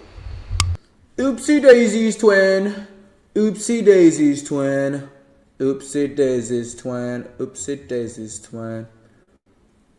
I love Flojo. And Alexa, I think it was you that I was saying, I was reading the chat, and I'm glad that, you know, anybody that's in a bad situation, I'm glad that somebody sees their way out, because we know how hard that could be for people. Ooh, sorry if you were wearing headphones and I just like hit your ear. Who got the bundle though? Who pre-saved So the album? wait, the point of this, you guys, is so that we could see his. I've seen you in Flojo's stream, I think. Of course you have. I love Flojo.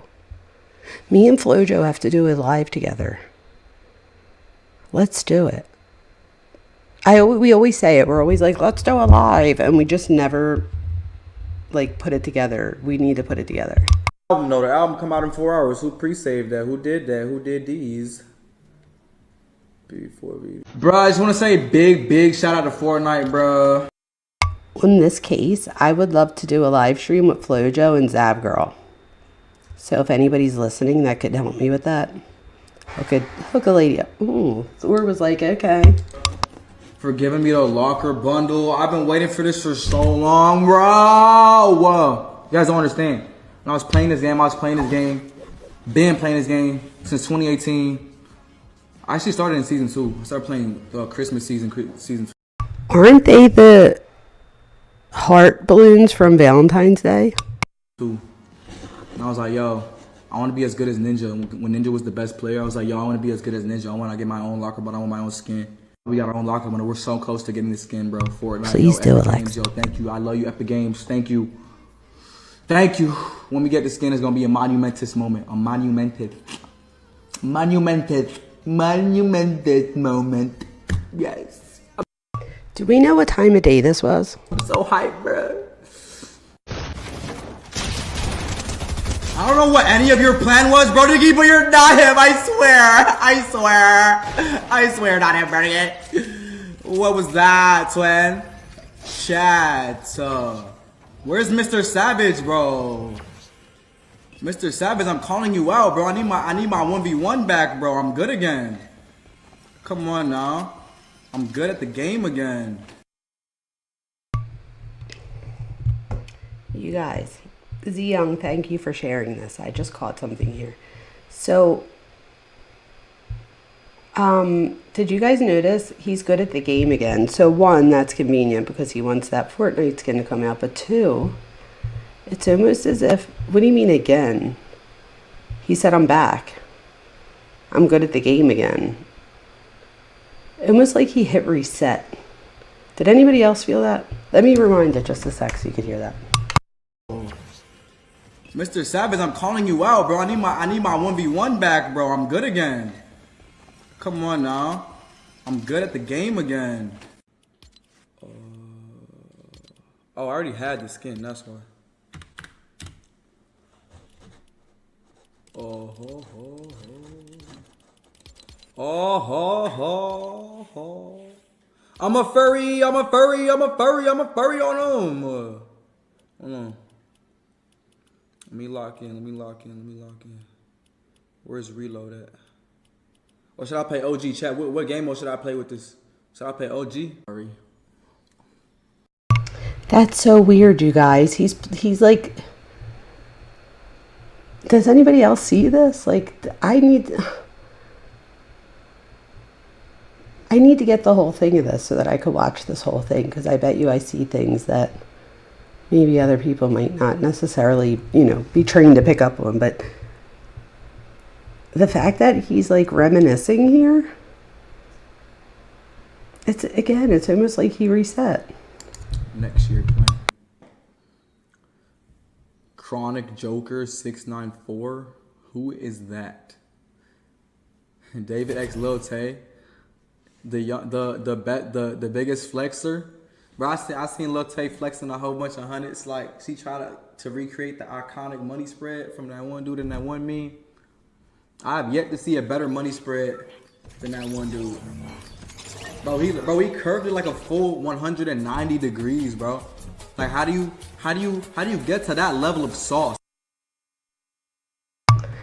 Oh my god. Oh wow, what is this site? I have to go through this whole thing later. Wow. Okay, I'm gonna have to look at this later. But anyway, you guys, so let me stop sharing this for a second. So, Z Young, thank you again for everything. I do appreciate that. You have no idea. And thank you also for answering those questions tonight. You really didn't have to do that, and I do appreciate that you did. You know, being vulnerable with us and letting us know. Oh, a wise woman sent 30 joules. Thank you, a wise woman. I appreciate that so very much.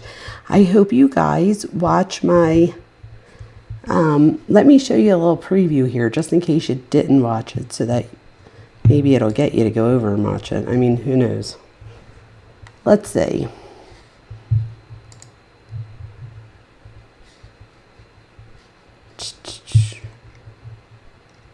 Oh, I thought it was right there, but it's not.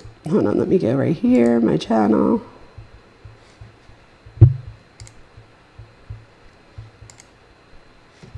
Following is informative and contains my opinion and understanding of the subject matter. Viewer discretion is advised. On March 28, 2005, David Anthony Burke was born in Queens, New York, to Dawood and Colleen Burke. Before the name D4VD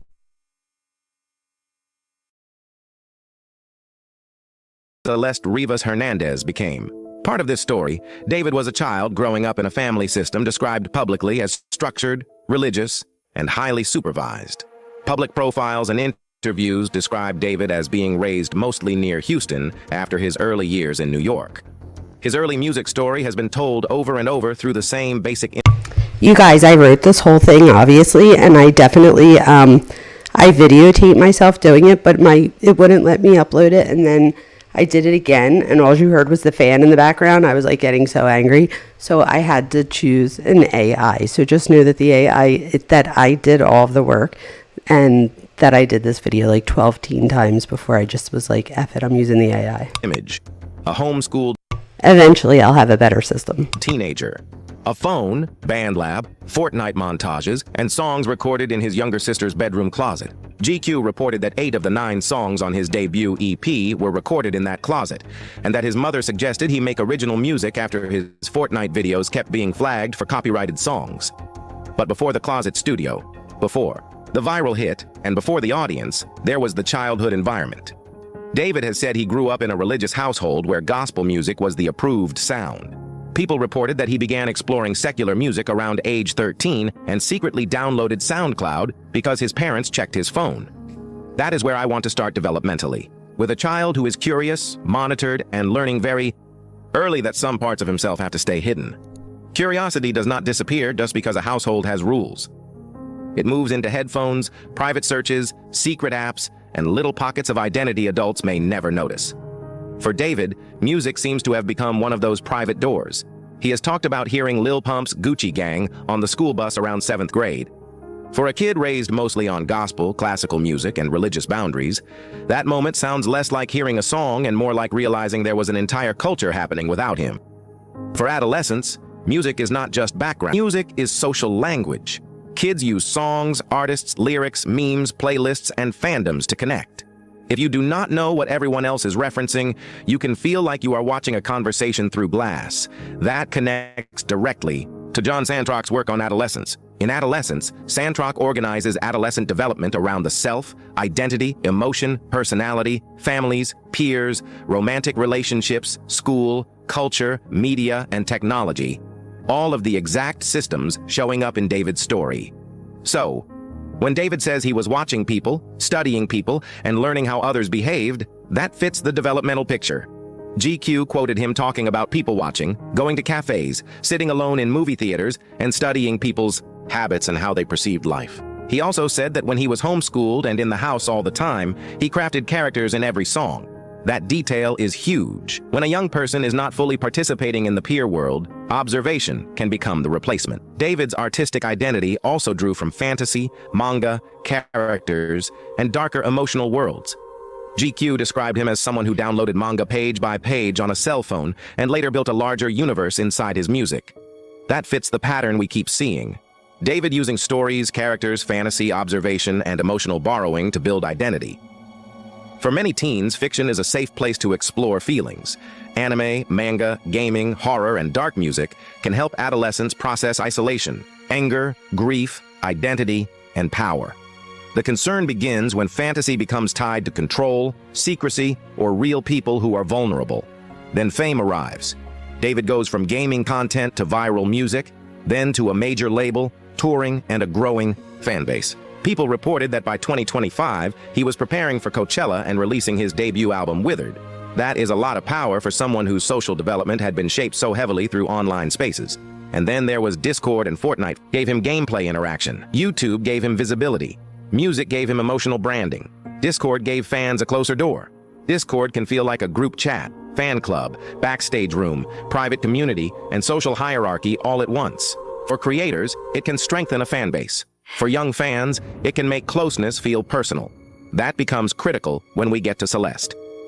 According to Reuters, prosecutors allege that David had a sexual relationship with Celeste Rivas Hernandez while she was a minor and killed her to prevent her from exposing the relationship and damaging his career. David has pleaded not guilty, and his attorneys maintain his innocence. Reuters also reported that Celeste was 14, had been missing, and was found in September 2025 inside the front trunk of a Tesla registered to David. Prosecutors charged him with first-degree murder and additional charges related to sexual abuse and mutilation of a corpse.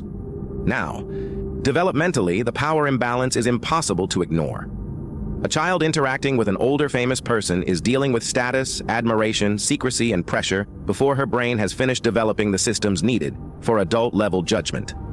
Santroc's developmental approach places adolescent sexuality, peer relationships, media, identity, and emotional development inside the same stage of life, because all of these systems influence one another.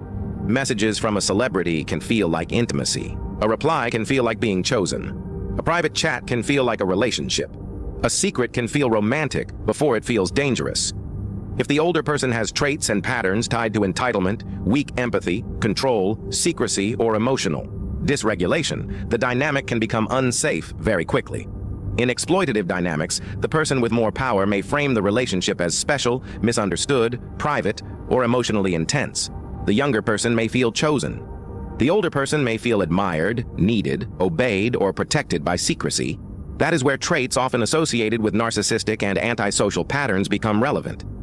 With narcissistic traits, psychology often looks at admiration, entitlement, exploitation, fantasy, and lack of empathy. With antisocial traits, psychology often looks at deception, disregard for others' rights, reckless behavior, and lack of remorse.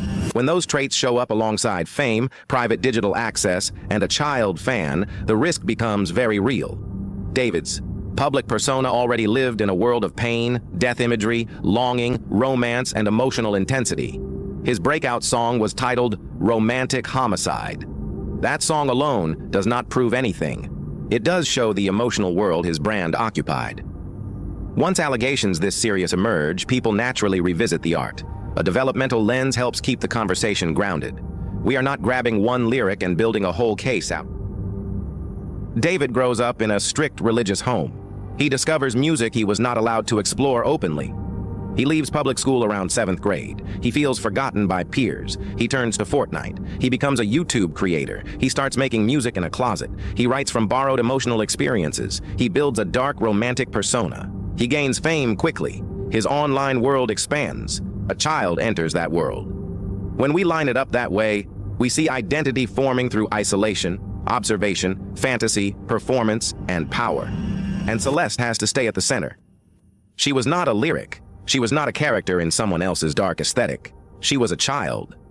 Reuters reported that prosecutors allege David killed Celeste to protect his career, while his defense says he did not murder her and was not responsible for her death.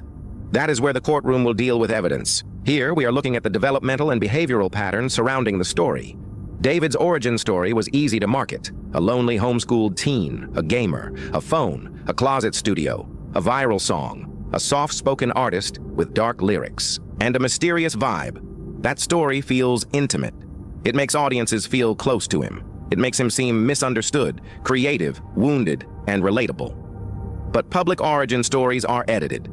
They show the version that sells. They leave out private messages, hidden relationships, discomfort, contradictions, and the parts of a person that do not fit the brand. That is the media literacy lesson. A sad song does not prove empathy. A soft voice does not prove safety. A painful backstory does not erase harm. A public persona is only the version we were allowed to see. When we look at David through a developmental lens, we are looking at how traits and patterns can build over time. Secrecy can start small. Isolation can reshape identity. Online performance can become validation.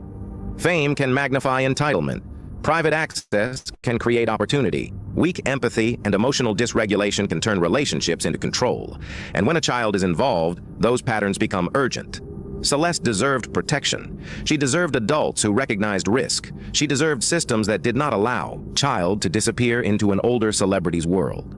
She deserved to be seen as a child, not as a rumor, a fan, a girlfriend, a muse, or a mystery. So as we continue this case, I want to keep the timeline in order. David's childhood, his family system, his isolation, his online identity, his music, his fame, his access, Celeste.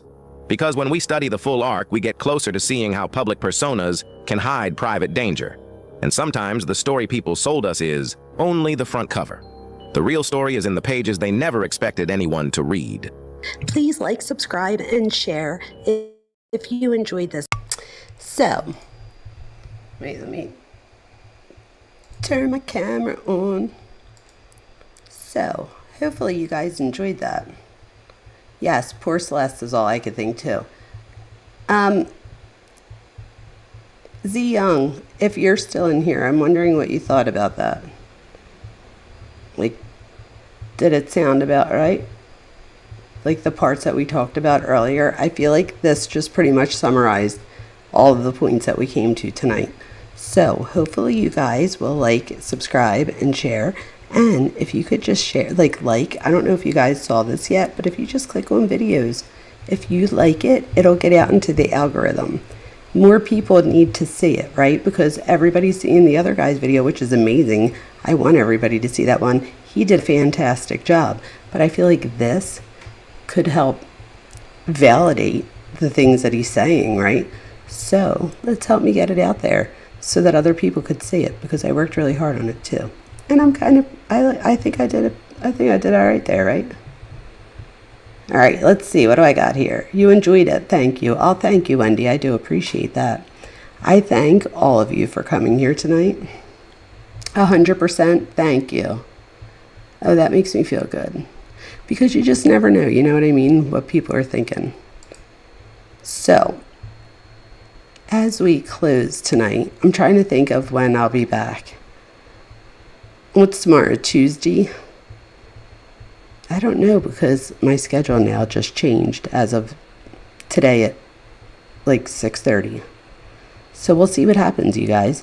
But whenever I come, maybe I'll try a different time. I don't know where you guys all live and what the time difference is where you're at, but I'm on the East Coast. So right now it's 2 o'clock in the morning. Maybe I'll go live one time, like not during the day, but like late afternoon. And we'll see how that works. Just try different things. I don't know. Oh, if there's a hype button on it. This is the thing, you guys, to get to the hype button. Thank you so much for saying that. If you just swipe over, it'll come up. So when you go to the comments, you swipe over and you can do it. Tomorrow is the hearing for David. The stay hearing. Alexa's like, bitch, you got to do this. It's at 1:05 for you. Where's you at? Oh, it's 1 for you right now? Z Young? Alexa, I'm not sure where. Oh, it's 105 for you now. Oh my gosh, duh. You guys, straight A stupid, okay? I knew what you meant. 7 a.m. Get the hell out of here, Glenn. I'll be sound asleep. Yeah, I Alexa, my nickname is straight A stupid, especially like when it gets this late and my ADHD is like out of hand. So we're Tennessee, Houston, Texas. Oh, I love that, you guys. A wise woman gifted 10 jewels. Thank you. You guys, I'm loving this jewels thing that YouTube's doing. I think it's amazing. Oh, you're close to where David is. Oh, that's right, because you had a friend that even, you know, met him. So was that from being in Texas? Your friend that, you know, ran into him once or twice? So interesting. But thank you for the jewels. I appreciate you so much. And thank you if you came here on a different platform. I appreciate that as well. Hopefully you guys will like and subscribe. Thank you to all my moderators, to all of the members, and to all of you that are subscribed. I appreciate you guys so much. You have no idea. So thank you so much for being here. And you want to tell me something about my experience with music? I can do it in Discord. Please do it in Discord. Do it in the general. And I'm going to go make like real popcorn. I don't know why I'm like craving it. So while I make my popcorn, I'll read it. All right, you guys. You're from the UK. Shut up, Wendy. Why don't I know that? Thank you, Wendy. That's so interesting. I have like Canadian friends, UK friends. It's so amazing. Yeah, you guys, let me know where you're from, especially if you're not from around here. All right. Love you guys. Tomorrow is the status hearing. Maybe I use that as an excuse to come in. Does anybody know what time it's going to be at? The status hearing? I'm sure I could just look it up, but let's see. Wendy got your name wrong. Oh, it's Glenn. As long as I'm global. Thanks, Queen. Oh, it's at 2 p.m. my time or your time's young? Or like West Coast time. But if it's at like 2 p.m. my time, I don't see why I couldn't do that. Global phenomenon. I love you guys. You guys are so freaking funny. Oh, your time. So it'll be 3 p.m. my time. I might be able to do that. You guys, maybe we'll do that. All right. So look out. Look out for an earlier thing. And we'll see what happens. And come to Discord, you guys, if you want to continue the conversation. All right? And I'll be looking out for your message in Discord about music. Thank you so much, you guys. I appreciate you more than I can say. Thank you to my student, too, that came. That was pretty effing cool. Let me check. You're not for sure. Okay. I was going to say I can always, look it up or put it in Discord, too. We could do that, too. Although you could check right now and I could just look at it in 2 seconds, too. So I appreciate you. Thank you so much. I think the chat stays up for another few minutes. And I could look it up too. I don't want to be lazy here. You guys, thank you for coming. And until next time, love yous.